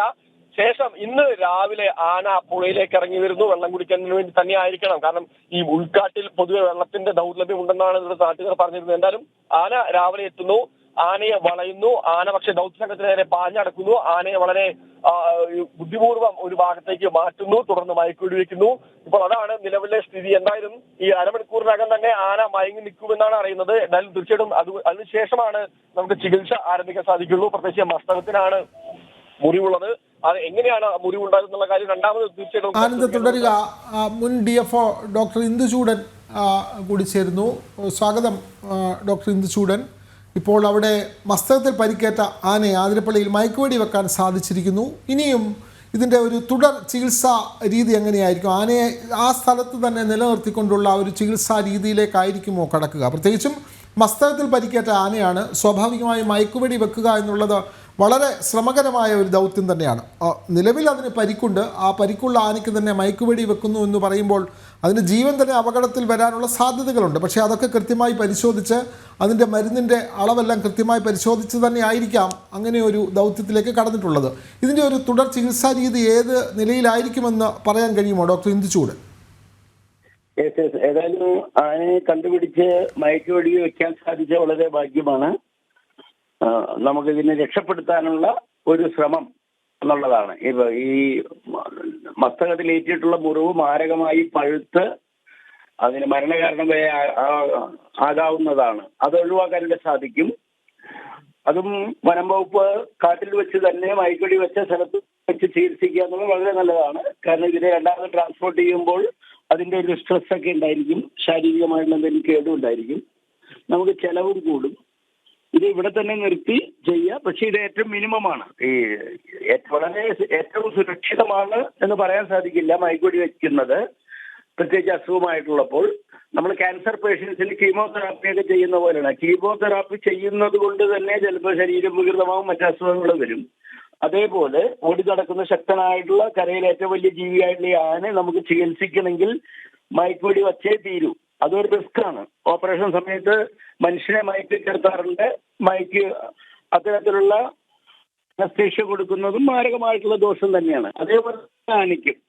അപ്പൊ ഡോക്ടർമാർ ചെയ്യാവുന്നതിന്റെ പരമാവധിയാണ് എത്രയും വേഗം അതിന്റെ മുറിവിന്റെ കാരണം കണ്ടുപിടിച്ച് പഴുപ്പിന്റെ ആഴമൊക്കെ എവിടെയുണ്ട്, എവിടെയൊക്കെ വ്യാപിച്ചിട്ടുണ്ട് എന്ന് മനസ്സിലാക്കി ചികിത്സിച്ച് അത് രക്ഷപ്പെടുത്തേ എന്ന് പ്രാർത്ഥിക്കുകയാണ്. അതെ, ആനയ്ക്ക് ചികിത്സ അപ്പോൾ ആ സ്ഥലത്ത് തന്നെ ഇപ്പോൾ മയക്കുവെടി വെച്ച് ആനയെ നിയന്ത്രണത്തിലാക്കി. എങ്കിലും തുടർ ചികിത്സ കുറേ ദിവസത്തേക്ക് വേണ്ടി വരുമല്ലോ. അപ്പോൾ അത്രയും ദിവസത്തേക്ക് ഈ ആനയെ അവിടെ എങ്ങനെ നിയന്ത്രിച്ച് നിർത്താൻ കഴിയും? ഈ മയക്കുവെടിക്ക് ഒരു കാലാവധി ഉണ്ടാകുമല്ലോ. അപ്പോൾ ഇതിൻ്റെ ചികിത്സ ഘട്ടം വരെ ഈ ആനയെ ആ വരുതിയിലാക്കാൻ മറ്റു മാർഗങ്ങൾ എന്തായിരിക്കും പൊതുവെ സ്വീകരിക്കുക ഡോക്ടർ ഇന്ദുചൂടൻ? അല്ല, അത് ആന രക്ഷപ്പെടാതെ ചെങ്ങലയിടുക, എന്തെങ്കിലുമൊക്കെ ചെയ്യാൻ. ചുറ്റുപാടും മരങ്ങളുണ്ട്, അത് ബന്ധിപ്പിക്കുക. ഫിസിക്കലായിട്ടുള്ള ഒരു കാര്യമാണ്. എങ്ങനെ രണ്ടാമത് ബോധം വന്നാലും അത് കുതിറി ഓടി പോകാതിരിക്കാൻ പാകത്തിനുള്ള അറേഞ്ച്മെന്റ് ചെയ്യാം. അത് ഒരിക്കൽ മയക്കുവെടി വെച്ച് നമ്മുടെ നിയന്ത്രണത്തിലായി കഴിഞ്ഞാൽ നമുക്കത് ചെയ്യാം. അതിപ്പോ അവിടുത്തെ അന്തരീക്ഷം നോക്കിയേ പറയാൻ സാധിക്കുള്ളൂ. ഏതായാലും അത് തിരിച്ചിവിടെ കൊണ്ടുവന്നാലും കൂട്ടിലാക്കേണ്ടി വരും. അപ്പൊ ഇവിടെ തന്നെ മരങ്ങൾ ഉപയോഗിച്ചിട്ട് വലിയ കൂട് ഉണ്ടാക്കുകയോ ചെങ്ങലയിട്ട് ബന്ധിപ്പിച്ച് നിർത്തുകയോ മുറിവിന്റെ അവസ്ഥ അനുസരിച്ചിരിക്കും. ഒരു ദിവസമൊക്കെ മതിയെങ്കിൽ ഇതൊന്നും ആവശ്യമില്ല. വലിയ മാരകമല്ലാത്ത മുറിവാണെങ്കിൽ വളരെ എളുപ്പം തന്നെ നമുക്ക് ചെയ്യാം. മരുന്ന് വെച്ച ശേഷം തിരിച്ച് റിലീസ് ചെയ്ത് വിടാം. ആ മുറിവ് പരിശോധിച്ച ശേഷം പറയാൻ സാധിക്കുള്ളൂ. അതെ, കാട്ടിലുള്ള ആനയാണ്. അതിൻ്റെ മസ്തകത്തിൽ പരിക്കേറ്റ് കണ്ടതിനെ തുടർന്നാണ് ആന പ്രത്യേക നിരീക്ഷണത്തിലായത്. ആ ആനയാണ് ഇന്ന് അത് വെള്ളം കുടിക്കാൻ വന്ന വഴി അതിനെ മയക്കുവെടി വെച്ച് അതിനെ നിയന്ത്രണത്തിലാക്കിയത്. ഇനി അതിൻ്റെ ചികിത്സ ആരംഭിക്കുക എന്നുള്ളതാണ്. ഡോക്ടർ ഇന്ദുചൂടനാണ് ഇത്രയും സമയം വിവരങ്ങൾ നൽകിയത്. ആനന്ദ് പുതൂർ ചേരുന്നു. ആനന്ദ്, ഇപ്പോൾ ആന നിയന്ത്രണത്തിലായിരിക്കുന്നു. മയക്കുവെടിയിൽ ആന നിയന്ത്രിക്കപ്പെടും അല്ലെങ്കിൽ മയങ്ങുമെന്ന് തന്നെയാണ് കരുതുന്നത്. അങ്ങനെയാണെങ്കിൽ അതിൻ്റെ തുടർ ചികിത്സാ നടപടികൾ എങ്ങനെയായിരിക്കും? ആ വനം വകുപ്പും അതേപോലെ തന്നെ ആന വിദഗ്ധരുമൊക്കെ അത്തരം കാര്യങ്ങളിൽ ഒരു വിശദാംശം നൽകുന്നുണ്ടോ ആനന്ദ്? എന്തായാലും അതുമായി ബന്ധപ്പെട്ടുകൊണ്ട് ഔദ്യോഗിക സ്ഥിരീകരണങ്ങൾ വരേണ്ടതുണ്ട്. നിലവിൽ ആനയെ മയക്കുവെടി വെച്ചിരിക്കുന്നു. ആന ഞാൻ നേരത്തെ സൂചിപ്പിച്ച പോലെ തന്നെ അരമണിക്കൂറിനകം മയങ്ങും എന്നുള്ള ഒരു പ്രതീക്ഷയാണുള്ളത്. അങ്ങനെയാണെങ്കിൽ തീർച്ചയായിട്ടും നേർക്ക് നേർ നിന്നുകൊണ്ട് തന്നെ ആയിരിക്കും ഒരു ചികിത്സ ഉണ്ടാവുക. ആനയെ സ്റ്റാൻഡിംഗ് പൊസിഷനിൽ നിർത്തിക്കൊണ്ടായിരിക്കും ഈ മസ്തകത്തിലെ മുറിവിൽ അതുമായി ബന്ധപ്പെട്ടുകൊണ്ടുള്ള മരുന്നുകൾ പ്രയോഗിക്കുന്ന ഒരു രീതിയിലേക്ക് എന്തായാലും അരുൺ സെക്രട്ടറി സംഘം കടക്കുക. എന്തായാലും അദ്ദേഹം അതുമായി ബന്ധപ്പെട്ടുകൊണ്ട് ഒരു ഔദ്യോഗികമായിട്ടുള്ള കാര്യങ്ങൾ ഇപ്പോഴും പറഞ്ഞിട്ടില്ലെങ്കിലും ആ തലത്തിൽ തന്നെയായിരിക്കും ചികിത്സ എന്നാണ് അറിയാൻ കഴിഞ്ഞത്. ഈ ദൗത്യം തുടങ്ങുമ്പോൾ തന്നെ അദ്ദേഹം സൂചിപ്പിച്ചിരുന്ന പ്രധാനപ്പെട്ട ഒരു കാര്യം അത്തരത്തിൽ ഈ ദൗത്യം അതീവ ദുഷ്കരമാണ്, പ്രത്യേകിച്ച് ആന അവശ നിലയിലാണ് എന്നുള്ളത് തന്നെയായിരുന്നു. അതേ സ്ഥിതിയെ കുറച്ചുകൂടി രൂക്ഷമായിട്ടുള്ള ഒരു തലത്തിലാണ്. കാരണം ആനയുടെ ആരോഗ്യസ്ഥിതി ഓരോ ദിവസം കഴിയുന്നതോറും പരിതാപകരമാകുന്ന ഒരു സാഹചര്യമാണ് ഉണ്ടായിരുന്നത്. പ്രത്യേകിച്ച് കഴിഞ്ഞ 4 ദിവസം മുമ്പ് ആനയുടെയും മസ്തകത്തിലെയും മുറിവിൽ നിന്ന് രക്തവും ജലവും ഒലിച്ചിറങ്ങുന്ന ഒരു കാഴ്ച അടക്കം നമ്മൾ കണ്ടതാണ്. തുടർന്നാണ് ഇത്തരത്തിലൊരു ചികിത്സിക്കാനുള്ള തീരുമാനത്തിലേക്ക് വനംവകുപ്പ് എത്തുന്നത്. എന്തായാലും അതിനുശേഷം ഈ ആദ്യ ദിവസം തന്നെ ആനയെ കണ്ടെത്തിയിരുന്നെങ്കിലും പക്ഷേ മയക്കുവെടി വയ്ക്കാൻ സാധിച്ചിരുന്നില്ല. ആന ഉൾക്കാട്ടിലേക്ക് വലിഞ്ഞിരുന്നു. പ്രത്യേകിച്ച് ഈ പടക്കം പൊട്ടിച്ച് ആനയെ പ്ലാന്റേഷനിലേക്ക് കയറ്റാനുള്ള ഒരു ശ്രമമാണ് നടന്നതെങ്കിലും ആന ഉൾക്കാട്ടിലേക്ക് വലിയുകയായിരുന്നു. പിന്നീട് വീണ്ടും അത്തരത്തിൽ 2 ദിവസം ആന ഉൾക്കാട്ടിൽ കഴിയുന്ന ഒരു സാഹചര്യം ഉണ്ടാകുന്നു. അപ്പോഴെല്ലാം ഈ ആനയുടെ മുറിവ്, പ്രത്യേകിച്ച് ആനയുടെ ആരോഗ്യസ്ഥിതിയിൽ അതീവ ആശങ്ക തന്നെയാണ് ഉണ്ടായിരുന്നത്. എന്തായാലും ഇന്ന് രാവിലെ ആന പുഴയിറങ്ങി വരുന്നു, ആനയെ വളയുന്നു, ആനയെ മയക്കുവെടി വെക്കുന്നു. പക്ഷെ ആ സമയത്ത് തന്നെ ആന ഇത്തരത്തിൽ ഈ ആരോഗ്യ പ്രവർത്തകർ ഈ ദൗത്യ സംഘത്തിന് നേരെ പാഞ്ഞെടുക്കുന്നു. പക്ഷെ വളരെ ബുദ്ധിപൂർവ്വം വളരെ കരുതലോട് കൂടി തന്നെ ആനയെ മയക്കുവെടി വെക്കുന്നു. ഇനി ആന മയങ്ങേണ്ടതുണ്ട്. മയങ്ങിയതിനു ശേഷം സ്റ്റാൻഡിംഗ് പൊസിഷനിൽ നിന്നുകൊണ്ട് തന്നെ ആയിരിക്കും ഒരു പക്ഷേ ആദ്യഘട്ടത്തിൽ ചികിത്സ ആരംഭിക്കുന്നത് എന്നാണ് നമുക്കറിയാൻ സാധിക്കുന്നത്. അതുമായി ബന്ധപ്പെട്ടുകൊണ്ടുള്ള പ്രതികരണങ്ങൾ വരേണ്ടതുണ്ട്. വിനോദ്, നമ്മളെല്ലാവരും ഇവിടെ തന്നെ ഉണ്ട്. അടുത്ത മുഹൂർത്തങ്ങൾക്ക് വേണ്ടി കാത്തിരിക്കുകയാണ്. അനന്ത, ഇപ്പോൾ മയക്കുവെടി വെച്ച് ആനയെ നിലനിർത്തിയിട്ടുള്ള പ്രദേശം അത് ജനവാസ മേഖലയാണോ, അതിനോട് അടുത്തുള്ള പ്രദേശമാണോ? കൂടുതൽ ആളുകൾ അങ്ങോട്ടേക്കെത്തി ആന പ്രകോപിതനാകാനുള്ള സാഹചര്യമുണ്ടോ? ആളുകളെ അങ്ങോട്ട് കടത്തിവിടാതെ നിയന്ത്രിക്കുന്നത് അടക്കമുള്ള കാര്യങ്ങളിലേക്ക് വനംവകുപ്പ് കടന്നിട്ടുണ്ടോ? ഇതൊരു ജനവാസ മേഖലയിലാണോ ആന ഇപ്പോൾ മയക്കുവെടി വെച്ച് ഇപ്പോൾ നിലയുറപ്പിച്ചിട്ടുള്ളത്? ആനന്ദ്, വിനോദ്, നമ്മളിപ്പോൾ നിൽക്കുന്ന ഈ സ്ഥലം എന്ന് പറയുന്നത്, അതായത് ഈ ആനയ്ക്ക് മയക്കുവെടി വെച്ച ഈ സ്ഥലം എന്ന് പറയുന്നത് പുഴയ്ക്ക് അക്കരെയാണ്. അപ്പൊ സ്വാഭാവികമായും പുഴയ്ക്ക് ഇക്കരെ ജനവാസ മേഖലയാണ്, കടകളുണ്ട്, അതുപോലെ തന്നെ നിരവധി വീടുകളുണ്ട്. എന്നാലും അവിടേക്കുള്ള ഈ പ്രവേശനം കർശനമായിട്ട് വനംവകുപ്പ് നിരോധിച്ചിട്ടുണ്ട്. അതുകൊണ്ട് തന്നെ ആളുകളെ ഒന്നും, പ്രത്യേകിച്ച് നാട്ടുകാരെ അടക്കമുള്ള ആളുകളെ ഈ പരിസരത്തേക്ക് അടുപ്പിക്കുന്നില്ല. എന്തായാലും ഈ നാട്ടുകാരെ സ്വാഭാവികമായും ഈ പ്രദേശത്തേക്ക് എത്തിക്കാനുള്ള അല്ലെങ്കിൽ നാട്ടുകാരുടെ ഒരു സാന്നിധ്യം ഉണ്ടാവാതിരിക്കാനുള്ള എല്ലാ നടപടികളും വനംവകുപ്പ് സ്വീകരിച്ചിട്ടുണ്ട്. അതുകൊണ്ട് തന്നെ ആ തരത്തിലൊരു ആശങ്കയുടെ ആവശ്യം നിലവിലില്ല. എന്തായാലും ആനയുള്ളത് പുഴയുടെ അക്കരെയാണ്. എല്ലാവരും മാധ്യമപ്രവർത്തകരടക്കം നിൽക്കുന്നത് പുഴയുടെ ഇക്കരയിലാണ് ഉള്ളത്. അനന്ത, ആളുകൾക്ക് ടൂറിസ്റ്റ് പ്രദേശമാണ് ആതിരപ്പള്ളി എന്ന് പറയുന്നത്. ആതിരപ്പള്ളി വെള്ളച്ചാട്ടം കാണാൻ നിരവധി ആളുകൾ പോകുന്നു. പ്രത്യേകിച്ച് മഴക്കാലത്തൊക്കെ അങ്ങോട്ടേക്ക് നിരവധി ആളുകൾ എത്തുന്ന സ്ഥലം. അപ്പോൾ ഈ ടൂറിസ്റ്റ് ഇത്തരം ആളുകൾ എത്തുന്ന ആ സ്ഥലത്തിനടുത്താണോ ഈ പ്രദേശം? പ്രേക്ഷകരുടെ ഒരു അറിവിലേക്ക്, ആതിരപ്പള്ളി വെള്ളച്ചാട്ടത്തിൻ്റെ ഒക്കെ അടുത്തായിട്ട് വരുമോ ഇപ്പോൾ ഈ ആനയെ മയക്കുവെടി വെച്ച സ്ഥലം?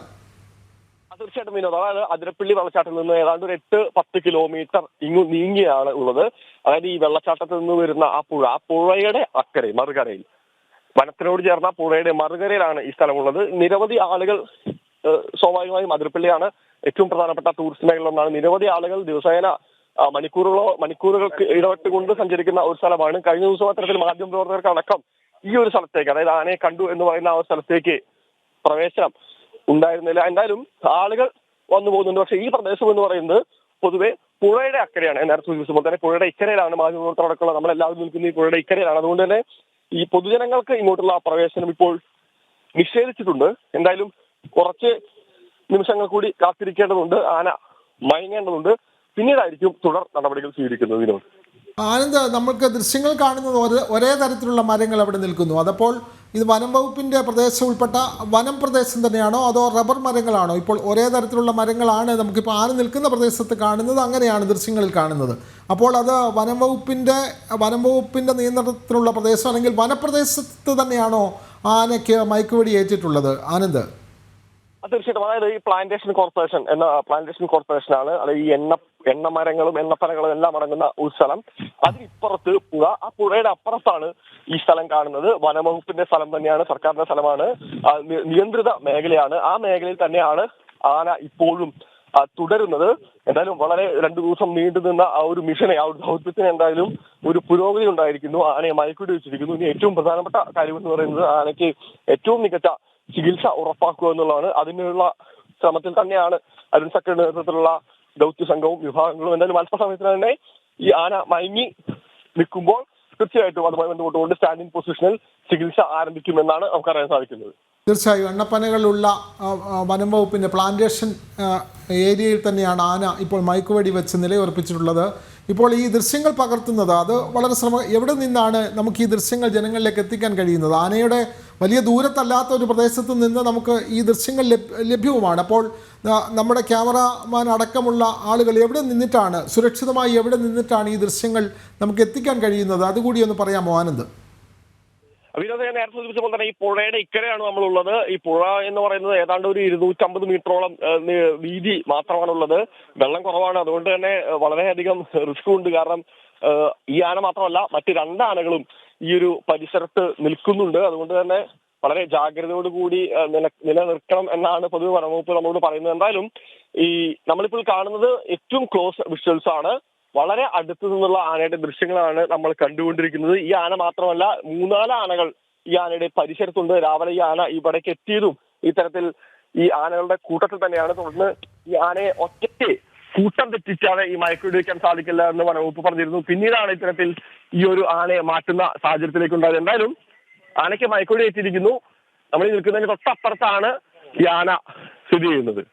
അതെ, വളരെ ദൂരെ നിന്ന് സുരക്ഷിതമായ ദൃശ്യങ്ങളാണ് നമ്മൾ നൽകുന്നത്. ഈ ആനയ്ക്ക് സമീപം മറ്റ് ആനകളും വന്നിട്ടുണ്ട്, അതും ആ ദൃശ്യങ്ങളിൽ വ്യക്തമാണ്. ആ കൂട്ടത്തിൽ നിന്നും ആനയെ മാറ്റി വളരെ ശ്രമകരമായ ദൗത്യത്തിലൂടെ അതിനെ മയക്കുവെടി വെച്ച് ചികിത്സിക്കാനുള്ള നടപടികളിലേക്ക് ശേഷം ഉള്ളിലായിരിക്കും ഇനി അത് മയങ്ങുക. അതെ, മയങ്ങുക. അപ്പോൾ ഇനി തുടർ വാർത്തകളിലും നമുക്ക് പുത്തൻപുലിയുടെ സമയം അവസാനിക്കുകയാണ്, പക്ഷേ ആന വാർത്ത അവസാനിക്കുന്നില്ല.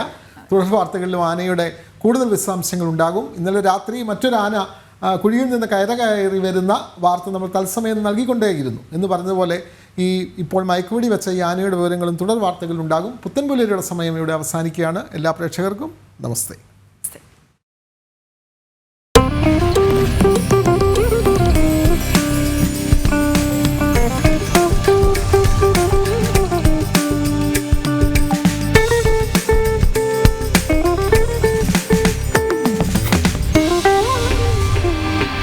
Mm-hmm.